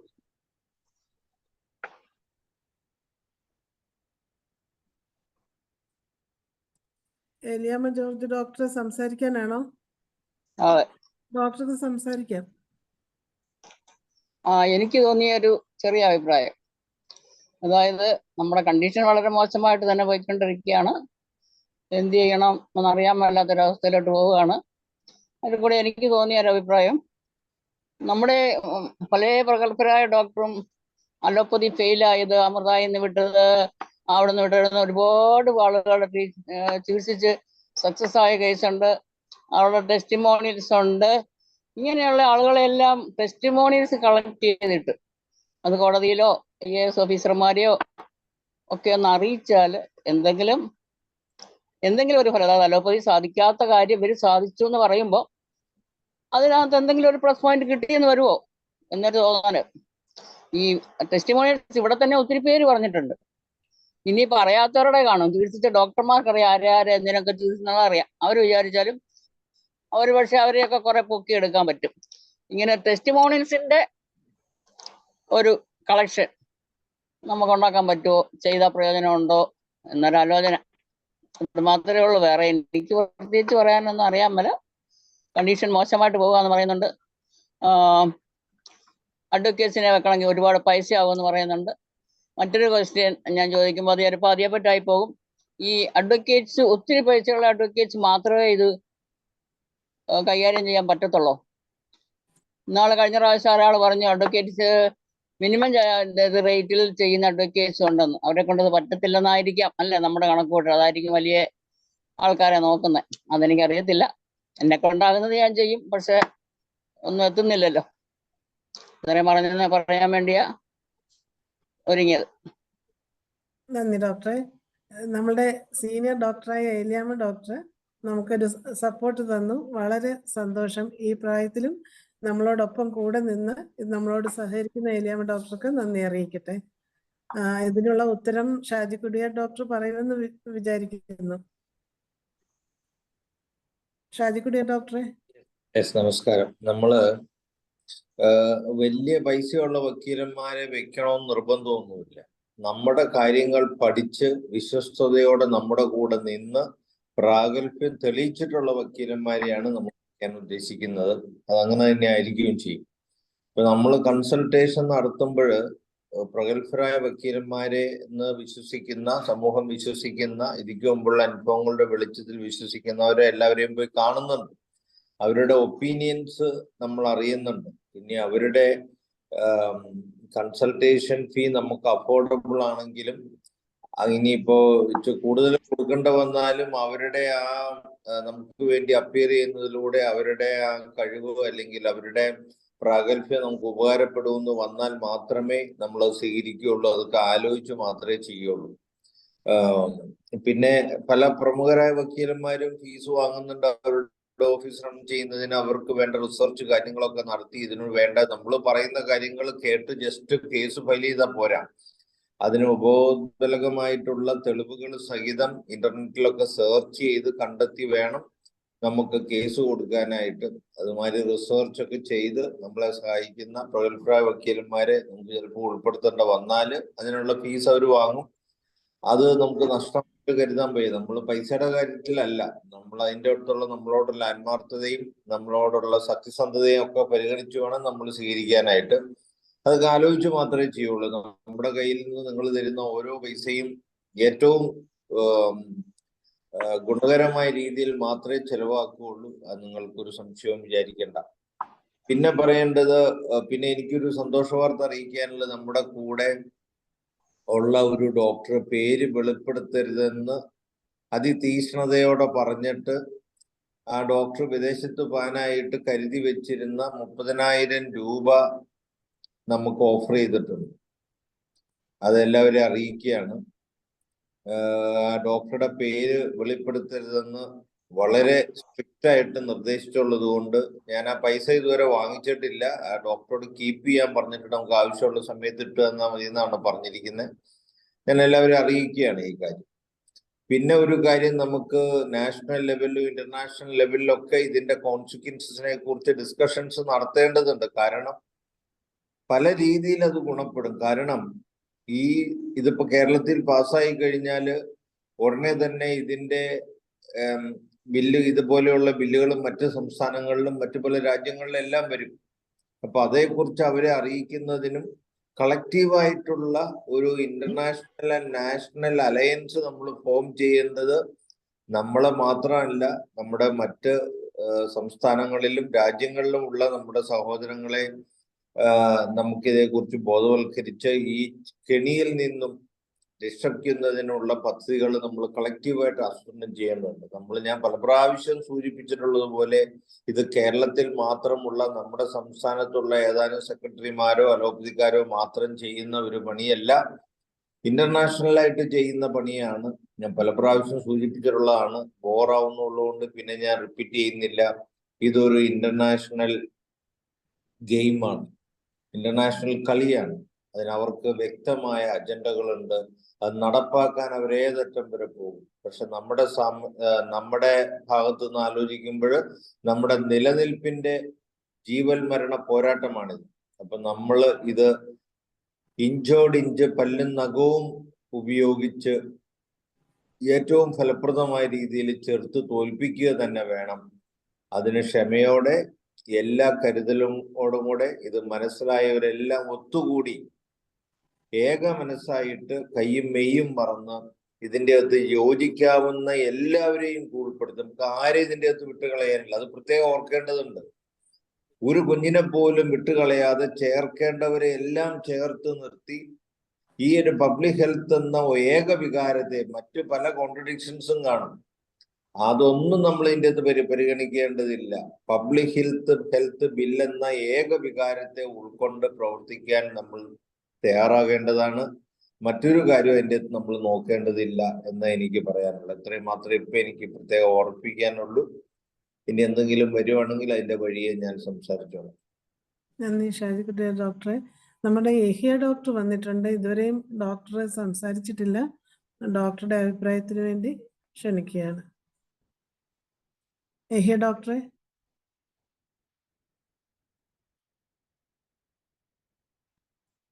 ഏഹിയ ഡോക്ടർ ഇല്ലേ? പൊന്നു ആയൂരെത്തി.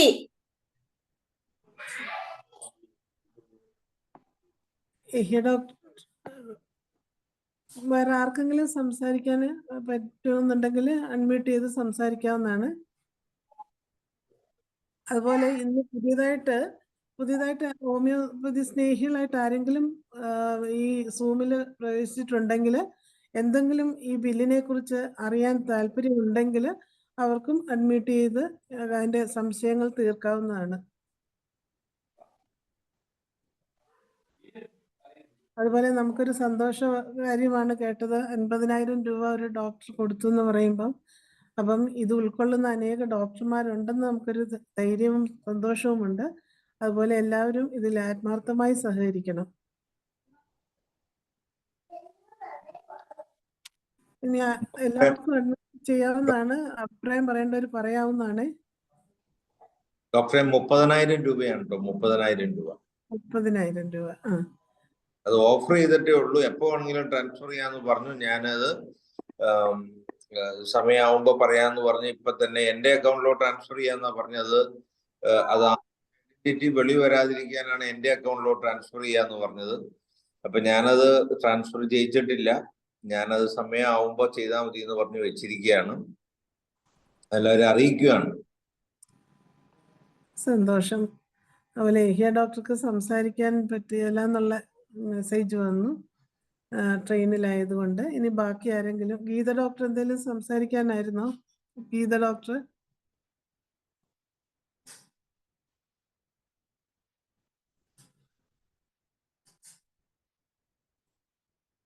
ജോർജ് കുര്യൻ ഡോക്ടർക്ക് എന്തെങ്കിലും അഭിപ്രായം പറയാനുണ്ടോ? ജോർജ് കുര്യൻ ഡോക്ടർ അൺമ്യൂട്ട് ചെയ്ത് സംസാരിക്കാവുന്നതാണ്.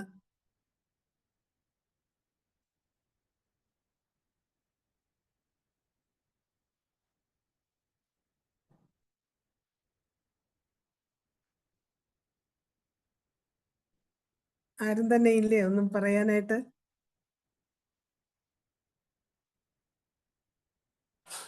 അതുപോലെ ഷാജിക്കുടി ഡോക്ടർ, നമുക്ക് ഈ ഭേദഗതി വരുത്തുമ്പം ഈ 5,000 രൂപ പിഴ എന്നൊക്കെ പറയുന്നത് അതിന് ഒരു അത് പിഴ തന്നെ വേണ്ട.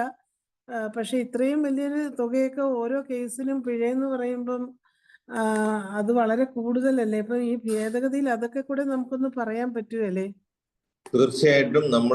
ഇന്നിപ്പോ നമ്മൾ ഒരു പ്രാവശ്യം ഇത് ഓരോ വാക്കുകൾ സഹിതം വായിച്ച് കൂലങ്കഷമായിട്ട് നമ്മൾ 3 മണി മുതൽ 5 മണി വരെ ഇരുന്ന് കഴിഞ്ഞ കുറെ ദിവസങ്ങളായിട്ട് പഠിച്ച് നമ്മൾ അതിന്റെ പഠനം പൂർത്തീകരിച്ചിട്ടുണ്ട്. ഇനി അടുത്ത സ്റ്റെപ്പ് എന്ന് പറഞ്ഞാൽ സെക്രട്ടറി അതിന്റെ ഒരു നക്കല് നമുക്ക് നിർദ്ദേശിക്കേണ്ട ഭേദഗതികൾ നമ്മൾ ഒരു ഡ്രാഫ്റ്റ് ഉണ്ടാക്കി നമ്മുടെ അടുത്ത് പോസ്റ്റ് ചെയ്യും.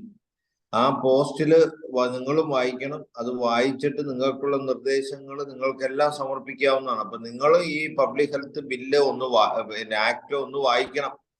വായിച്ചിട്ട് നിങ്ങളുടെ 2-3 പ്രാവശ്യം വായിച്ചാലേ അതിന്റെ ഫുള്ള് ഇമ്പാക്റ്റ് നമുക്ക് മനസ്സിലാവുള്ളൂ. കാരണം പല ക്ലോസസുകളിലായിട്ട് ഒളിഞ്ഞും തെളിഞ്ഞും പല രീതിയിലും പല സ്ഥലങ്ങളിലാണ് അതിന്റെ ഇമ്പാക്റ്റ് അവര് സൂചിപ്പിച്ചിരിക്കുന്നത്. ഇതെല്ലാം പ്രവർത്തനയ്ക്ക് വരുമ്പോഴേ അതിന്റെ ഡേഞ്ചർ നമുക്ക് മനസ്സിലാകുള്ളൂ.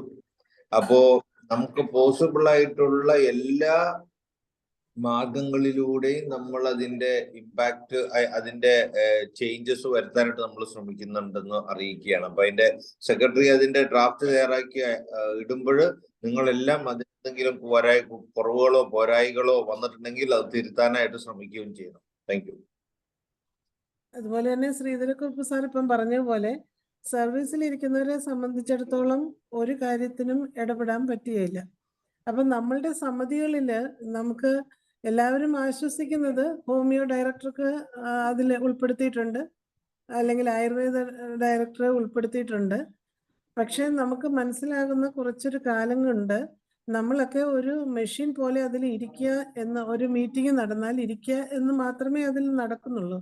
സത്യത്തിൽ ഒരു അഭിപ്രായം പോലും പറയാനുള്ള ഒരു അവസരം കിട്ടുമോ എന്ന് തന്നെ സംശയമാണ്. അപ്പൊ അങ്ങനെയുള്ളൊരു സാഹചര്യമാണ് ഇപ്പൊ നിൽക്കുന്നത്. പക്ഷെ അവരെ ഒരു മെമ്പറായിട്ട് എടുത്തിട്ടുണ്ട് എന്നാലും നമുക്ക് ആശ്വസിക്കാൻ ഒന്നുമില്ല. ഒന്നും തന്നെ സംസാരിക്കാൻ പറ്റുകയില്ല, ആ പറയുന്ന തൊട്ട് സ്വീകരിക്കണമെന്നുമില്ല. അതാണ് ഇപ്പൊ അടുത്ത കാലത്ത് കാണുന്ന ഓരോ നിലപാടുകൾ. അത് എൻ്റെ അനുഭവങ്ങൾ ഞാൻ ഇതിനു മുമ്പ് ഞാൻ പറഞ്ഞിട്ടുമുണ്ട് ഈ കാര്യത്തില്.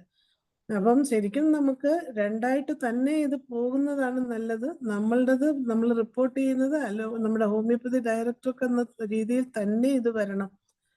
അല്ല എങ്കിൽ ഒരു പ്രോട്ടോകോൾ രൂപീകരിക്കാനൊന്നും നമുക്ക് പറ്റത്തില്ല. ഡയറക്ടറെ കൊണ്ടൊന്നും മിണ്ടാൻ പോലും പറ്റാത്തൊരു സാഹചര്യമാകും.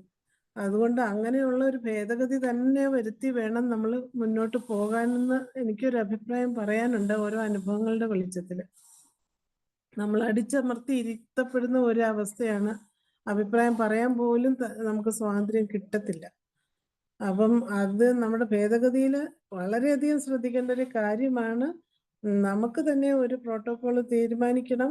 നമ്മൾ റിപ്പോർട്ട് ചെയ്യുന്നത് നമ്മുടെ ഡയറക്ടർക്കായിരിക്കണം, അല്ലെ ആരെങ്കിലും നിയമിച്ചിട്ട് അവരിലേക്കായിരിക്കണം.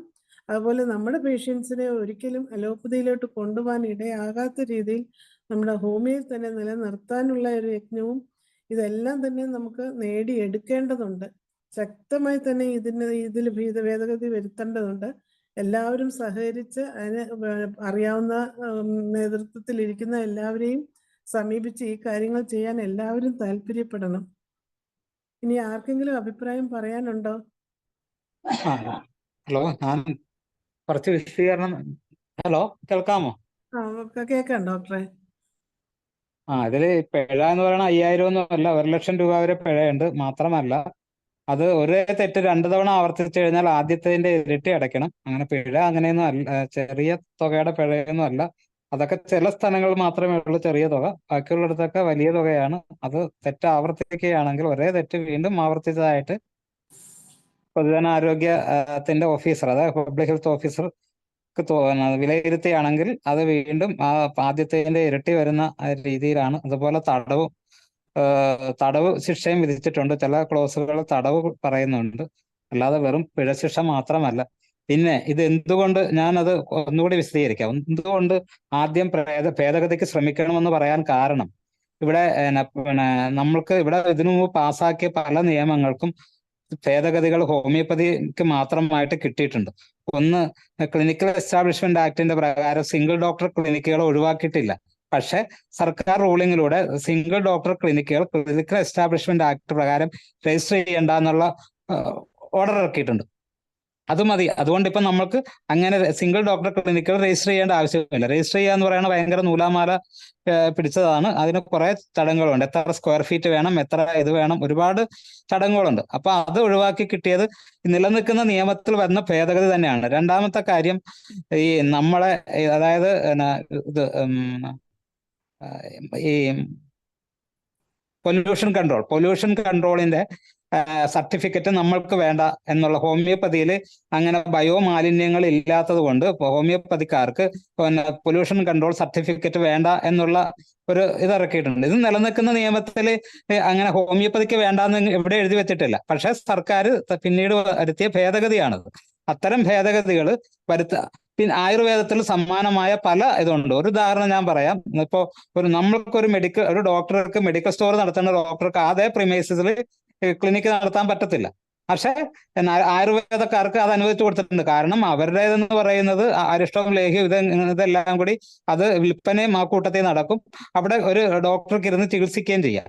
അപ്പൊ ആ രീതിയിൽ ഉള്ള, അതായത് അദ്ദേഹത്തിന് തന്നെ ആർക്കാണോ ലൈസൻസ് ഉള്ള അദ്ദേഹത്തിന് തന്നെ അത്തരം ഇതൊക്കെ പിന്നെ എല്ലാ മേഖലയിലും സർക്കാർ ചില നിയമങ്ങളിൽ ചില വിട്ടുവീഴ്ചകൾ ചെയ്തു കൊടുത്തിട്ടുണ്ട്. അത്തരം വിട്ടുവീഴ്ചകൾക്ക് ശ്രമിക്കണം എന്ന് പറയുമ്പോൾ ഈ കേസിന് തന്നെ പോകണം. ഈ കുഴി വീണ് കഴിഞ്ഞാൽ പഠിക്കുകയുള്ളൂ എന്ന് പറഞ്ഞു കഴിഞ്ഞാൽ ഒന്നും പറയാൻ പറ്റത്തില്ല. കാരണം കേസിന് പോകണ്ടെന്ന് ആരും പറഞ്ഞിട്ടില്ല. കേസിന് പോകണം, പക്ഷെ അതിനു മുമ്പ് വരുത്താവുന്ന ഭേദഗതികൾ വരുത്തണം. പിന്നെ ഇതിനകത്ത് വേറൊരു കാര്യമുണ്ട്. ഇത് ഗവൺമെന്റ് പോളിസി എന്ന് പറയാൻ പറ്റത്തില്ല. പോളിസി ഗവൺമെന്റ് സർവീസിൽ ഇരിക്കുന്നവർ ഇപ്പൊ ഗവൺമെന്റ് പോളിസി എതിർക്കാൻ പാടില്ല എന്ന് പറയുന്നത് ഇപ്പൊ കേരളത്തിലാണെങ്കിൽ KSR ഉണ്ട്, കേരള സർവീസ് റൂൾസ് ഉണ്ട്. അത് യൂണിയൻ ഇതിന്റെ ആണെങ്കിൽ അതിന് സർവീസ് റൂൾസ് ഉണ്ട്. ഈ റൂൾസിൽ പറയുമ്പോൾ തന്നെ നമ്മുടെ മൗലിക അവകാശങ്ങൾ ലംഘിക്കപ്പെടുമ്പോൾ നമുക്കത് ചോദ്യം ചെയ്യാം. അല്ല, അവിടെ ഞാൻ സർവീസിലായതുകൊണ്ട് ഇപ്പൊ നമ്മുടെ മൗലികാവകാശം ലംഘിക്കപ്പെടുകയാണെങ്കിൽ ഞാൻ സർവീസിലാണ്, എനിക്ക് മിണ്ടാൻ പറ്റത്തില്ല എന്നുള്ള ഇത് മൗലികാവകാശം ലംഘിക്കുക സർക്കാരിന്റെ പോളിസിയൊന്നും അല്ല. അതുകൊണ്ട് പോളിസി ആണിത്, അതുകൊണ്ട് ചോദ്യം ചെയ്യാൻ പറ്റത്തില്ല എന്നുള്ള ധാരണ അത് ഇപ്പൊ ഞാൻ ശ്രീധർ ഡോക്ടർ പറഞ്ഞുകൊണ്ട് പറയാണ്, അങ്ങനെയൊന്നും ഇല്ല. അത് മൗലികാവകാശം ലംഘിക്കപ്പെടുകയാണെങ്കിൽ ആർക്കും കോടതി പോവാം, ചോദ്യം ചെയ്യാൻ ചെയ്യാം. അത് ഗവൺമെന്റ് ഉദ്യോഗസ്ഥന്മാർ കേസിന് പോകുന്നോ സർക്കാരിനെതിരെ? എത്ര പേര് കേസിന് പോകുന്നുണ്ട്? വേണ്ട സ്ഥലം മാറ്റത്തിൽ പോലും കേസിന് പോകുന്നുണ്ടല്ലോ. അപ്പോ ശരിയായ രീതിയിലല്ല, എനിക്ക് കിട്ടേണ്ട മുൻഗണന കിട്ടിയില്ല എന്ന് പറയേണ്ട കേസിന് പോകാറുണ്ടല്ലോ. അപ്പൊ അതൊന്നും പോളിസി ബേസ്ഡ് അല്ല. ഇവിടുത്തെ പ്രശ്നം എന്ന് പറയുന്നത്, ഇവിടെ ഈ ആയുഷ് നിയമങ്ങളെ ഒരുപാട് സ്ഥലത്ത് ഈ നമ്മൾ ഇവിടെ പാസ്സാക്കിയിരിക്കുന്ന നിയമം ലംഘിക്കുന്നുണ്ട്. അത് ചൂണ്ടിക്കാട്ടിക്കൊണ്ട് അത് അങ്ങനെ ചെയ്യാൻ പാടില്ല എന്നുള്ളത് നമ്മൾ ചൂണ്ടിക്കാട്ടണം. അതിന് ഡോക്ട്രീൻ ഓഫ് റിപ്പഗ്നൻസി എന്ന് പറയേണ്ട ഒരു നിയമത്തിൽ തന്നെ ഒരു ഇത് പറയുന്നുണ്ട്. പരസ്പര വിരുദ്ധമായ ഒരേ കാര്യത്തിൽ രണ്ട് നിയമങ്ങൾ നിലനിൽക്കത്തില്ല, അങ്ങനെ ഉണ്ടാക്കാൻ പാടില്ല. ഇപ്പൊ ഉദാഹരണം ഞാൻ ലളിതമായിട്ട് പറയാണ്, സ്വത്ത് സമ്പാദിക്കാനുള്ള മൗലികാവകാശം ഉള്ളപ്പോൾ അങ്ങനെ അവകാശം ഇല്ലെന്ന് ഒരു സ്റ്റേറ്റിന് പാസ്സാക്കാൻ പറ്റുമോ? അങ്ങനെ പാസ്സാക്കാൻ പറ്റത്തില്ല. അപ്പൊ അത് ഇന്ത്യൻ ഭരണഘടന ഉറപ്പ് തന്നിട്ടുള്ളതാണ്, സ്വത്ത് സമ്പാദിക്കാൻ അത് സംരക്ഷിക്കാനുള്ള സ്വാതന്ത്ര്യമുണ്ട്. അപ്പോൾ ഒരു സ്റ്റേറ്റ് ഗവൺമെന്റ് പറയാണ് ഇവിടെ ആർക്കും ഇന്നവർക്ക് സ്വത്ത് സമ്പാദിക്കാൻ പാടില്ല, അല്ലെങ്കിൽ അത് സംരക്ഷിക്കാനുള്ള അതില്ല, അത് സ്റ്റേറ്റിന് വിട്ടുകൊടുക്കണമെന്ന് പറയാൻ പറ്റുമോ? അങ്ങനെ പറയാനൊന്നും പറ്റത്തില്ല. അത് നിയമങ്ങൾ, പരസ്പര വിരുദ്ധമായ നിയമങ്ങൾ ഇതിനകത്തുണ്ട്. അതായത് ആയുഷ് മിനിസ്ട്രിയുടെ നിയമങ്ങളെ ഇത് ലംഘിക്കുന്നുണ്ട്. പിന്നെ ആയുഷ് നിയമങ്ങളെ ഇത് ലംഘിക്കുന്നുണ്ട്. പിന്നെ മൗലിക അവകാശത്തെ ഇത് ലംഘിക്കുന്നുണ്ട്. അതൊക്കെ സർക്കാരിനെ ബോധ്യപ്പെടുത്തി കഴിയുമ്പോൾ സർക്കാർ ഒരു തിരുത്തൽ, ഇപ്പൊ ഈ കാര്യങ്ങളിലൊക്കെ തിരുത്തൽ വരുത്തിയതുപോലെ, ഈ ഏക ഡോക്ടറെ ഒഴിവാക്കിയതുപോലെ, അല്ലെങ്കിൽ പൊല്യൂഷൻ കൺട്രോൾ നമുക്ക് ഒഴിവാക്കി തന്നതുപോലെ, ഈ ഒരു കാര്യത്തിൽ നമുക്ക് ഒഴിവാക്കി തരില്ല എന്ന് നമ്മൾ മുൻകൂർ അങ്ങനെ ധരിക്കുന്നത് തെറ്റാണ്. കാരണം അത് ആദ്യത്തെ ബില്ല് പഠിക്കാത്തതുകൊണ്ട് തോന്നണം. ആദ്യത്തെ ബില്ലിൽ നിന്ന് ഒരുപാട് മാറ്റങ്ങൾ വരുത്തിയിട്ടുണ്ട്. പക്ഷെ ഷാജി കുടിയാർ ഡോക്ടർ പറഞ്ഞ പോലെ പെട്ടെന്ന് അതിന്റെ തലേ ദിവസം പെട്ടെന്ന് വിളിച്ചപ്പോൾ എല്ലാ പോയിന്റ്സും വ്യക്തമായി വെക്കാൻ പറ്റില്ല എന്നൊരു കുഴപ്പവും നമ്മുടെ കയ്യിലുണ്ട്. അതോടൊപ്പം അവർ തന്ത്രപരമായിട്ടാണ് അത് ശ്രമിച്ചതെന്നുള്ളതും അതും നമ്മൾ മനസ്സിലാക്കണം. പക്ഷെ അതേ തന്ത്രം പ്രയോഗിക്കുമ്പോൾ തന്നെ ഇത് ജനങ്ങളുടെ തെരഞ്ഞെടുക്കപ്പെട്ട ഒരു ഗവൺമെന്റ് എന്ന നിലയിൽ അതിനോട് നമ്മൾക്ക് പറയാനുള്ള സ്വാതന്ത്ര്യമുണ്ട്. അത് പറഞ്ഞു കഴിഞ്ഞാൽ ഈ തരത്തിലൊക്കെ മാറ്റം വന്നതുപോലെ ഇവിടെയും ഒരു മാറ്റം വരും. മാറ്റം വന്നു കുറെ കാര്യങ്ങൾ അങ്ങനെ മാറ്റം വന്നു കഴിയുമ്പോൾ തന്നെ നമ്മൾക്ക് കുറെ ആശ്വാസം കിട്ടും. അതോടൊപ്പം ഇതിന്റെ നിയമവശങ്ങൾ ചൂണ്ടിക്കാട്ടി കോടതിയിലേക്ക് പോകണം. കോടതിയിലേക്ക് ആദ്യം പോകുന്നതിന് മുമ്പ് റൂളിങ്ങിൽ ഉള്ള ചില പ്രശ്നങ്ങളുണ്ട്. ആ റൂൾസ് എങ്ങനെയാണ് വരുന്നതെന്നുള്ള ചില പ്രശ്നങ്ങളുണ്ട്. അതൊക്കെ കൊണ്ടാണ് ചാടിക്കേറി പോകരുതെന്ന് പറയണം, അല്ലാതെ പോകണ്ട എന്നുള്ള രീതിക്കല്ല. അത് മനസ്സിലാക്കാത്തത് അത് നിയമം കൃത്യമായിട്ട് വായിച്ച് പഠിക്കാത്തതുകൊണ്ടാണ്. ഇതിനകത്ത് എക്സ്പെർട്ട് കമ്മിറ്റി പറയുന്നുണ്ട്, അതിനെ നിർവചിച്ചിട്ടില്ല. നിർവചിക്കാത്തടത്ത് നമ്മൾ എക്സ്പെർട്ട് കമ്മിറ്റി ഞങ്ങളില്ല എന്ന് പറയേണ്ട കോടതി ചെന്ന് കഴിഞ്ഞാൽ കോടതിയിൽ സർക്കാർ പറയാണ് ഇവരില്ല എന്നുള്ളത് എവിടെ ഇവർക്ക് മനസ്സിലായി? ഇവിടെ നിർവചനങ്ങളിലെങ്കിലും അങ്ങനെ പറയുന്നില്ല എന്ന് സർക്കാർ പറഞ്ഞാലോ? പറയാൻ പാടില്ല എന്നുണ്ടോ? തീർച്ചയായിട്ടും പറയും. സർക്കാരിനും വക്കീലുണ്ടല്ലോ, മാത്രമല്ല അലോപ്പതിക്കാർക്കും വക്കീലുണ്ടാകും. അപ്പം അവർക്കും കക്ഷി ചേരാൻ പറ്റും. അപ്പൊ നമ്മൾ ശ്രദ്ധിക്കേണ്ട കാര്യങ്ങൾ ശ്രദ്ധിച്ച് വളരെ നന്നായിട്ട് ഇത് പഠിച്ച്, എന്നാൽ സത്വരമായിട്ട് തന്നെ, നന്നായി പഠിക്കാൻ വെച്ചാൽ വൈകിക്കണം എന്നൊന്നും അർത്ഥമില്ല. വളരെ ഏറ്റവും വേഗത്തിൽ തന്നെ അതിന് ആവശ്യമായ നടപടികളിലേക്ക് നീങ്ങണം. എന്തായാലും ഇവിടെ വന്ന് ഈ അഭിപ്രായം പറയുക മാത്രമല്ല, 3 മണി തൊട്ട് നടക്കുന്ന ബില്ലിന്റെ ചർച്ചയിൽ പങ്കെടുത്തുകൊണ്ട് അത് കുറച്ച് ദിവസങ്ങളായിട്ട് പങ്കെടുത്തുകൊണ്ട് തന്നെയാണ് മുന്നോട്ട് പോകുന്നത്. അല്ലാതെ ഇവിടെ വന്നൊരു അഭിപ്രായം പറഞ്ഞ് മുന്നോട്ട് പോയില്ല. ഇത് ആരെയും ഉദ്ദേശിച്ച് പറഞ്ഞതും അല്ല. നന്ദി ഡോക്ടറെ. ഡോക്ടറെ, ഞാൻ എൻ്റെ ഒരു സംശയമായിട്ട് ചോദിക്കുകയാണ് ഡോക്ടറെ. ഇത് ഇതിലുള്ള അപാകതകൾ നമ്മൾ രേഖപ്പെടുത്തി അത് വീണ്ടും നമ്മൾ മുഖ്യമന്ത്രിക്കോ അല്ലെങ്കിൽ ആരോഗ്യമന്ത്രിക്കോ ഇത് കൊടുത്താൽ മാത്രം ഇതിലൊരു ഭേദഗതി എന്നുള്ള രീതിയിൽ വരുമോ? അതോ നമ്മൾ എന്താണ് അതിൽ ചെയ്യേണ്ടതെന്നൊന്ന് വിശദീകരിക്കാവോ? നമ്മളത് ചൂണ്ടിക്കാട്ടിയാൽ ഭേദഗതി അങ്ങനെ ചൂണ്ടിക്കാട്ടിയാണ് ഇതിനു മുമ്പ് ഈ നമ്മുടെ ഈ പൊല്യൂഷൻ കൺട്രോൾ നമ്മൾക്കും ബാധകമാക്കിയപ്പോൾ ആ സർട്ടിഫിക്കറ്റ് വാങ്ങണമെങ്കിൽ കുറച്ച് കടമ്പകളുണ്ട്. നമ്മൾ ഈ വിചാരിക്കുന്ന പോലെയല്ല, അതിന് കുറെ കടമ്പകളുണ്ട്. അപ്പോൾ അന്ന് ഒരു സംഘടനയുടെ നേതൃത്വം, എനിക്കത് നേരിട്ട് അറിയാവുന്നതുകൊണ്ട് പറയാണ്, അങ്ങനെ ബന്ധപ്പെട്ട് അപ്പൊ ഞങ്ങൾ ഇങ്ങനെ ബയോമെഡിക്കൽ ഇപ്പൊ നമ്മൾ ഒരു ഇഞ്ചക്ഷൻ പോലും എടുക്കുന്നില്ല. അപ്പൊ ഒരു ബ്ലഡ് പോലും ഒരു സൂചിയിൽ, അതൊക്കെ ബയോമെഡിക്കൽ മാലിന്യത്തിൽ വരും. അപ്പൊ ഒരു ഇഞ്ചക്ഷൻ പോലും നമ്മൾ എടുക്കുന്നില്ല. അപ്പൊ അതുകൊണ്ട് നമ്മളെ ഇത്തരം കാര്യങ്ങളിൽ നിന്ന് ഒഴിവാക്കണം. നമ്മൾ കാര്യകാരണ സഹിതം ബോധ്യപ്പെടുത്തി. ഞങ്ങൾ ഈ മരുന്നും ഈ ഗ്ലോബ്യൂൾസും മാത്രമാണ് ഇവിടെ ഒരു ഡീകമ്പോസ് ചെയ്യപ്പെടാത്ത ഒരു സാധനങ്ങൾ അതിനകത്ത് നമ്മുടെ ഇതിൽ ഉപയോഗിക്കുന്നില്ല എന്നുള്ളത് ബോധ്യപ്പെടുത്തിയപ്പോൾ അങ്ങനെ ഒരു മാറ്റം നമ്മൾക്ക് അനുവദിച്ചു തന്നു. അതുപോലെ തന്നുകൂടായികയില്ല. തരും എന്ന് പറയാനായിട്ട് എനിക്ക് ഇവരായിട്ട് ബന്ധമൊന്നുമില്ല ഡോക്ടറെ. നമ്മുടെ പ്രതീക്ഷയാണത്. അങ്ങനെ നമ്മളവരെ കൃത്യമായിട്ട് ഇത് ഒരു സംഘടന നമ്മുടെ ഒരു സംഘടന തന്നെ പണ്ട് ചെയ്ത്, അപ്പം അതുപോലെ എല്ലാ സംഘടനകളും അത്തരത്തിലൊരു ശ്രമങ്ങളും കൂടി നടത്തണമെന്നേ ഞാൻ പറഞ്ഞോളൂ. അങ്ങനെ നടത്തി കഴിഞ്ഞാൽ ചിലപ്പോൾ നമ്മൾക്ക് അധികം ചോര പൊടിയാതെ നമ്മൾക്ക് രക്ഷപ്പെടാനുള്ള പഴുതുകൾ ഇതിനകത്ത് ഉണ്ട്. അത് സാധിക്കും. അത് എന്ന് വെച്ചത് ഒരുപാട് ദോഷങ്ങളുള്ള, ഒരു ലക്ഷങ്ങൾ വരെ പിഴയുള്ള, ഒരുപാട് പ്രശ്നങ്ങളുള്ള ബില്ല് തന്നെയാണിത്. അപ്പൊ ആ ബില്ല് നമ്മൾക്ക് അതിനെ മറികടക്കാൻ നമ്മൾ എല്ലാ മാർഗങ്ങളും നോക്കണം. അല്ല ഒറ്റ മാർഗം എന്നുള്ള രീതിക്ക് പോകരുത് എന്ന് പറയുന്നതിന്റെ കാര്യം ഇതേ ഉള്ളൂ. അത് നമ്മൾക്കൊരു തെറ്റായ വിധി മേടിച്ചാൽ അതിനെ പിന്നെ മറികടക്കണമെങ്കിൽ വലിയ പാടാണ്. അതേ സമയത്ത് നമ്മളെല്ലാം പഠിച്ച് നമ്മൾക്ക് വിജയിക്കും എന്ന് ഉറപ്പുള്ളപ്പോൾ നമ്മൾ മുന്നോട്ട് പോവുക തന്നെ വേണം. കേസ് കൊടുക്കണം, കേസ് കൊടുക്കണ്ട എന്നൊന്നും എനിക്ക് അഭിപ്രായമില്ല. അതിനു മുമ്പ് ഇതുപോലെ സാധ്യമായ ചില മാറ്റങ്ങൾ നമുക്ക് കിട്ടിയിട്ടുണ്ടല്ലോ. അത്തരം മാറ്റങ്ങൾക്ക് ഇതിലും വരുത്താനായിട്ട് ചെറിയ ഓർഡറിലൂടെ സർക്കാരിന് പറ്റും എന്നാണ് ഞാൻ കരുതുന്നത്. നന്ദി ഡോക്ടറെ. അതുപോലെ ഷാജി കുടിയർ ഡോക്ടറോട് ഒരു കാര്യം ചോദിക്കുകയാണ്. നമുക്ക് പൊതുജനങ്ങളുടെ ശ്രദ്ധയിൽ ഇത് പെടുത്തണം, അത് നമ്മൾ ഓരോരുത്തരും ചെയ്യുന്നുണ്ട്. അതോടൊപ്പം തന്നെ നമ്മളുടെ സംഘടനയായിട്ട് ഈ ഒരു ഭേദഗതിക്ക് വേണ്ടി എത്രയും പെട്ടെന്ന് തന്നെ ഒന്ന് സമീപിക്കാൻ പറ്റുകയില്ലേ? തീർച്ചയായിട്ടും അതിനുള്ള ശ്രമങ്ങൾ നമ്മൾ നടത്തുന്നുണ്ട്. ഇപ്പോ ഇവിടെ ഈ പുതിയ കേരള സദസ്സ് നടത്തുന്നതിൽ മുഖ്യമന്ത്രിയുടെ അടുത്ത് പ്രഭാത ഭക്ഷണത്തിന് എനിക്ക് ക്ഷണം കിട്ടിയിട്ടുണ്ട്. അപ്പൊ ഇവിടുത്തെ MLAയുമായിട്ട് ആലോചിച്ച് അവിടെ ഈ കാര്യങ്ങൾ അവതരിപ്പിക്കാനുള്ള ഒരു സന്ദർഭം ഉണ്ടാകുമോ എന്ന് അന്വേഷിക്കുന്നുണ്ട്. അങ്ങനെ ഉണ്ടായാൽ ഇത് തീർച്ചയായിട്ടും അവതരിപ്പിക്കുന്നതായിരിക്കും. അങ്ങനെ ഉണ്ടായാൽ മാത്രമേ, അതിന് അവസരം കിട്ടുമെങ്കിൽ മാത്രമേ അതിൽ സംബന്ധിക്കുകയും ചെയ്യുന്നുള്ളൂ. അപ്പൊ അതിന് ക്ഷണം വന്നിട്ടുണ്ട്. അപ്പൊ ഇനി അത് MLAയുമായിട്ട് ആലോചിച്ച് അതിനുള്ള അവസരം കിട്ടാൻ വേണ്ടിയുള്ള ശ്രമം നടത്തിക്കൊണ്ടിരിക്കുകയാണ്. അപ്പൊ നടത്തിയാൽ അവതരിപ്പിക്കും. അല്ലെങ്കിൽ തന്നെയും ഇപ്പോ ഇതിന്റെ അകത്ത് ഒരു ക്ലോസ് 79 ഉണ്ട്. ആ ക്ലോസ് 79 പ്രകാരം ഗവൺമെന്റിന് വേണമെങ്കിൽ വിജ്ഞാപനത്തിലൂടെ ഇതിന്റെ പ്രശ്നങ്ങൾ നടപ്പാക്കുന്നതിനുള്ള ബുദ്ധിമുട്ടുകൾ പരിഹരിക്കുന്നതിനുള്ള ഒരു ക്ലോസ് അതിൻ്റെ അകത്തുണ്ട്. ഗവൺമെന്റ് വിചാരിക്കണം. അപ്പൊ നമുക്ക് ഗവൺമെന്റിനെ സ്വാധീനിക്കാൻ സാധിക്കുമോ എന്നുള്ളത് കണ്ടറിയണം. നിങ്ങളെല്ലാം നിങ്ങളുടെ വകുപ്പ് ഓരോ വഴിക്കുള്ള സ്വാധീനങ്ങള് നമ്മുടെ അടുത്ത് ജില്ലാ പഞ്ചായത്ത് പ്രസിഡന്റുമാരുണ്ട്, CPM-ന്റെ തന്നെ മുതിർന്ന നേതാക്കന്മാർ നമ്മുടെ അടുത്ത് പേഷ്യൻസ് വരുന്നവരുണ്ട്.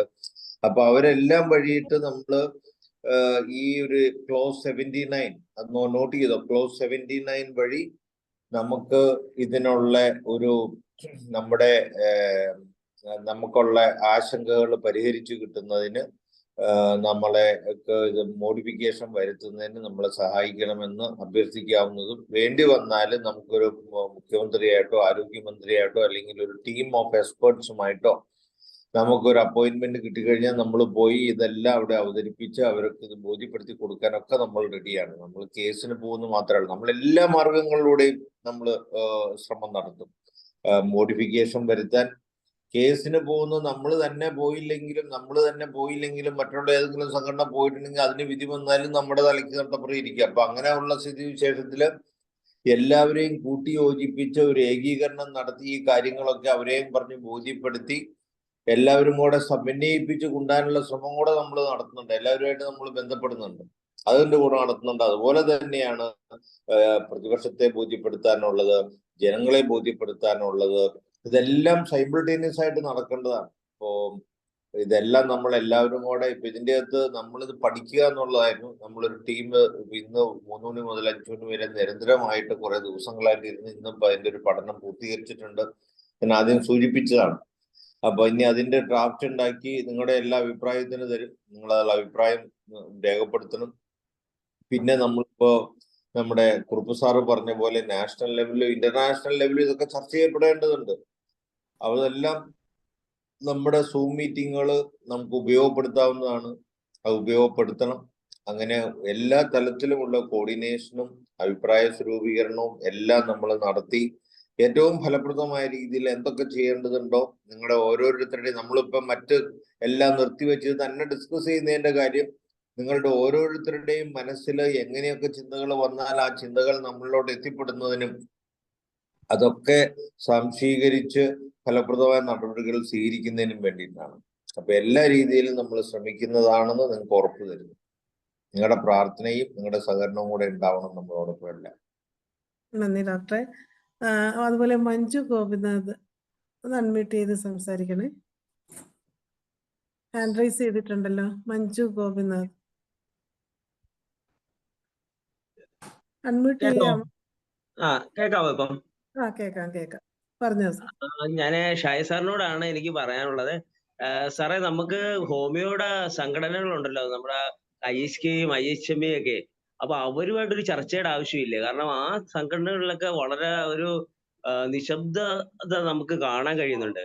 അപ്പൊ അത് എന്തുകൊണ്ടാണ് ഒരു കേസോ അല്ലെങ്കിൽ ഗവൺമെന്റിനെ സമീപിക്കാനോ ഒക്കെ ഉള്ള ഒരു വ്യഗ്രത ഒന്നും അവിടെ നിന്ന് നമ്മൾ കാണുന്നില്ല. അപ്പം ആ സംഘടനകളുമായിട്ടൊക്കെ സംസാരിക്കേണ്ടതായിട്ടില്ലേ? അതോടൊപ്പം തന്നെ ആയുർവേദക്കാരുടെ സ്റ്റാൻഡ് എന്താണ്? അവരെ കൂടി നമ്മുടെ കൂടെ ഉൾപ്പെടുത്താൻ പറ്റുമോ?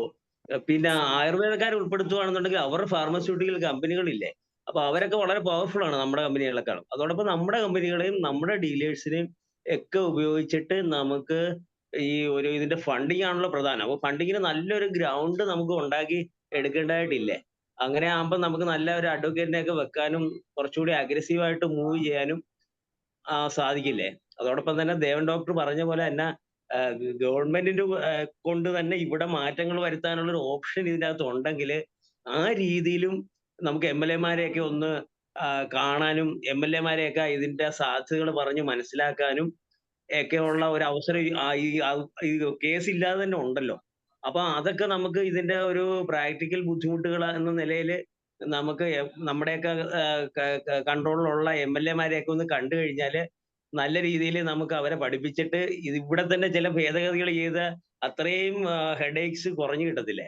അതോടൊപ്പം തന്നെ നമുക്ക് കേസിനുള്ള ഗ്രൗണ്ട് വർക്കുകളും ഡോക്ടേഴ്സ് മാക്സിമം നമ്മൾ ഇതിലേക്ക് കൊണ്ടുവരിക എന്നുള്ളതാണല്ലോ. അങ്ങനെ നയിക്കുന്ന പലരെയും നമുക്ക് കൊണ്ടുവരാനും ഒക്കെ വ്യക്തിപരമായിട്ട് ഞാനും എൻ്റെ സുഹൃത്തുക്കളെ പലരെയും ഫോണിൽ ബന്ധപ്പെടുന്നുണ്ട്. അപ്പൊ പലരെയും കേസിലേക്ക് വരാത്താനുള്ള ശ്രമം നടത്തുന്നുണ്ട്. എല്ലാവരും ആ രീതിയിൽ ശ്രമിക്കുകയാണെന്നുണ്ടെങ്കിൽ നമ്മുടെ ഫ്രണ്ട്സിനെ കൊണ്ട് തന്നെ നമുക്ക് നല്ലൊരു ഗ്യാതറിംഗ് ഉണ്ടാക്കാൻ പറ്റും എന്നാണ് എൻ്റെ അഭിപ്രായം. Thank you. തീർച്ചയായും ഡോക്ടർ പറഞ്ഞ മിക്ക കാര്യങ്ങളും നമ്മളിവിടെ പറഞ്ഞതാണ്. ഇനി മറ്റ് സംഘടനകളുടെ കാര്യത്തിൽ അവർക്ക് എനിക്ക് തോന്നുന്നു ചില സംഘടനകൾ ഇതേക്കുറിച്ച് പഠിക്കാതെ അല്ലെങ്കിൽ രാഷ്ട്രീയ താല്പര്യം വെച്ച് ഈ ബില്ലിന് അനുകൂലമായൊരു നിലപാടെടുത്തത് തിരുത്തിയാൽ അവർക്ക് വലിയ ചമ്മലാകുമല്ലോ എന്നുള്ള ഒരു ധാരണയാണ് അവരെ അതിനെ പിന്തിരിപ്പിക്കുന്നതെന്ന് എനിക്ക് തോന്നുന്നു. അപ്പൊ ഞാൻ തന്നെ ഫേസ്ബുക്കിൽ ഒരു പോസ്റ്റ്, ഒരു ഡോക്ടർ, ഒരു സഖ്യ എന്ന് പറഞ്ഞ ഒരു പ്രസ്ഥാനത്തിന്റെ തലമുതിർന്ന ഒരു നേതാവായിട്ടുള്ള ഒരു ഡോക്ടർ വളരെ കാര്യക്ഷമമായിട്ട് ഹോമിയോപ്പതി സമൂഹത്തെ ഇൻഫ്ലുവൻസ് ചെയ്യാൻ സാധ്യതയും ചെയ്തുകൊണ്ടിരിക്കുന്ന ഒരു ഡോക്ടർ ഇതിനനുകൂലമായിട്ടൊരു പോസ്റ്റ് ഇട്ടപ്പോൾ ഞാൻ അതിന്റെ മറുപടി ഇന്ന കാരണങ്ങൾ മുഖ്യമന്ത്രിയെ അറിയിക്കാൻ സഹായിക്കണം അല്ലെങ്കിൽ അതിന് തയ്യാറാവണോ എന്ന് പറഞ്ഞിട്ടപ്പോൾ ഞാൻ പറയുന്ന തെറ്റാണെന്ന് സമർത്ഥിക്കാനാണ് അദ്ദേഹം ശ്രമിച്ചത്. ഞാൻ പറഞ്ഞു നിങ്ങൾ എവിടെയാണ് തെറ്റെന്ന് ചൂണ്ടിക്കാണിക്കുന്നു. ആൻഡ് ഇപ്പൊ നമ്മൾ പറഞ്ഞ ഇപ്പൊ പുള്ളി പറയണത് നമ്മൾ പഴയ ഡ്രാഫ്റ്റ് വെച്ചാണ് ഈ ആവശ്യങ്ങളൊക്കെ ഉന്നയിക്കുന്നത്. പുതിയ പാസ്സാക്കിയ ബില്ലിൽ ഇതൊന്നും ഇല്ലെന്നാണ് പറഞ്ഞത് പുള്ളി. അപ്പൊ ഞാൻ പറഞ്ഞു, നിങ്ങൾ പാസ്സാക്കിയ ബില്ല് ഞാൻ വായിച്ചാണ് ഞാനിത് ഇത്രയും ഇപ്പൊ ഈ ഞാനൊരു കമന്റ് ഇട്ടതിന് എന്റെ നിഗമനത്തിൽ എത്തിയത്. നിങ്ങൾ വേറെ വല്ലതും ഞാൻ വായിച്ചത് അല്ലാണ്ട് വേറെ പാസ്സാക്കിയ ബില്ല് നിങ്ങളുടെ കയ്യിലുണ്ടെങ്കിൽ എനിക്കൊന്ന് അയച്ചു തരിക.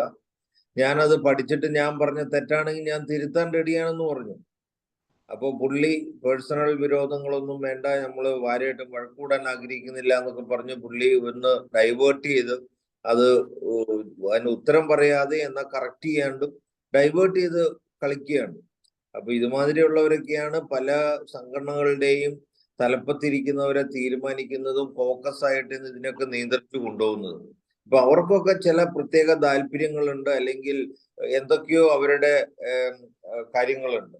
അപ്പൊ അതിന് മറ്റുള്ളവരെ കുറ്റപ്പെടുത്തുക, ഇതിനുവേണ്ടി പ്രവർത്തിക്കുന്നവരെ തടയിടാൻ ശ്രമിക്കുക, അങ്ങനെ പല കളികൾ ഇതിൻ്റെ നടക്കുന്നുണ്ട്. അപ്പൊ നമുക്ക് എന്ത് ചെയ്യാൻ പറ്റും? നമ്മൾ എല്ലാവരുമായിട്ടും ചർച്ച ചെയ്യാൻ റെഡിയാണ്, കോർഡിനേറ്റ് ചെയ്യാൻ റെഡിയാണ്. ഇനിയിപ്പോ എന്താണ്, നിങ്ങൾ ആരെങ്കിലും ഇതുമാതിരിയുള്ള നേതൃത്വങ്ങളുമായിട്ട് അടുപ്പമുണ്ടെങ്കിൽ നിങ്ങൾ വഴി നമ്മൾ അവരോട് സഹകരിക്കാൻ റെഡിയാണ്. അല്ലെങ്കിൽ നിങ്ങൾ തന്നെ സംസാരിക്കും അവരുടെ അടുത്ത്.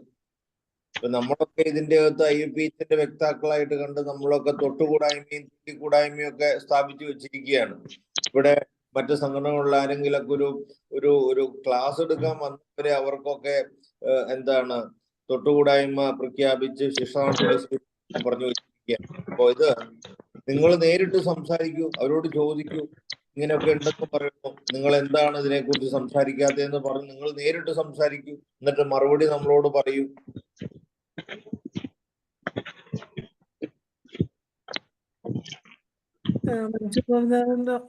ഡോക്ടർ ആണല്ലോ അല്ലേ?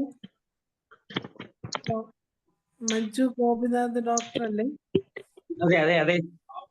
ഡോക്ടർ സ്ഥലം ആലപ്പുഴയാണ്. ഡോക്ടറുടെ സംശയം മാറിയല്ലോ അല്ലേ? സംശയം മാറി. കുറെ ആൾക്കാരായിട്ട് കോണ്ടാക്ട് ചെയ്യുന്നുണ്ട്, അതുകൊണ്ട് പറഞ്ഞതേ ഉള്ളൂ. ഇല്ല, നമ്മൾ ശരിക്കും പറഞ്ഞാൽ നമ്മളുടെ ഭാഗത്തും എല്ലാം റെഡിയാണ്. പക്ഷെ സഹകരിക്കാത്തൊരു പ്രശ്നമാണ് ഇവിടെ കിടക്കുന്നത്. ഭാവിയിൽ എല്ലാവരും ഒരുമിച്ച് നമുക്ക് നിൽക്കാം എന്നുള്ളൊരു പ്രതീക്ഷയോടെ നമുക്ക് മുന്നോട്ട് പോകാം. മാഡം. എല്ലാവരും ഒരുമിച്ച് വരും. കാരണം പ്രശ്നങ്ങൾ തുടങ്ങി കഴിയുമ്പോൾ പിന്നെയാണ് എല്ലാവർക്കും ഒരു വെപ്രാളം വരികയുള്ളൂ. ഇപ്പൊ എല്ലാം നമുക്ക് ഫ്രീസായിട്ട് പോകുന്നുണ്ട്, ആ രീതിയിൽ പോകുന്നുണ്ട്. പക്ഷെ ഒരു പ്രശ്നം വന്നു കഴിയുമ്പോൾ എന്ത് ചെയ്യണമെന്ന്, ഏത് കച്ചിത്തുരുമ്പി പിടിച്ചാൽ മതി എന്നുള്ള സ്റ്റേജിലേക്ക് വരുമ്പോൾ നമ്മൾ എല്ലാവരും വീണ്ടും ഒരുമിക്കും എന്ന പ്രതീക്ഷയോടെ നമുക്ക് നീങ്ങാം. അതുപോലെ ഇനി ശശികല ഡോക്ടർ എന്തെങ്കിലും സംസാരിക്കാൻ ആഗ്രഹിക്കുന്നോ? ഇല്ല ഡോക്ടറെ. ഇനി ആരാണ് ഹാൻഡ് റൈസ് ചെയ്തിരിക്കുന്നത്? ഹലോ, ഞാൻ സീന ഡോക്ടറെ പറയൂ. യൂണിയനില് IHMAയില് കുട്ടികളെ ബിജു ഡോക്ടറായിട്ട് ഒരു ഇട്ടിരിക്കുന്നുണ്ട്, ഗ്രൂപ്പിലിട്ടേക്കുന്നത്. കൊല്ലം ജില്ലയിൽ ഇവിടേക്കോ ഡോക്ടർമാർ വന്ന DMOയുടെ അനുവാദത്തോടു കൂടി വന്നു എന്നൊരു റൂം കേൾക്കുന്നു, ഒരു നോട്ടിഫിക്കേഷൻ അവരുടെ ഗ്രൂപ്പില്. അല്ലാതെ എന്നെ വിളിച്ച് ചോദിക്കുകയോ ഒന്നും ചെയ്തിട്ടില്ല. അപ്പൊ ഇവർക്ക് പേടി പോലെയോ എന്തുവാണെന്ന് എനിക്ക് മനസ്സിലാവുന്നില്ല, എന്താണെന്ന്. വിളിക്കുന്നത് ബിജു ഡോക്ടറുടെ വളരെ അടുപ്പത്തിൽ ഉള്ള ആളാണ്, എന്നിട്ടും ചോദിച്ചില്ല എന്താണിത്, സത്യമാണ് എന്ന് പോലും ചോദിക്കുന്നില്ല. അപ്പൊ മറ്റുള്ള പാർട്ടികളൊക്കെ അകന്ന് നിൽക്കുകയാണെന്ന് എനിക്ക് തോന്നുന്നത്. ഒരു ഭയന്നിട്ടാണോ അതോ എന്താണെന്ന് അറിയില്ല. അപ്പൊ അതിന് കൊല്ലം ജില്ലയിൽ ഉള്ള നടക്കുന്നത്. പിന്നെ എനിക്ക് പറയാനുള്ളതേ, നമുക്ക് ആദ്യമേ നോട്ടീസ് ഒരു മാച്ച് ഇട്ടെങ്കിൽ എല്ലാവർക്കും അത് അടിച്ച് നമ്മുടെ ക്ലിനിക്ക് വഴി വരുന്ന പേഷ്യൻസിനടുത്ത് കൊടുത്ത് ബോധ്യപ്പെടുത്താൻ പറ്റും. ഒരു 5 തരം പ്രധാനപ്പെട്ട കാര്യങ്ങൾ ഒന്ന് നോട്ടീസ് അടിക്കാനുള്ളൊരു ഹെൽപ്പ് ഉണ്ടെങ്കിൽ എല്ലാവർക്കും ഒരേപോലെ ആവുമല്ലോ. നമുക്ക് ആവുന്ന പോലെ ഓരോരുത്തർക്കും പുറത്തെടുക്കാമല്ലോ. പിന്നെ അത് ഒട്ടിക്കാം, നമ്മളവിടെ ഒട്ടിച്ചു വെക്കാം. അപ്പൊ ജനങ്ങൾക്ക് ഒരു അവയർനെസ് പെട്ടെന്ന് കിട്ടും. രണ്ടാമത്തെ ഈ സക്രിയമുള്ള യൂട്യൂബർ ഉണ്ടല്ലോ, അവരെ വിളിച്ച് ഡീറ്റെയിൽ ആയിട്ട് പറഞ്ഞ് ഒരു നല്ല റേഞ്ച് കിട്ടും കാര്യത്തെ പറ്റി. നമുക്ക് പൊതുജന ബില്ല് ഡോക്ടർ ഇപ്പം പറഞ്ഞ ആരെ സമീപിക്കുന്ന കാര്യമാണ്? നമ്മ യൂട്യൂബേഴ്സ് ഉണ്ടല്ലോ, സാജൻ സക്രിയ, സാജനെയൊക്കെ, സാജൻ, പിന്നെ യൂട്യൂബേഴ്സ് തന്നെ ഒരുപാട് റേഞ്ച് കിട്ടുന്നവരുണ്ടല്ലോ, അവരെ ബോധ്യപ്പെടുത്തി ഒരു അവയർനെസ് കൊടുത്താൽ നല്ലതല്ലേ? ഡോക്ടറെ മറുപടി. ഷാജൻ സ്കറിയനെ നമ്മൾ കാണാൻ ഒരു ശ്രമം നടത്തുന്നുണ്ട്. നമ്മുടെ ഏഹ്യ ഡോക്ടറാണ് ഷാജൻ സ്കറിയായിട്ട് കമ്മ്യൂണിക്കേറ്റ് ചെയ്തുകൊണ്ടിരുന്നത്. അത് ഏഹ്യ ഡോക്ടർ പറയുന്ന ഒരു കാര്യമാണ്. ഏതായാലും പലരും ഷാജൻ സ്കറിയായിട്ട് കമ്മ്യൂണിക്കേറ്റ് ചെയ്യാൻ ശ്രമിക്കുന്നുണ്ട്. ഏഹ്യ ഡോക്ടർ ഇത് കേൾക്കുന്നുണ്ടെങ്കിൽ ഏഹ്യ ഡോക്ടർ എന്തെങ്കിലും നടപടികൾ സ്വീകരിച്ചിട്ടുണ്ടോ, കമ്മ്യൂണിക്കേഷൻ നടത്തിയിട്ടുണ്ടോ, അപ്ഡേറ്റ് തന്നായിരുന്നു. ഓക്കെ ഡോക്ടറെ. പിന്നെ വേറൊരു സജഷൻ ഉള്ളതേ, ഈ നമുക്ക് കോളേജ് ഉണ്ടല്ലോ, 5 അടുത്ത് പരിചയ 8 കോളേജ് ഉണ്ടല്ലോ, 8ലും പഠിക്കുന്ന പിള്ളേരാണ്, അടുത്ത തലമുറയല്ലേ ഏറ്റവും വലുത്. അവർക്ക് ഇതിനെപ്പറ്റി ഒന്നും അറിയില്ല. അവിടെ ക്ലാസ്സിൽ കയറി അല്ലെങ്കിൽ പ്രിൻസിപ്പൾ ചോദിച്ചുകൊണ്ട് 3-4 പേര് മതിയല്ലോ പോകാൻ തയ്യാറാണ്. അവിടെ ചെന്ന് ബോധ്യപ്പെടുത്തി നോട്ടീസ് അടിച്ച് 50 എണ്ണം വെച്ച് ഓരോ പിള്ളേരും കൊടുത്ത് അവരെ ഒരു അവയർനെസ് കിട്ടിയാൽ നമുക്ക് വളരെ ഫാസ്റ്റായിട്ട്, അതുപോലെ തന്നെ സാമ്പത്തികം എങ്ങനെയായാലും ചെറിയ തുകയാണെങ്കിൽ പോലും അങ്ങനെയും കളക്ട് ചെയ്യല്ലോ. അവർക്കൊക്കെ ആണല്ലോ ഇനി തലമുറയ്ക്കാണല്ലോ ആവശ്യം, അല്ലെ അതെല്ലാം നിന്ന് ആ രീതിയിൽ കൂടെയും ശ്രമിച്ചു. തീർച്ചയായിട്ടും ഡോക്ടറെ, തീർച്ചയായിട്ടും. ഇപ്പൊ നമ്മളിപ്പോ ഈ ബില്ലിനെ കുറിച്ച് കൂലങ്കഷമായിട്ടുള്ള ഒരു പഠനമാണ് ഇപ്പൊ ഇതിനെ കുറിച്ച് നടത്തിക്കൊണ്ടിരിക്കുന്നത്. ഇനി കേസ് പോണോ എന്ത് വേണോ എന്നുള്ള കാര്യങ്ങൾ തീരുമാനിക്കേണ്ടതുണ്ട്. അപ്പൊ അതിനുള്ള ശ്രമങ്ങളാണ് നടത്തുന്നത്. വിദ്യാർത്ഥികള് നമ്മളെല്ലാം ബോധ്യപ്പെടുത്താനായിട്ട് ഒരുമാതിരി എല്ലാ മെഡിക്കൽ കോളേജിലും നമ്മൾ സഞ്ചരിച്ച് തിരുവനന്തപുരത്തുള്ള 2 കോളേജുകളിലും അതുപോലെ തന്നെ കോട്ടയം കോളേജിലൊക്കെ നമ്മൾ പോയേക്കുന്നതാണ്. എറണാകുളം കോളേജിൽ നമ്മൾ പോയി നമ്മൾ പണ്ട് ധർണയ്ക്കൊക്കെ തിരുവനന്തപുരത്ത് അവിടെ നിന്ന് 19 പിള്ളേര് ട്രെയിന് കയറി വന്ന് സഹകരിച്ചൊക്കെയാണ്. കോഴിക്കോട് കോളേജിൽ മാത്രമാണ് ഞാൻ നേരിട്ട് പോകാണ്ടിരുന്നിട്ടുള്ളൂ. പിന്നെ മറ്റു കോളേജുകളിലൊക്കെ ഞാൻ നേരിട്ട് പോയതാണ്.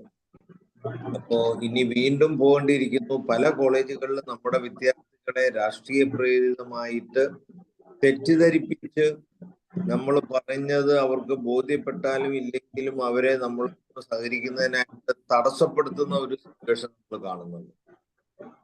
അപ്പൊ അതിന് നമ്മൾ എങ്ങനെ ഓവർകം ചെയ്യുന്നു? നമ്മൾ വീണ്ടും പദ്ധതികൾ ആസൂത്രണം ചെയ്യേണ്ടിയിരിക്കുന്നു. കാരണം നമ്മൾ പറഞ്ഞ് പോന്ന് നമ്മുടെ അടുത്ത് നിർബന്ധമായിട്ട് വരൂ എന്നൊക്കെ ഉറപ്പ് തന്നിട്ട് വന്ന വിദ്യാർത്ഥികൾ നമ്മൾ പരിപാടി നടത്തിയപ്പോ വരാതെ പരിപാടി പൊളിക്കാനായിട്ടൊക്കെയുള്ള വലിയ ശ്രമങ്ങൾ നടത്തുന്നുണ്ട്. നമ്മൾ അതുകൊണ്ട് നിരാശപ്പെടുന്നില്ല.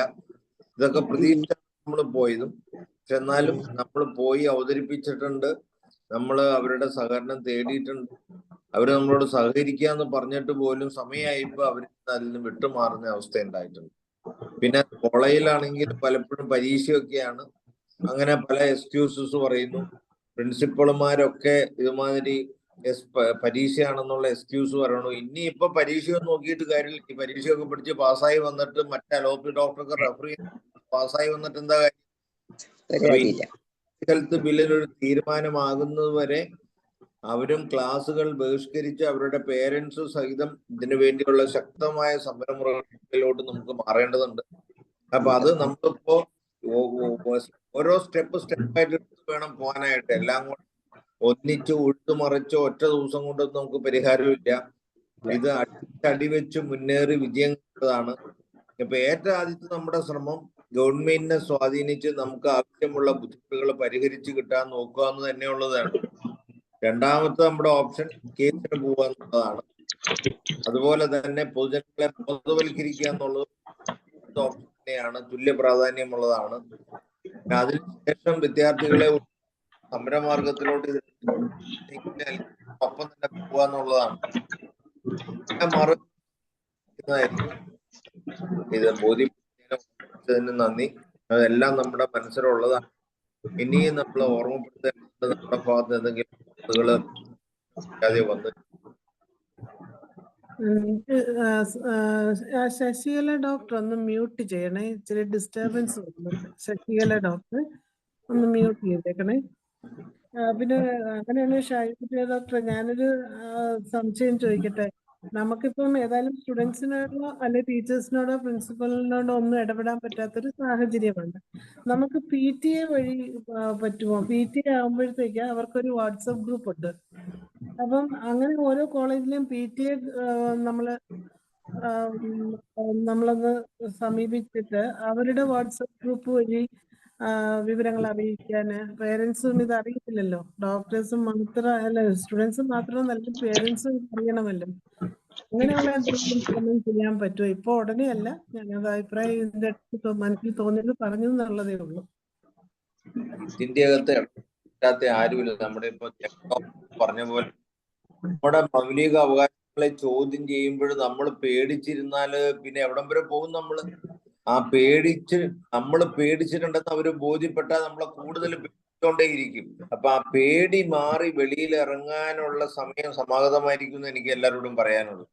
നമ്മൾ എന്തുമാത്രം പേടിക്കുന്നോ അത്ര ഇരട്ടി പേടി പേടിപ്പിക്കൽ നമ്മൾ, കാരണം പേടിപ്പിച്ചാൽ ഒതുങ്ങുന്ന പിന്നെ പേടിപ്പിച്ചോണ്ടേയിരിക്കും. അപ്പൊ ആ പേടി വിട്ട് വെളിയിലിറങ്ങേണ്ട ഒരു സമയമാണ് ഇനി വരാൻ പോകുന്നത്. അത് നമ്മുടെ മൗലികതയും നമ്മുടെ നിലനിൽപ്പ് തന്നെ ചോദ്യം ചെയ്യുന്ന ഈ അവസ്ഥയിൽ നമുക്കതിന് വേണ്ടി വരും. അപ്പൊ അതുകൊണ്ട് ആ പേടി മാറ്റാനായിട്ട് എല്ലാവരും റെഡി ആവണം. ശരിയായിട്ടുള്ള അവസ്ഥ ബോധ്യപ്പെട്ട് പ്രതികരിക്കേണ്ടതിന് പ്രതികരിക്കുക തന്നെ ചെയ്യണം. അത് ആ ഒരു ധൈര്യവും ആ ഒരു ആ താല്പര്യവും വേണ്ടപ്പെട്ടവരെല്ലാം കാണിക്കണമെന്ന് പറയാനുള്ളത്. അതുപോലെ തന്നെ മാഡം പറഞ്ഞ പോലെ നമ്മൾ അധ്യാപകരെയും വിദ്യാർത്ഥികളെയും രക്ഷകർത്താക്കളെയും കൂട്ടിയോജിപ്പിച്ചു കൊണ്ടാൽ തന്നെയാണ് നമ്മൾ ആഗ്രഹിക്കുന്നത്. കാരണം ഇതെല്ലാവരെയും ബാധിക്കുന്നതാണ്. കുട്ടികളെ സംബന്ധിച്ചിടത്തോളം അവരുടെ രക്ഷിതാക്കളുടെ സപ്പോർട്ടോടുകൂടി തന്നെ അവർ ഇറങ്ങുമ്പോഴാണ് അവർക്കും ഫലപ്രദമായിട്ട് ഇതിൻ്റെ എന്തെങ്കിലും ചെയ്യാൻ പറ്റുള്ളൂ. അപ്പൊ തീർച്ചയായിട്ടും രക്ഷിതാക്കളെ ഉൾപ്പെടെ നമ്മൾ രംഗത്തിറക്കേണ്ടതുണ്ട്. വരും കാലങ്ങളിൽ നമ്മൾ ഇതിനെല്ലാം സമർപ്പിതരായിട്ട് കാര്യങ്ങൾ ചെയ്യേണ്ടതുണ്ട്. ഇപ്പൊ തന്നെ നമുക്ക് ആരൊക്കെ അറിയാമോ അവരെയൊക്കെ നിങ്ങൾ ഇത് കേൾക്കുന്ന ഓരോ ഡോക്ടേഴ്സും നിങ്ങൾക്ക് അറിയാവുന്ന ഹോമിയോ വിദ്യാർത്ഥികളുടെ പേരൻസിനെ അറിയിച്ചുകൊണ്ടേയിരിക്കുക. അവരെല്ലാം സമയമാകുമ്പോൾ നമുക്ക് കളക്റ്റീവായിട്ട് കൊണ്ടുവന്ന് അവരുടെ കൂടെ ഇനീഷ്യേറ്റീവിൽ തന്നെ നമ്മൾ അവിടെ പോയി അവരെ കൂടുതൽ കാര്യങ്ങൾ പഠിപ്പിക്കുന്നതിന് നമ്മൾ ശ്രമിക്കുന്നതാണ്. ഇപ്പൊ നമ്മൾ ഘട്ടം ഘട്ടമായിട്ടാണ് ചെയ്യുന്നത്. എല്ലാം കൂടെ ഒരേ സമയം ചെയ്യാൻ പറ്റാത്ത. ഡോക്ടർ, എനിക്കൊരു കാര്യം പറയാനുണ്ട്. പറയൂ ഡോക്ടർ. നമുക്കൊരു രാഷ്ട്രീയ ദൈവം വെച്ചാണ്ട് പറയുന്നതല്ല. എന്നാൽ നമ്മുടെ കേരളത്തിലെ പല വിവാദ പ്രശ്നങ്ങളോടും പ്രതികരിക്കുന്ന ഒരു അഡ്വക്കേറ്റ് KM ഷാജഹാൻ, അതെല്ലാവർക്കും അറിയാൻ തോന്നുന്നു പുള്ളിയെ. അദ്ദേഹത്തിന് സേവ് കേരള ഫോറം എന്നൊരു സംഘടനയുണ്ട്. അതിങ്ങനെ പല നിഷേധാത്മകമായ ഇതിനും എതിരായിട്ട് പോരാടുന്ന ഒരു സംഘടനയാണത്. അദ്ദേഹമായിട്ട് നമ്മുടെ ഈ പ്രശ്നം സംസാരിച്ചാൽ പല ഗുണങ്ങളും അത് നമുക്ക് കിട്ടും എന്നാണ് എനിക്ക് തോന്നുന്നത്. അതെല്ലാവരോടും പറയാനൊക്കെയാണ് ഞാൻ വന്നത്. ഇപ്പം തീർച്ചയായിട്ടും നമുക്ക് ആ വഴിയും സ്വീകരിക്കാവുന്നതാണ്. അദ്ദേഹത്തിന്റെ നമ്പർ എനിക്ക് പേഴ്സണൽ ആയിട്ടില്ല. അദ്ദേഹത്തിന്റെ നമ്പർ ഒന്ന് സംഘടിപ്പിച്ചു തന്നാല് ആ നമ്പർ വഴി തീർച്ചയായിട്ടും. Thank you for that. Okay madam. Bindu Shankar doctor കൈ ഉയർത്തിയിരുന്നു. ബിന്ദു ശങ്കർ ഡോക്ടർ സംസാരിക്കാം. അൺമ്യൂട്ട് ചെയ്തു.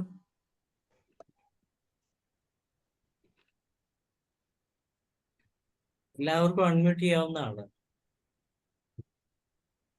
ഡോക്ടർക്ക് എന്തോ ഇപ്പൊ ജോയിൻ ചെയ്തേ ഉള്ളൂ, ഇടയ്ക്ക് ഒന്ന് കട്ടായി പോയെന്ന് തോന്നുന്നു.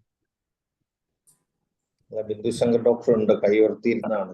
ഡോക്ടറെ, നമ്മുടെ ഞാൻ പറഞ്ഞ KM ഷാജഹാൻ അഡ്വക്കേറ്റിന്റെ നമ്പർ യൂട്യൂബിൽ ഒത്തിരി വീഡിയോസ് പിള്ളേരുടെ വരുന്നുണ്ട്. അപ്പൊ അതിൽ തന്നെ അടിച്ചു നോക്കാൻ ചിലപ്പോൾ നമ്പർ കിട്ടാൻ സാധ്യത ഉണ്ടാകുമെന്ന് തോന്നുന്നു. ഡോക്ടർ ഒന്ന് ചെക്ക് ചെയ്തിട്ട് ഒന്ന് ഷെയർ ചെയ്യൂ ഡോക്ടർ. ഞാൻ നോക്കാം ഡോക്ടർ, ട്രൈ ചെയ്ത് നോക്കാം ഞാൻ. Okay please. ഇനി ആരെങ്കിലും പുതുതായിട്ടുണ്ടോ? ഇതുവരെയും അഭിപ്രായങ്ങൾ പറയാത്തവര് ഒന്ന് മുന്നോട്ട് വന്ന് അവരുടെ അഭിപ്രായങ്ങളൊന്ന് അല്ലെ സഹകരണവും ഒന്ന് അറിയിക്കുന്നത് നല്ലതായിരിക്കും. ഹലോ സാറേ. സാറേ, ഈ സൺഡേ December 10th പടിയാർ കോളേജിൽ അലുമിനി നടക്കുന്നുണ്ട്. അത് എല്ലാ ബാച്ചിന്റെയും കൂടി അലുമിനി ഉണ്ട്. അപ്പൊ ഒരുവിധം ഡോക്ടേഴ്സൊക്കെ അവിടെ എത്തും. അപ്പൊ ഇത് കണ്ടക്ട് ചെയ്യുന്ന അവിടുത്തെ സ്റ്റുഡൻസ് ആണ്. അപ്പൊ നമുക്ക് ആ സ്റ്റുഡൻസിനെ ഒന്ന് കോണ്ടാക്ട് ചെയ്ത് ഈ കാര്യങ്ങളൊന്ന് പറയാനുള്ള ഒരു അവസരം കിട്ടുകയാണെങ്കിൽ കുറച്ച് ആളുകൾക്ക് നമുക്ക് അവയർനെസ് കൊടുക്കാൻ പറ്റില്ലേ കുറെ ഡോക്ടേഴ്സിന്? തീർച്ചയായിട്ടും. ഡോക്ടർ ആ കോളേജിലാണോ പഠിച്ചേ? അതെ, ഞാൻ ഡിപ്ലോമ അവിടെ ആയിരുന്നു. അപ്പൊ ആ കോളേജിൽ ഈ വിദ്യാർത്ഥികളെ ഒന്ന് കോണ്ടാക്ട് ചെയ്ത് ഇങ്ങനെയൊന്ന് അവതരിപ്പിക്കാനായിട്ടുള്ള അവസരം തരാമോ എന്ന് ചോദിക്കും. നമ്മൾ അവിടെ വന്ന് അവതരിപ്പിക്കുക, അവർക്ക് താല്പര്യമുണ്ടോ എന്ന് അന്വേഷിക്കുക, അവരുടെ ഇപ്പോഴത്തെ നിലപാട് എന്താണെന്ന് അന്വേഷിക്കുക. അപ്പൊ അതനുസരിച്ച് നമുക്ക് ചെയ്യാൻ ഡോക്ടർ ഒന്ന് ഇനിഷ്യേറ്റീവ് എടുത്ത് കോണ്ടാക്ട് ചെയ്തോളൂ ഡോക്ടറെ, ബിന്ദു ഡോക്ടറെ. നോക്കാം ഡോക്ടറെ. Okay, please and keep in touch. We can do. Okay sir. നമ്മുടെ ദേവരായ ഡോക്ടർ അവിടുത്തെ ദേവരാജൻ ഡോക്ടർ അവിടെയുണ്ട്. ദേവരാജൻ ഡോക്ടർ അവിടെ ഉള്ളതായിരുന്നല്ലോ. ദേവരായൻ ഡോക്ടർ മാത്രം വിചാരിച്ചാൽ Devan doctor can give a good class. ഡോക്ടറെ അന്ന് അവിടുത്തെ കുട്ടികൾ അവിടെ കാണുമോ? അതിന് അവിടുത്തെ കുട്ടികൾ അവിടെ കാണൂല്ലോ. അന്ന് വല്ല അവസരം ഇന്റേൺഷിപ്പ് ചെയ്യണ കുറച്ച് വല്ല വന്ന കുട്ടികൾ കാണുമായിരിക്കും. അവരെല്ലാരും ഹോസ്റ്റലിലായിരിക്കും, വീട്ടിലേക്ക് ആയിരിക്കില്ലേ?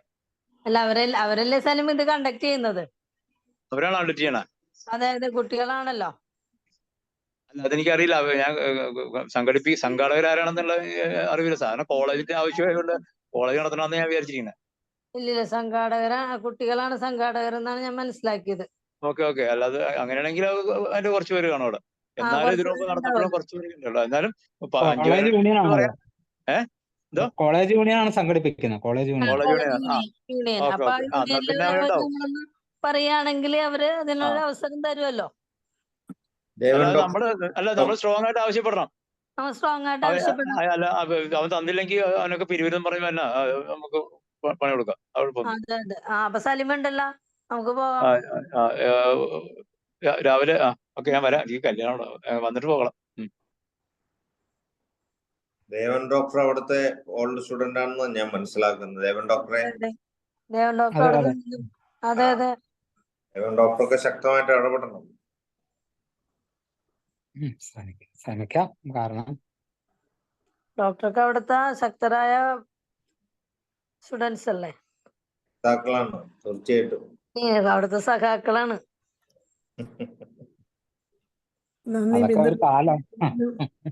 ഇങ്ങനെ ഒരു കാര്യം ഞങ്ങള് പഠിക്കുമ്പോൾ രാഷ്ട്രീയമില്ല. നമ്മൾ അങ്ങനെ പറയാൻ അർത്ഥമില്ല. നമ്മൾ പഠിക്കുമ്പോ രാഷ്ട്രീയമില്ല, പക്ഷെ നമ്മൾ എല്ലാ കാര്യങ്ങൾക്കും അതുപോലെ ഒത്തൊരുമിച്ച് നിന്നിട്ടുണ്ട്. അല്ലല്ല, അന്ന് രാഷ്ട്രീയമില്ല കാര്യം.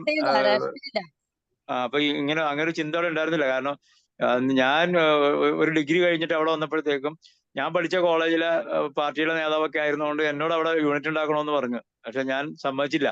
ഇവിടെ ഓപ്പോസിറ്റ് പാർട്ടി യൂണിറ്റ് ഉണ്ടാക്കുകയാണെങ്കിൽ ആദ്യം ഞാൻ കൊടിപിടിച്ച് ഇറങ്ങിക്കോളാം. ഇപ്പൊ ഇവിടെ ഇല്ലാത്തവർക്ക് വേണ്ട.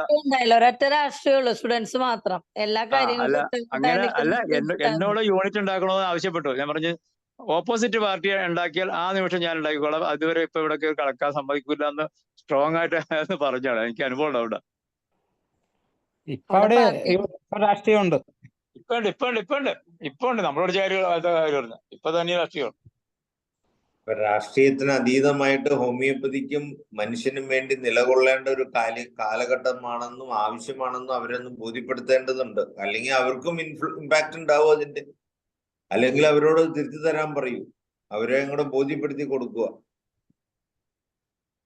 അല്ല, ബില്ലുകളുടെ കുട്ടികൾക്കും ഇത് ആവശ്യമുള്ളതാണല്ലോ. അപ്പൊ അവരും ഇത് മനസ്സിലാക്കുമ്പോ രാഷ്ട്രീയം മറന്നവര് വരണം. നമുക്ക് പറയാം.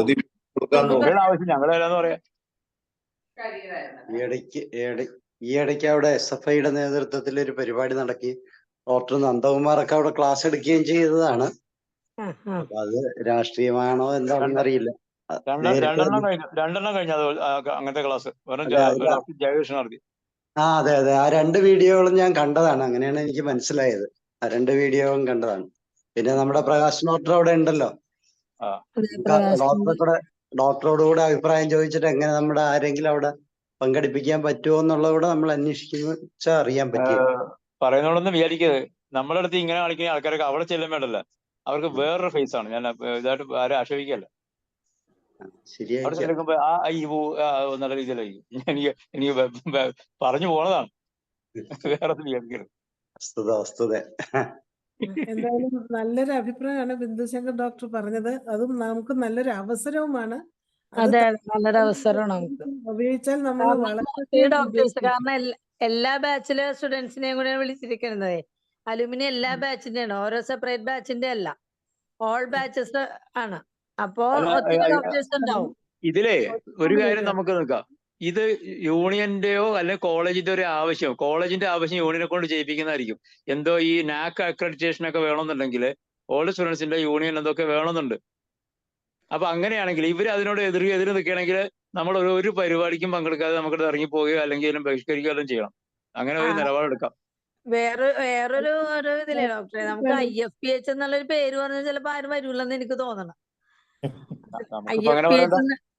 അല്ല സർക്കുലേറ്റ് ചെയ്താലോ ഡോക്ടറെ? എന്തോ ഒരു നോട്ടീസ് സർക്കുലേറ്റ് ചെയ്താലോ? നമ്മള് അല്ല അങ്ങനെയാണേ, പല ഡോക്ടേഴ്സിനും IFPH എന്ന് പറഞ്ഞു കഴിയുമ്പോ അവര് കാര്യങ്ങളൊക്കെ കേൾക്കും. IFPHന്റെ എന്ന് പറയുമ്പോ അവർക്ക് ഈ പറഞ്ഞോണം സലീം പറഞ്ഞ പോലെ ആവും. അല്ല അതിന്റെ അല്ല ബിന്ദു. പക്ഷെ ഇങ്ങനെ ഒരു സംഭവം പറഞ്ഞോ, ഇതിന് ആരെയാണ് കോണ്ടാക്ട് ചെയ്യേണ്ടത് എന്നുള്ള ചോദ്യം വരുമ്പോ പുക പോലെ ആയിപ്പോലെ. അപ്പൊ നമ്മള് എതിർക്കുന്ന ആൾക്കാർ എടുത്തോട്ടെ, IFPH എന്ന് കേട്ടാൽ വിരോധോളം പൊക്കോട്ടെ. നമ്മൾ എന്തെങ്കിലും ഇതിന്റെ ഓഫീസ് ഇതാണ് അല്ലെങ്കിൽ ഇതിന്റെ ആൾക്കാർ ഇതാണെന്ന് അറിഞ്ഞാലല്ലേ കുറച്ചുപേരെ ഇറങ്ങുള്ളൂ. നമുക്കത് ഒരു അനുകൂലം തോന്നുന്ന ഒരു സമൂഹത്തിന് അവരിനെ എവിടെ അന്വേഷിക്കും? ലേവൻ ഡോക്ടറും സൈലന്റ് ഡോക്ടറെ അന്വേഷിച്ചിട്ട് കാര്യമുണ്ടോ? ഇതിനുവേണ്ടി മുന്നിട്ടിറങ്ങിയിരിക്കുന്ന പാർട്ടി ഏതാണ് അല്ലെങ്കിൽ ആൾക്ക് സംഘടന ഏതാണ്? അതങ്ങൾ പറയാ. ഇവിടെ ഇപ്പൊ ആപ്പാടെ അവിടെ ഉള്ളൂ, ബാക്കിയുള്ളവർ സപ്പോർട്ട് ചെയ്യണ്ടോ ഇല്ലെന്ന് നമുക്കറിയില്ല. ഞങ്ങൾ ഒരു സംഘടനയല്ല എന്ന് പറയാൻ അത് സംഘടന ആൾക്കാരല്ല, ആ സംഘടന പ്രവർത്തിക്കുന്നുണ്ട്. അതെങ്ങനെയൊക്കെ ഇത് ചെയ്യാം. സംസാരിക്കാമല്ലോ ഡോക്ടർക്കൊക്കെ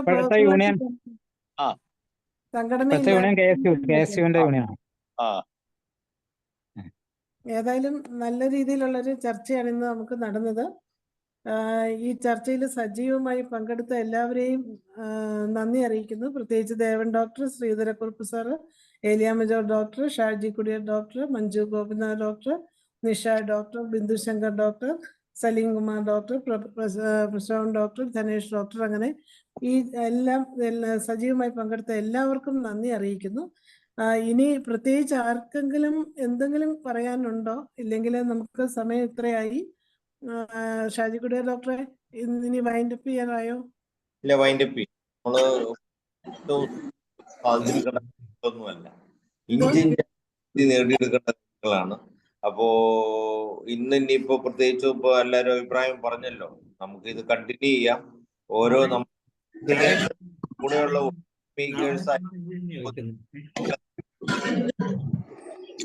ബിന്ദു ശങ്കർ ഡോക്ടർ ഒന്ന് മ്യൂട്ട് ചെയ്യോ? ബിന്ദു ശങ്കർ ഡോക്ടർ.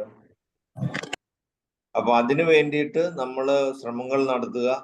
അപ്പോ സമൂഹത്തിൽ സ്വാധീനിക്കാൻ സാധ്യതയുള്ള മനുഷ്യന്റെ നന്മ കാംക്ഷിക്കുന്ന വ്യക്തികളെ ഇതിൻ്റെ അകത്ത് കൊണ്ടുവന്ന് കാര്യങ്ങൾ ബോധ്യപ്പെടാൻ അവരും ബോധ്യപ്പെടുത്താൻ നമ്മളും തയ്യാറാകുക. ഓരോ ദിവസവും ഒരു 10 പേരെങ്കിലും വന്നാല്, പല സ്ഥലങ്ങളിലുള്ള 10 പേര് വെച്ച് വന്നാല് നമ്മുടെ ഈ സൂം ഈ ചർച്ചകൾ വിജയപ്രദമാകും. എല്ലാവരും അതിന് ശ്രമിക്കണം. നമ്മുടെ നാട്ടിലുള്ള നമ്മുടെ സുഹൃത്തുക്കളായിട്ടുള്ള, കഴിഞ്ഞ ദിവസം ഫൈസൽ മെലഡി കൊണ്ടുവന്ന പോലെ ഉള്ള ഓരോ വ്യക്തികളുണ്ട്. അതുമാതിരി നമ്മുടെ നാട്ടിൽ പല സാമൂഹ്യ രംഗങ്ങളിൽ ഇടപെടുന്ന, തീക്ഷ്ണമായിട്ട് മനുഷ്യന്റെ നന്മയെ കാംക്ഷിക്കുന്ന വ്യക്തികളുണ്ട്. അവരെ ഇതിന്റെ തീക്ഷ്ണത, ഇതിന്റെ പ്രാധാന്യം ബോധ്യപ്പെടുത്താൻ നമ്മൾ ഓരോരുത്തരും ശ്രമിക്കുക. നമ്മുടെ സൂമിൽ അവരെ കൊണ്ടുവരിക. കഴിഞ്ഞ ദിവസം നിഷ ഡോക്ടർ കൊണ്ടുവന്നിരുന്നു. അതുമാതിരി കഴിയുന്നത്ര ആൾക്കാരെ നമ്മൾ രോഗികളായിട്ടുള്ളവരെ കൊണ്ടുവരിക. ഇതിന്റെ തീക്ഷ്ണതയും കാര്യങ്ങളും അവരെ ബോധ്യപ്പെടുത്തുക. എന്നിട്ട് നമുക്ക് ഇവരിൽ എല്ലാവരുടെയും കൂടെ ശ്രമകരമായിട്ട് നമുക്ക് പൊതുജനങ്ങളിലോട്ട് ഈ കാര്യങ്ങൾ ബോധ്യപ്പെടുത്തുന്നതിനുള്ള ശ്രമം തുടർന്നുകൊണ്ടേയിരിക്കുക. ഒറ്റ ദിവസം കൊണ്ട് വിജയം കാണേണ്ട സംഗതി അല്ല ഇത്. ഇതിനൊരു സമയമുണ്ട്. നമ്മൾ ഓരോ ഇഞ്ചും പൊരുതി നമ്മുടെ നന്മയുടെ ഭാഗം, അല്ലെങ്കിൽ ശരിയുടെ ഭാഗം, അല്ലെങ്കിൽ മനുഷ്യനെ ഇവിടെ ആരോഗ്യത്തോടെ നിലനിർത്താനുള്ള അവസരം ഉണ്ടാക്കുന്നതിന് വേണ്ടിയുള്ള ശ്രമങ്ങൾ വിജയിക്കുക തന്നെ ചെയ്യും. അതിനെ വിജയിപ്പിച്ചേ തീരൂ. അപ്പൊ അത് നമ്മളെല്ലാം കളക്റ്റീവായിട്ടുള്ള ഉത്തരവാദിത്തമാണ്. ഇന്നിനിയിപ്പോ കൂടുതൽ ഒന്നും പറയാനില്ലാത്തത് കൊണ്ടും എല്ലാവരും ഓൾമോസ്റ്റ് അവരുടേതായ ഇതുവരെയുള്ള അഭിപ്രായങ്ങൾ രേഖപ്പെടുത്തിയത് കൊണ്ടും നമുക്കിത് വൈൻഡപ്പ് ചെയ്യാം. അറിയാൻ പറ്റും. എന്തായാലും നമ്മളുടെ ചർച്ചയും വളരെയധികം വിജയകരമായിട്ടാണ് പോകുന്നത്. ഓരോ പോയിന്റുകൾ നമുക്ക് കൂടുതൽ കിട്ടിക്കൊണ്ടാണ് ഇരിക്കുന്നത്. പ്രത്യേകിച്ച് ഞായറാഴ്ചത്തെ ഈ പ്രോഗ്രാമിൽ നമ്മൾ ഒന്ന് അവതരിപ്പിക്കാൻ പറ്റിയതൊരു വലിയ സക്സസ് ആയിരിക്കും. അതിനുവേണ്ടി എല്ലാവരും ഒന്ന് ശ്രമിക്കണം. അങ്ങനെ ഈ ഒരു സൂം വിജയമാക്കിയ എല്ലാവർക്കും, ഇതിൽ പങ്കെടുത്തും കേൾക്കുന്ന എല്ലാവർക്കും നന്ദി അറിയിച്ചുകൊണ്ട് ഇത് നിർത്തട്ടെ. നന്ദി, നമസ്കാരം. Thank you.